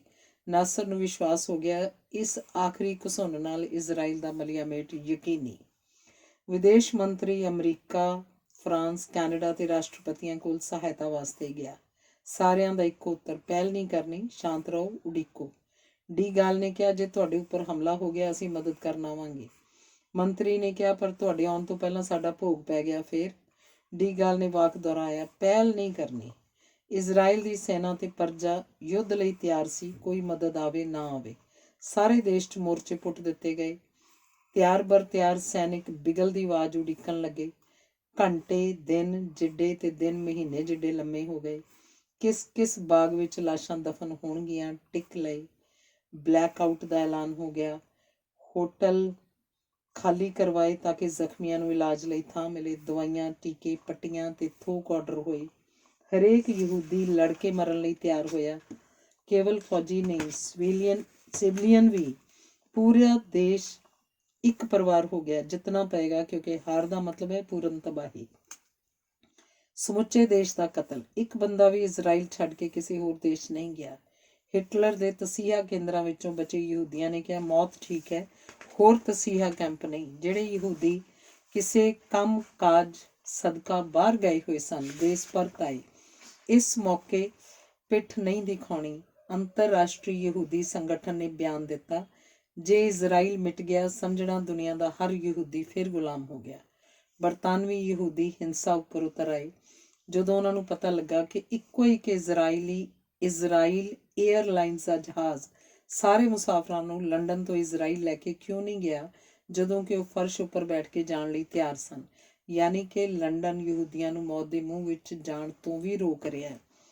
ਪਹਿਲਾਂ ਦੁਨੀਆ ਸਾਡਾ ਕਤਲੇਆਮ ਕਰਦੀ ਰਹੀ, ਹੁਣ ਅਸੀਂ ਖੁਦਕੁਸ਼ੀ ਕਰਨ ਲਈ ਤਿਆਰ ਹਾਂ। ਸੰਸਾਰ ਨੂੰ ਇਹ ਵੀ ਮਨਜ਼ੂਰ ਨਹੀਂ। ਜਿਹੜੇ 2500 ਯਹੂਦੀ ਇੰਗਲੈਂਡ ਤੋਂ ਇਜ਼ਰਾਈਲ ਨਹੀਂ ਆ ਸਕੇ ਕਿਉਂਕਿ ਫਲਾਈਟਾਂ ਰੱਦ ਹੋ ਗਈਆਂ। ਵਾਰ ਫੰਡ ਲੈਣ ਲਈ ਗੋਲਡਾ ਨੇ ਯੂਰਪ ਦਾ ਦੌਰਾ ਕਰਦਿਆਂ ਉਹਨਾਂ ਨੂੰ ਮਿਲਣਾ ਚਾਹਿਆ। ਅਖਬਾਰ ਪੜ੍ਹ ਕੇ 1000 ਬੰਦੇ ਇਕੱਠੇ ਹੋ ਗਏ। ਗੋਲਡਾ ਨੇ ਪੁੱਛਿਆ, ਅਜਿਹੀ ਕੀ ਗੱਲ ਸੀ ਜਿਸ ਸਦਕਾ ਤੁਸੀਂ ਖਤਰਨਾਕ ਥਾਂ ਵਿੱਚ ਕੁੱਦਣਾ ਚਾਹਿਆ?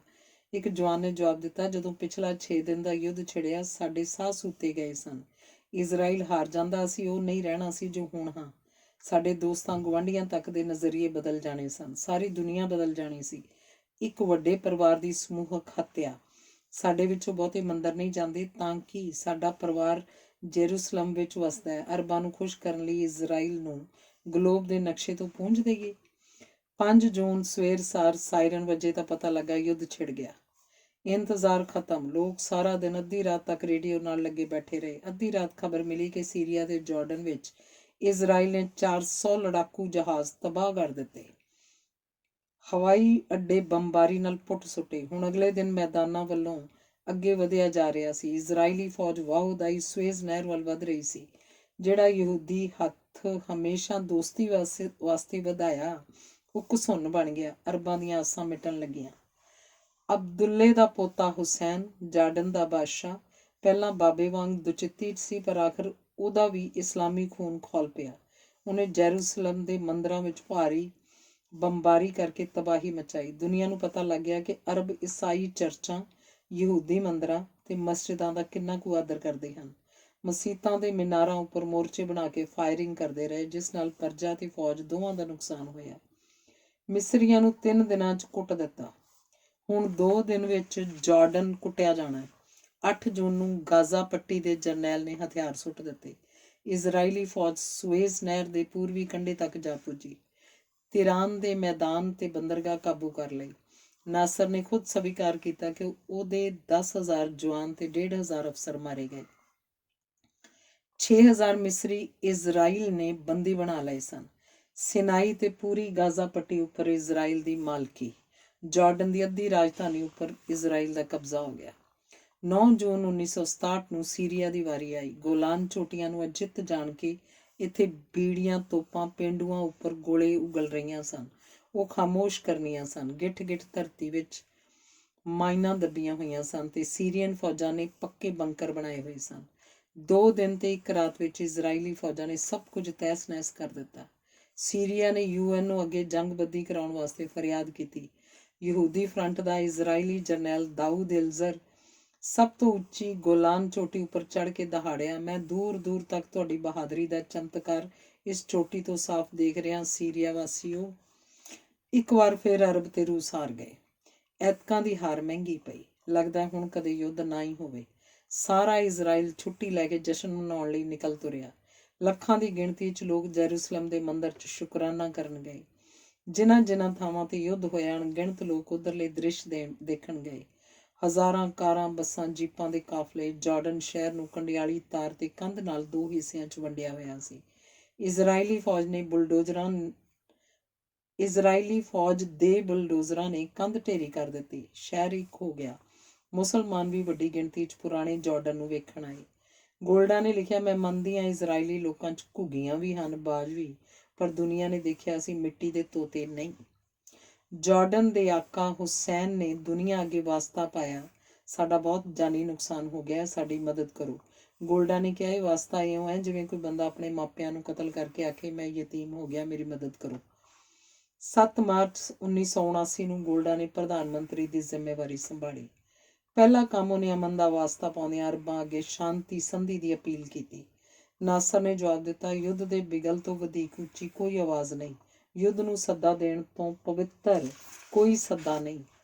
ਜਾਰਡਨ ਦੇ ਮਸ਼ਹੂਰ ਅਖਬਾਰ ਨੇ ਲਿਖਿਆ, ਬੀਬੀ ਗੋਲਡਾ ਕਾਇਰੋ ਜਾ ਕੇ ਬਾਦਸ਼ਾਹ ਨਾਸਰ ਨਾਲ ਗੱਲ ਕਰਨੀ ਚਾਹੁੰਦੀ ਹੈ, ਪਰ ਉਹਨੂੰ ਅਫਸੋਸ ਹੈ ਉਹਨੂੰ ਕੋਈ ਸੱਦਦਾ ਹੀ ਨਹੀਂ। ਉਹਨੂੰ ਲੱਗਦਾ ਜਦੋਂ ਚੰਗਾ ਦਿਨ ਚੜ੍ਹੇਗਾ ਉਦੋਂ ਮੱਧ ਏਸ਼ੀਆ ਵਿੱਚ ਹਥਿਆਰ ਨਹੀਂ ਦਿਸਣਗੇ। ਮਾਈ ਗੋਲਡਾ ਦਾਦੀ ਮਾਂ ਵਾਂਗ ਬੱਚਿਆਂ ਨੂੰ ਬਾਤਾਂ ਸੁਣਾ ਰਹੀ ਹੈ ਤਾਂ ਕਿ ਸੌਂ ਜਾਣ। ਗੋਲਡਾ ਨੇ ਅਮਰੀਕੀ ਰਾਸ਼ਟਰਪਤੀ ਨੂੰ ਮਿਲਣ ਵਾਸਤੇ ਸੁਨੇਹਾ ਭੇਜਿਆ। ਨਿਕਸਨ ਨੇ 24 ਸਤੰਬਰ ਨੂੰ ਆਉਣ ਲਈ ਕਿਹਾ, ਨਾਲੇ ਪਰਿਵਾਰ ਨੂੰ ਡਿਨਰ ਵਾਸਤੇ ਸੱਦਾ ਦਿੱਤਾ। ਜਦੋਂ ਗੋਲਡਾ ਅਮਰੀਕਾ ਪੁੱਜੀ, 30,000 ਯਹੂਦੀਆਂ ਦਾ ਇਕੱਠ ਉਹਦੇ ਸਵਾਗਤ ਵਾਸਤੇ ਘੰਟਿਆਂ ਤੋਂ ਉਡੀਕ 'ਚ ਖਲੋਤਾ ਸੀ। ਉਹਨੇ ਸ਼ੁਕਰਾਨੇ ਵਜੋਂ ਥੋੜ੍ਹੇ ਕੁ ਲਫ਼ਜ਼ ਕਹੇ। ਜੋਸ਼ੀਲੇ ਹਜੂਮ ਨੇ ਬੁਲੰਦ ਨਾਅਰੇ ਲਾਏ, ਸਵਾਗਤੀ ਸ਼ਬਦ ਕਹੇ। ਇੱਕ ਪ੍ਰਸ਼ੰਸਕ ਨੇ ਹੌਲੀ ਜਿਹੀ ਕਿਹਾ, ਗੋਲਡਾ ਤੂੰ ਜੇ ਡਾਇਰੈਕਟਰੀ ਦਾ ਪੰਨਾ ਖੋਲ੍ਹ ਕੇ ਉਸ ਵਿੱਚੋਂ ਟੈਲੀਫੋਨ ਦੇ ਨੰਬਰ ਸੁਣਾਉਣ ਲੱਗ ਜਾਏ ਤਾਂ ਵੀ ਇਹ ਜੈਕਾਰੇ ਛੱਡੀ ਜਾਣਗੇ, ਸਭ ਤੇਰੇ ਤੇ ਫਿਦਾ ਹਨ। ਅਗਲੇ ਦਿਨ ਵਾਈਟ ਹਾਊਸ ਲਿਮੋਜ਼ੀਨ ਰੁਕੀ ਤਾਂ ਨਿਕਸਨ ਨੇ ਬਾਹਰ ਆਉਣ ਵਾਸਤੇ ਹੱਥ ਦਾ ਸਹਾਰਾ ਦਿੱਤਾ। ਉਹਦੀ ਪਤਨੀ ਨੇ ਗੁਲਦਸਤਾ ਭੇਟ ਕੀਤਾ। ਇਸ ਸਵਾਗਤ ਨੇ ਗੋਲਡਾ ਦੇ ਤੌਖਲੇ ਦੂਰ ਕਰ ਦਿੱਤੇ। ਫਿਰ ਫੌਜ ਨੇ ਰਸਮੀ ਸਲਾਮੀ ਦਿੱਤੀ। ਨਿਕਸਨ ਤੇ ਗੋਲਡਾ ਉੱਚੇ ਮੰਚ ਉੱਪਰ ਖਲੋਤੇ ਸਨ। ਦੋਵਾਂ ਦੇਸਾਂ ਦੇ ਰਾਸ਼ਟਰੀ ਗੀਤ ਗਾਏ। ਗੋਲਡਾ ਦੀਆਂ ਅੱਖਾਂ ਇਹ ਸੋਚ ਕੇ ਛਲਕੀਆਂ ਕਿ ਅਸੀਂ ਤਾਂ ਰੱਬ ਤੋਂ ਕੇਵਲ ਜਾਨਾਂ ਦੇ ਬਚਾਓ ਲਈ ਅਰਦਾਸਾਂ ਕੀਤੀਆਂ ਸਨ, ਸਨਮਾਨ ਮਿਲ ਜਾਣਗੇ ਤਾਂ ਖਾਬੋ ਖਿਆਲ 'ਚ ਨਹੀਂ ਸੀ। 4 ਲੰਮੀਆਂ ਮੀਟਿੰਗਾਂ ਹੋਈਆਂ। ਰੂਸ ਦਾ ਵਿਦੇਸ਼ ਮੰਤਰੀ ਆਂਦਰੇ ਗ੍ਰੋਮੀਕੋ ਨਿਊਯਾਰਕ ਵਿੱਚ ਅਮਰੀਕਾ ਦੇ ਸੈਕਟਰੀ ਆਫ ਸਟੇਟ ਨਾਲ ਗੱਲ ਕਰਨ ਆਇਆ ਹੋਇਆ ਸੀ। ਗ੍ਰੋਮੀਕੋ ਨੂੰ ਪਤਾ ਲੱਗੇਗਾ ਕਿ ਗੋਲਡਾ ਰਾਸ਼ਟਰਪਤੀ ਨੂੰ ਮਿਲ ਰਹੀ ਹੈ, ਕੀ ਸੋਚੇਗਾ। ਗੋਲਡਾ ਨੇ ਰਸਮੀ ਗੱਲਾਂ ਨਹੀਂ ਕੀਤੀਆਂ। ਇਜ਼ਰਾਈਲ ਦੀ ਭੂਗੋਲਕ ਬਣਤਰ ਦੱਸ ਕੇ ਨਿੱਤ ਖੂਨ ਖਰਾਬੇ ਦਾ ਖਾਤਮਾ ਚਾਹਿਆ। UN ਨੂੰ ਜਿੱਤੇ ਹੋਏ ਇਲਾਕੇ ਛੱਡਣ ਲਈ ਪੂਰਾ ਦਬਾਅ ਪਾ ਰਿਹਾ ਹੈ। ਰੂਸ ਅਰਬਾਂ ਦੀ ਹਿਮਾਇਤ ਤੇ ਹੈ। ਲੜਾਕੂ ਜਹਾਜ਼ ਚਾਹੀਦੇ ਹਨ। $200 ਮਿਲੀਅਨ ਕਰਜ਼ਾ ਘੱਟ ਵਿਆਜ ਤੇ ਚਾਹੀਦਾ ਹੈ। ਕਿਹਾ, ਮਿਸਟਰ ਨਿਕਸਨ, ਤੁਹਾਨੂੰ ਸਾਡੀ ਲੋੜ ਪਵੇ ਜਾਂ ਨਾ, ਸਾਨੂੰ ਤੁਹਾਡੀ ਜਿਹੀ ਵੱਡੀ ਤਾਕਤ ਦਾ ਸਹਾਰਾ ਨਾ ਮਿਲਿਆ ਤਾਂ ਅਰਬ ਸਾਨੂੰ ਨਿਗਲ ਜਾਣਗੇ। ਜਿਨ੍ਹਾਂ ਦੇਸਾਂ ਤੋਂ ਅਮਰੀਕਾ ਸਮੇਤ ਕਰਜ਼ਾ ਲਿਆ ਸੀ, ਅਸੀਂ ਸਮੇਂ ਸਿਰ ਮੋੜਿਆ। ਕਰਜ਼ਾ ਮਾਫੀ ਲਈ ਬੇਨਤੀਆਂ ਨਹੀਂ ਕੀਤੀਆਂ। ਨਿਕਸਨ ਨੇ ਸ਼ਾਨਦਾਰ ਰਾਤਰੀ ਭੋਜ ਦਿੱਤਾ ਜਿਸ ਵਿੱਚ 125 ਮਹਿਮਾਨਾਂ ਨੇ ਸ਼ਿਰਕਤ ਕੀਤੀ। ਸਾਰਾ ਸਮਾਂ ਇਜ਼ਰਾਈਲੀ ਸੰਗੀਤ ਦੀਆਂ ਧੁਨਾਂ ਵੱਜਦੀਆਂ ਰਹੀਆਂ। ਇਜ਼ਰਾਈਲੀ ਖਾਣਾ ਪਰੋਸਿਆ ਗਿਆ। ਇੱਕ ਦੂਜੇ ਦੇ ਪਰਿਵਾਰਾਂ ਨੂੰ ਕੀਮਤੀ ਤੋਹਫੇ ਦਿੱਤੇ ਗਏ। ਸ਼ੁਕਰਾਨਾ ਕਰਦਿਆਂ ਗੋਲਡਾ ਨੇ ਕਿਹਾ, ਮੈਂ ਆਪਣੇ ਦੇਸ਼ ਜਾ ਕੇ ਦੱਸਣ ਜੋਗੀ ਹੋ ਗਈ ਹਾਂ ਕਿ ਵੱਡੀ ਤਾਕਤ ਨੇ ਛੋਟੇ ਦੇਸ਼ ਨਾਲ ਹਮਦਰਦੀ ਜਤਾਈ ਹੈ। ਨਿਕਸਨ ਨੇ ਹੱਸ ਕੇ ਕਿਹਾ, ਮੁਸ਼ਕਲ ਵਿੱਚ ਦੋਸਤਾਂ ਵਾਂਗ ਕੰਮ ਆਵਾਂਗੇ, ਪ੍ਰੈਸ ਵਿੱਚ ਬਹੁਤੀ ਗੱਲ ਨਹੀਂ ਕਰਨੀ। ਆਖਰੀ ਦਿਨ ਪ੍ਰੈਸ ਮੀਟ ਹੋਈ। ਗੋਲਡਾ ਨੇ ਦੱਸਿਆ, ਜਿਵੇਂ ਸਾਰੀ ਦੁਨੀਆ ਦੇ ਦੇਸ਼ਾਂ ਨਾਲ ਅਸੀਂ ਮਿੱਤਰਤਾ ਚਾਹੁੰਦੇ ਹਾਂ, ਉਵੇਂ ਅਮਰੀਕਾ ਨਾਲ ਵਧੀਆ ਸੰਬੰਧ ਰਹਿਣ, ਇਸ ਮਨਸ਼ਾ ਨਾਲ ਆਈ ਹਾਂ। ਪੱਤਰਕਾਰਾਂ ਨੇ ਪੁੱਛਿਆ, ਕੀ ਕੀ ਦਿੱਤਾ ਅਮਰੀਕਾ ਨੇ? ਗੋਲਡਾ ਨੇ ਕਿਹਾ, ਭਰੋਸਾ, ਮੁਸ਼ਕਲ ਵਿੱਚ ਸਾਥ ਨਿਭਾਉਣ ਦਾ ਭਰੋਸਾ। ਫਿਰ ਪੁੱਛਿਆ, ਜੇ ਬਹੁਤ ਬੱਤਰ ਹਾਲਾਤ ਹੋ ਗਏ, ਕੀ ਸੁਰੱਖਿਆ ਲਈ ਪਰਮਾਣੂ ਬੰਬ ਚਲਾਓਗੇ? ਗੋਲਡਾ ਨੇ ਕਿਹਾ, ਅਸੀਂ ਤਾਂ ਪੁਰਾਣੇ ਹਥਿਆਰਾਂ ਨਾਲ ਛਾਲਾਂ ਚੁਕਾ ਦਿੰਦੇ ਹਾਂ, ਪਰਮਾਣੂ ਬੰਬ ਦੀ ਕੀ ਲੋੜ? ਸਾਰੇ ਹੱਸ ਪਏ। ਵਾਪਸ ਦੇਸ਼ ਪਰਤੀ। ਵਾਧੂ ਕੁਝ ਦੱਸਣ ਦੀ ਲੋੜ ਨਹੀਂ ਸੀ। ਮੁਸਕਾਨ ਸਭ ਭੇਦ ਖੋਲ ਰਹੀ ਸੀ। ਪਰ ਮੁਸਲਮਾਨ ਖਾੜਕੂ ਗਰੋਹ ਹੁਣ ਵੱਡੀ ਗਿਣਤੀ 'ਚ ਹਮਲੇ ਕਰਨ ਲੱਗੇ। ਸੋਵੀਅਤ ਦੇਸ਼ ਪਹਿਲਾਂ ਸਿਰਫ ਹਥਿਆਰ ਦਿੰਦਾ ਸੀ, ਹੁਣ ਜੰਗੀ ਟ੍ਰੇਨਿੰਗ ਦੇਣ ਵਾਸਤੇ ਵੀ ਰੂਸੀ ਉਸਤਾਦ ਹਜ਼ਾਰਾਂ ਦੀ ਗਿਣਤੀ 'ਚ ਪੁੱਜਣ ਲੱਗੇ। ਪਰ ਇਹਦੇ ਮੁਕਾਬਲੇ 1948 ਤੋਂ ਲੋਕੇ 1970 ਤੱਕ ਇਜ਼ਰਾਈਲੀ ਸਰਕਾਰ ਨੇ 4 ਲੱਖ ਮਕਾਨ ਉਸਾਰ ਕੇ ਰਿਫਿਊਜ਼ੀਆਂ ਨੂੰ ਛੱਤ ਦਿੱਤੀ। ਦੁਨੀਆ ਦੇ ਦਬਾਅ ਸਦਕਾ ਮਿਸਰੀ ਬਾਦਸ਼ਾਹ ਨਾਸਰ ਨੇ ਕਿਹਾ, 3 ਮਹੀਨੇ ਵਾਸਤੇ ਗੋਲੀਬਾਰੀ ਬੰਦ। ਕੁਦਰਤ ਦੀ ਮਰਜ਼ੀ, ਤੀਜੇ ਮਹੀਨੇ ਉਹਦੀ ਮੌਤ ਹੋ ਗਈ। ਉਹਦੀ ਗੱਦੀ ਤੇ ਸਾਦਤ ਬੈਠਾ। ਪਤਾ ਨਹੀਂ ਕੀ ਗੱਲ ਹੋਈ, ਉਹ ਰੂਸੀਆਂ ਦੀ ਮਰਜ਼ੀ ਅਨੁਸਾਰ ਨਾ ਚੱਲਿਆ, ਆਪੋ ਵਿੱਚ ਅਣਬਣ ਹੋ ਗਈ। ਇਵੇਂ ਜਾਰਡਨ ਦੇ ਬਾਦਸ਼ਾਹ ਹੁਸੈਨ ਨੇ ਖਾੜਕੂ ਗਰੋਹਾਂ ਨਾਲ ਸਾਂਝ ਭਿਆਲੀ ਪਾਈ ਹੋਈ ਸੀ। ਖਾੜਕੂ ਉਸ ਉੱਪਰ ਜਦੋਂ ਜ਼ਿਆਦਾ ਰੋਹ ਪਾਉਣ ਲੱਗੇ ਤਾਂ ਉਹਨੇ ਵੱਡੀ ਗਿਣਤੀ 'ਚ ਫੌਜ ਤੋਂ ਅੰਡਰਗਰਾਊਂਡ ਖਾੜਕੂ ਗਰੋਹ ਮਰਵਾ ਦਿੱਤੇ। ਤਾਂ ਵੀ ਖਾੜਕੂ ਅਜੇ ਮੁੱਕੇ ਨਹੀਂ। ਮਿਊਨਿਕ ਓਲੰਪਿਕ ਖੇਡਾਂ ਵਿੱਚ ਗਏ ਇਜ਼ਰਾਈਲ ਦੇ ਐਥਲੀਟ ਗੋਲੀਆਂ ਨਾਲ ਫੁੰਡ ਦਿੱਤੇ। ਸਕੂਲ ਦੀ ਘੇਰਾਬੰਦੀ ਕਰਕੇ ਸਾਰੇ ਬੱਚੇ ਕਤਲ ਕਰ ਦਿੱਤੇ। ਖਾੜਕੂ ਢੰਗ ਤਰੀਕੇ ਕਦੀ ਸਫਲ ਨਹੀਂ ਹੁੰਦੇ। ਉਹਨਾਂ ਦੀਆਂ ਸ਼ਰਤਾਂ ਮੰਨੋ ਤਾਂ ਖਾੜਕੂਵਾਦ ਵਧੀ ਜਾਏਗਾ। ਗੋਲਡਾ ਦਾ ਫੈਸਲਾ ਸੀ, ਖਾੜਕੂਆਂ ਨਾਲ ਸਮਝੌਤਾ ਨਹੀਂ ਕਰਨਾ। ਪੋਪ ਦਾ ਵਿਹਾਰ ਮਾੜਾ ਸੀ। ਅਰਬਾਂ ਨੂੰ ਮਿਲਦਾ, ਯਹੂਦੀਆਂ ਨਾਲ ਹਮਦਰਦੀ ਨਹੀਂ। ਅਕਸਰ ਕਿਹਾ ਕਰਦਾ, ਮੁਸਲਮਾਨ ਸਾਡੇ ਮਸੀਹੀ ਯਸੂ ਦਾ ਆਦਰ ਕਰਦੇ ਨੇ, ਯਹੂਦੀ ਨਹੀਂ। ਦੂਜੇ ਵਿਸ਼ਵ ਯੁੱਧ ਦੌਰਾਨ ਥੋਕ 'ਚ ਮਾਰੇ ਗਏ ਯਹੂਦੀਆਂ ਵਾਸਤੇ ਵੀ ਉਹਦੀ ਹਮਦਰਦੀ ਨਹੀਂ ਸੀ। ਜੇਰੂਸਲਮ ਵਿੱਚ ਈਸਾਈ ਚਰਚਾਂ ਦੀ ਸੰਭਾਲ ਯਹੂਦੀਆਂ ਨੇ ਕੀਤੀ। ਇਸ ਵਾਸਤੇ ਸ਼ਾਬਾਸ਼ ਨਹੀਂ, ਉਹਨੂੰ ਅਰਬ ਸੁਲਤਾਨਾਂ ਦੀ ਮੇਜ਼ਬਾਨੀ ਪਸੰਦ ਹੁੰਦੀ। ਜਿਹੜੇ ਰੂਸੀ ਯਹੂਦੀ ਇਜ਼ਰਾਈਲ ਆਉਣ ਵਾਸਤੇ ਅਰਜ਼ੀ ਦਿੰਦੇ, ਸਾਲਾਂ ਬੱਧੀ ਉੱਤਰ ਨਾ ਮਿਲਦਾ। ਜੇ ਪ੍ਰਵਾਨਗੀ ਮਿਲ ਜਾਂਦੀ ਤਾਂ ਹਦਾਇਤ ਹੁੰਦੀ ਕਿ ਹਫ਼ਤੇ ਜਾਂ 10 ਦਿਨ ਦੇ ਅੰਦਰ ਅੰਦਰ ਨਿਕਲੋ। ਕਦੀ ਕਦੀ ਕੁਝ ਕੁ ਘੰਟਿਆਂ ਦੀ ਮੁਹਲਤ ਮਿਲਦੀ, ਜਿਵੇਂ ਉਹ ਅਪਰਾਧੀ ਹੋਣ। ਪਹਿਲਾਂ ਤਾਂ ਪਤਾ ਨਹੀਂ ਆਗਿਆ ਮਿਲੇਗੀ ਕਿ ਨਾ। ਜੇ ਮਿਲ ਗਈ ਫਿਰ ਉਹਨਾਂ ਨੇ ਆਪਣਾ ਘਰ ਸਮਾਨ ਵੇਚਣਾ ਹੈ, ਜੋ ਤੁਰਤ ਫੁਰਤ ਦਾ ਕੰਮ ਨਹੀਂ। ਰੇਲ ਰਾਹੀਂ ਬਰਾਸਤਾ ਆਸਟਰੀਆ ਆਉਣਾ ਪੈਂਦਾ। ਅਰਬ ਖਾੜਕੂਆਂ ਨੇ ਗੱਡੀਆਂ ਉਤਰਦੇ ਯਹੂਦੀ ਅਗਵਾ ਕਰ ਲਏ, ਜਿਨ੍ਹਾਂ ਵਿੱਚ ਇੱਕ 73 ਸਾਲ ਦਾ ਬਜ਼ੁਰਗ, ਇੱਕ ਬਿਮਾਰ ਔਰਤ, ਇੱਕ 3 ਸਾਲ ਦੀ ਬੱਚੀ ਸੀ। ਆਸਟਰੀਆ ਸਰਕਾਰ ਨੂੰ ਹੁਕਮ ਦੇ ਦਿੱਤਾ, ਆਸਟਰੀਆ ਯਹੂਦੀਆਂ ਦਾ ਲਾਂਘਾ ਬੰਦ ਕਰੇ, ਨਹੀਂ ਤਾਂ ਸਾਰੇ ਬੰਦੀ ਫੁੰਡ ਦਿੱਤੇ ਜਾਣਗੇ। ਸਰਕਾਰ ਨੇ ਗੋਡੇ ਟੇਕ ਦਿੱਤੇ। ਗੋਲਡਾ ਨੇ ਆਸਟਰੀਆ ਦੇ ਪ੍ਰਧਾਨ ਮੰਤਰੀ ਕ੍ਰੇਸਕੀ ਨਾਲ ਮੀਟਿੰਗ ਕੀਤੀ। ਕਿਹਾ, ਇਹਦਾ ਮਤਲਬ ਇਹ ਹੋਇਆ ਕਿ ਰੂਸੀ ਯਹੂਦੀਆਂ ਦਾ ਲਾਂਘਾ ਹਮੇਸ਼ਾ ਲਈ ਬੰਦ। ਕ੍ਰੇਸਕੀ ਨੇ ਕਿਹਾ, ਹੋਰ ਵੀ ਤਾਂ ਦੇਸ਼ ਹਨ, ਕਿਸੇ ਹੋਰ ਪਾਸਿਓਂ ਲੰਘ ਆਇਆ ਕਰਨ। ਗੋਲਡਾ ਬੋਲੀ, ਪਰ ਇਹ ਫੈਸਲਾ ਰੂਸੀ ਸਰਕਾਰ ਦਾ ਹੈ ਕਿ ਆਸਟਰੀਆ ਤੋਂ ਇਲਾਵਾ ਹੋਰ ਲਾਂਘਾ ਮਨਜ਼ੂਰ ਨਹੀਂ। ਕ੍ਰੇਸਕੀ, ਜੋ ਖੁਦ ਯਹੂਦੀ ਸੀ, ਬੋਲਿਆ, ਪਰ ਯਹੂਦੀਆਂ ਦੇ ਲਾਂਘੇ ਸਦਕਾ ਮੈਂ ਆਪਣੇ ਦੇਸ਼ ਨੂੰ ਮੁਸੀਬਤ 'ਚ ਕਿਉਂ ਪਾਵਾਂ? ਗੋਲਡਾ ਨੇ ਕਿਹਾ, ਚਾਹੀਦਾ ਤਾਂ ਇਹ ਸੀ ਕਿ ਪ੍ਰਧਾਨ ਮੰਤਰੀ ਵਜੋਂ ਤੂੰ ਖਾੜਕੂਆਂ ਦਾ ਲਾਂਘਾ ਰੋਕਦਾ। ਤੂੰ ਮਾਸੂਮ ਯਹੂਦੀਆਂ ਦੇ ਰਸਤੇ 'ਚ ਕੰਧ ਉਸਾਰ ਦਿੱਤੀ। ਕ੍ਰੇਸਕੀ ਬੋਲਿਆ, ਤੁਹਾਡਾ ਜਹਾਨ ਹੋਰ ਹੈ ਮੈਡਮ, ਮੇਰਾ ਜਹਾਨ ਹੋਰ। ਗੱਲ ਖਤਮ। ਬਾਹਰ ਪ੍ਰੈਸ ਉਡੀਕ ਰਹੀ ਸੀ। ਬਿਨਾਂ ਕਿਸੇ ਵੱਲ ਦੇਖੇ ਤੇਜ਼ੀ ਨਾਲ ਹਾਲ ਵਿੱਚੋਂ ਬਾਹਰ ਹੋ ਗਈ। ਮਈ 1973 'ਚ ਖਬਰ ਮਿਲੀ ਕਿ ਸੀਰੀਆ ਤੇ ਮਿਸਰੀ ਫੌਜਾਂ ਬਾਰਡਰਾਂ ਵੱਲ ਸਰਕ ਰਹੀਆਂ ਹਨ। ਗੋਲਾਨ ਚੋਟੀਆਂ ਤੇ ਤੋਪਾਂ ਬੀੜੀਆਂ ਗਈਆਂ। 13 ਸਤੰਬਰ ਨੂੰ ਹਵਾਈ ਹਮਲੇ ਸ਼ੁਰੂ ਹੋ ਗਏ। 13 ਸੀਰੀਅਨ ਮਿਗ ਲੜਾਕੂ ਫੁੰਡ ਲਏ। 5 ਅਕਤੂਬਰ ਨੂੰ ਖੁਫੀਆ ਏਜੰਸੀ ਨੇ ਖਬਰ ਦਿੱਤੀ ਕਿ ਰੂਸੀ ਉਸਤਾਦ ਪਰਿਵਾਰਾਂ ਸਮੇਤ ਫਟਾਫਟ ਸੀਰੀਆ ਵਿੱਚੋਂ ਨਿਕਲ ਕੇ ਵਾਪਸ ਰੂਸ ਪਰਤ ਰਹੇ ਹਨ। ਕਿਉਂ, ਕਿਵੇਂ ਹੋ? ਗੋਲਡਾ ਨੇ ਫੌਜਾਂ ਦੇ ਕਮਾਂਡਰ ਬੁਲਾ ਲਏ। ਸਭ ਨੇ ਕਿਹਾ, ਅਸੀਂ ਦੇਖ ਰਹੇ ਹਾਂ ਤੇ ਅਸੀਂ ਤਿਆਰ ਹਾਂ। ਵਜ਼ਾਰਤ ਦੀ ਮੀਟਿੰਗ ਸੱਦੀ। ਸਾਰੇ ਕਹਿਣ ਲੱਗੇ, ਐਵੇਂ ਫਿਕਰ ਨਾ ਕਰੋ, ਹੁਣ ਹਿੰਮਤ ਨਹੀਂ ਕਰਨਗੇ। ਤਾਂ ਵੀ ਤੁਰੰਤ ਕੋਈ ਫੈਸਲਾ ਲੈਣਾ ਪਿਆ ਤਾਂ ਮਤਾ ਪਾ ਦਿੱਤਾ। ਪ੍ਰਧਾਨ ਮੰਤਰੀ ਨੂੰ ਸਭ ਅਖਤਿਆਰ ਦਿੱਤੇ। ਸੀਰੀਆ ਰੇਡੀਓ ਨੇ ਇਹ ਵੀ ਖਬਰਾਂ ਨਸ਼ਰ ਕਰਨੀਆਂ ਸ਼ੁਰੂ ਕਰ ਦਿੱਤੀਆਂ ਕਿ ਇਜ਼ਰਾਈਲੀ ਫੌਜਾਂ ਸੀਰੀਆ ਵੱਲ ਵੱਧ ਰਹੀਆਂ ਹਨ। ਜੰਗ ਦਾ ਪੱਕਾ ਸਬੂਤ। ਗੋਲਡਾ ਨੇ ਅਮਰੀਕੀ ਦੂਤਾਵਾਸ ਨੂੰ ਚੌਕਸ ਕਰਦਿਆਂ ਕਿਹਾ, ਹੁਣ ਡੋਰ ਅਮਰੀਕਾ ਹੱਥ ਹੈ, ਧਿਆਨ ਰਹੇ। 5 ਅਕਤੂਬਰ ਨੂੰ ਤਲ ਅਵੀਵ ਉੱਪਰ ਹਵਾਈ ਹਮਲਾ ਹੋਇਆ। ਸੁਏਜ਼ ਨਹਿਰ ਪਾਰ ਕਰਕੇ ਮਿਸਰੀ ਫੌਜ ਸਿਨਾਈ ਵੱਲ ਮਾਰ ਕਰਨ ਲੱਗੀ। ਉਧਰ ਸੀਰੀਆ ਗੋਲਾਨ ਚੋਟੀਆਂ ਸਰ ਕਰਦਾ ਅੱਗੇ ਵਧਣ ਲੱਗਿਆ। ਦੋਵਾਂ ਪਾਸਿਆਂ ਦੀ ਭਿਆਨਕ ਤਬਾਹੀ ਹੋਈ। 5 ਦਿਨ ਖੂੰਖਾਰ ਝਪਟਾਂ ਹੋਈਆਂ, ਪਰ ਅਮਰੀਕਾ ਨੇ ਮਦਦ ਨਹੀਂ ਭੇਜੀ। ਰੂਸ ਸਮੁੰਦਰੀ ਤੇ ਹਵਾਈ ਰਸਤਿਆਂ ਰਾਹੀਂ ਅਸਲਾ ਭੇਜ ਰਿਹਾ ਸੀ। ਸਵੇਰ ਦੇ 3 ਵਜੇ ਗੋਲਡਾ ਨੇ ਅਮਰੀਕਾ ਵਿੱਚ ਆਪਣੇ ਸਫੀਰ ਨੂੰ ਤੇ ਇਜ਼ਰਾਈਲ ਵਿੱਚ ਅਮਰੀਕਨ ਸਫੀਰ ਨੂੰ ਫੋਨ ਕਰਕੇ ਕਿਹਾ, ਹੁਣੇ ਨਿਕਸਨ ਨੂੰ ਜਗਾ ਕੇ ਪੁੱਛੋ ਮਦਦ ਕਿਉਂ ਨਹੀਂ ਭੇਜੀ। ਦਿਨ ਚੜ੍ਹਨ ਦੀ ਆਸ ਨਾ ਕਰੋ, ਹੋ ਸਕਦਾ ਦਿਨ ਚੜ੍ਹੇ ਹੀ ਨਾ ਸਾਡੇ ਲਈ। ਆਖਰ 9 ਦਿਨਾਂ ਬਾਅਦ 14 ਅਕਤੂਬਰ ਨੂੰ ਅਮਰੀਕਨ ਜਹਾਜ਼ ਆ ਉਤਰੇ। ਇਸ ਦਿਨ ਤੱਕ 656 ਇਜ਼ਰਾਈਲੀ ਜਵਾਨ ਮਾਰੇ ਗਏ। ਦਿਓ ਕਦ ਜਹਾਜ਼ ਟੈਂਕ ਉਤਾਰਨ ਲੱਗੇ ਤੇ ਲੜਾਕੂ ਜਹਾਜ਼ ਪਤਾ ਲੱਗਾ ਆ ਰਹੇ ਹਨ, ਰਸਤੇ ਵਿੱਚ ਫਿਊਲ ਭਰਨ ਲਈ ਨਹੀਂ ਉਤਰਨਗੇ। ਉੜਦਿਆਂ ਉੜਦਿਆਂ ਫਿਊਲ ਭਰਿਆ ਜਾ ਰਿਹਾ। 15-15 ਮਿੰਟਾਂ ਬਾਅਦ ਇੱਕ ਇੱਕ ਕਰਕੇ ਜਹਾਜ਼ ਉਤਰਨ ਲੱਗੇ। ਨਿਕਸਨ ਨੇ ਏਅਰ ਫੋਰਸ ਦੇ ਅਫਸਰ ਭੇਜੇ ਤਾਂ ਕਿ ਇਜ਼ਰਾਈਲੀ ਸੈਨਿਕਾਂ ਨੂੰ ਰਾਤ ਦਿਨ ਟ੍ਰੇਨਿੰਗ ਦੇਣ। ਡਰ ਸੀ ਕਿ ਕਿਤੇ ਤੀਜਾ ਫਰੰਟ ਨਾ ਖੁੱਲ੍ਹ ਜਾਏ, ਪਰ ਜਾਰਡਨ ਦੇ ਬਾਦਸ਼ਾਹ ਹੁਸੈਨ ਨੇ ਪਿਛਲੀ ਜੰਗ ਤੋਂ ਸਬਕ ਸਿੱਖ ਲਿਆ ਸੀ, ਖਾਮੋਸ਼ ਰਿਹਾ। ਅਮਰੀਕਾ ਤੋਂ ਆਈਆਂ ਮਿਜ਼ਾਈਲਾਂ ਤੇ ਫਾਈਟਰ ਜਹਾਜ਼ਾਂ ਨੇ ਕੋਹਰਾਮ ਮਚਾ ਦਿੱਤਾ। ਇਜ਼ਰਾਈਲੀ ਫੌਜਾਂ ਵਾਹੋਦਾਈ ਸੀਰੀਆ ਤੇ ਮਿਸਰ ਵੱਲ ਵਧਣ ਲੱਗੀਆਂ। ਸੁਏਜ਼ ਨਹਿਰ ਤੇ ਕਬਜ਼ਾ ਹੋ ਗਿਆ। ਸੋਵੀਅਤ ਰਾਸ਼ਟਰਪਤੀ ਕੋਸਿਗਿਨ ਖੁਦ ਕਾਇਰੋ ਵਿੱਚ ਆ ਪੁੱਜਾ। ਹੁਣ ਅਰਬਾਂ ਦੀ ਇੱਜ਼ਤ ਰੱਖਣ ਦਾ ਸਮਾਂ ਸੀ। ਦੋਸਤ ਦੇਸਾਂ ਦੇ ਵਕਾਰ ਦਾ ਸਵਾਲ ਆਉਂਦਿਆਂ ਹੀ ਉਹਨੇ ਯੁੱਧਬੰਦੀ ਦੀ ਪੁਕਾਰ ਕੀਤੀ। ਉਹ ਇਹੋ ਕਰਦਾ ਹੁੰਦਾ ਸੀ। ਯੁੱਧ ਕਿਹਨੇ ਛੇੜਿਆ, ਕਸੂਰਵਾਰ ਕੌਣ ਹੈ, ਇਹ ਗੱਲ ਨਹੀਂ ਕਰਨੀ। ਯੁੱਧ ਬੰਦ ਕਰੋ ਤੇ ਯੁੱਧਬੰਦੀ ਤੋਂ ਪਹਿਲਾਂ ਦੀਆਂ ਥਾਵਾਂ ਤੇ ਚਲੇ ਜਾਓ, ਯਾਨੀ ਕਿ ਇਜ਼ਰਾਈਲ ਜਿੱਤੇ ਇਲਾਕੇ ਵਾਪਸ ਕਰੇ। ਅਰਬਾਂ ਨੂੰ ਸੰਕਟ ਵਿੱਚੋਂ ਕੱਢਣ ਲਈ ਮੁਕਤੀਦਾਤਾ ਪੁੱਜ ਗਿਆ। ਨਿੱਕੇ ਦੇਸ਼ ਵੱਡੀਆਂ ਤਾਕਤਾਂ ਸਾਹਮਣੇ ਆਪਣੀ ਹਰ ਗੱਲ ਨਹੀਂ ਮਨਾ ਸਕਦੇ। 22 ਅਕਤੂਬਰ ਨੂੰ ਹੰਗਾਮੀ ਮੀਟਿੰਗ ਸਦਕੇ UNO ਦੀ ਸੁਰੱਖਿਆ ਏਜੰਸੀ ਨੇ 12 ਘੰਟਿਆਂ ਅੰਦਰ ਜੰਗਬੰਦੀ ਕਰਨ ਲਈ ਕਿਹਾ। ਮਤੇ ਵਿੱਚ ਇੱਕ ਲਾਈਨ ਇਹ ਵੀ ਸੀ ਕਿ ਜੰਗਬੰਦੀ ਸਥਾਈ ਅਮਨ ਵਾਸਤੇ ਜ਼ਰੂਰੀ ਹੈ। ਗੋਲਡਾ ਨੇ ਕਿਹਾ 2 ਦਿਨ ਹੋਰ ਮਿਲ ਜਾਂਦੇ, ਮਿਸਰ ਤੇ ਸੀਰੀਆ ਦੀ ਫੌਜੀ ਤਾਕਤ ਦਾ ਪੂਰਾ ਸਫਾਇਆ ਕਰ ਦੇਣਾ ਸੀ, ਫਿਰ ਹੁੰਦਾ ਸਥਾਈ ਅਮਨ।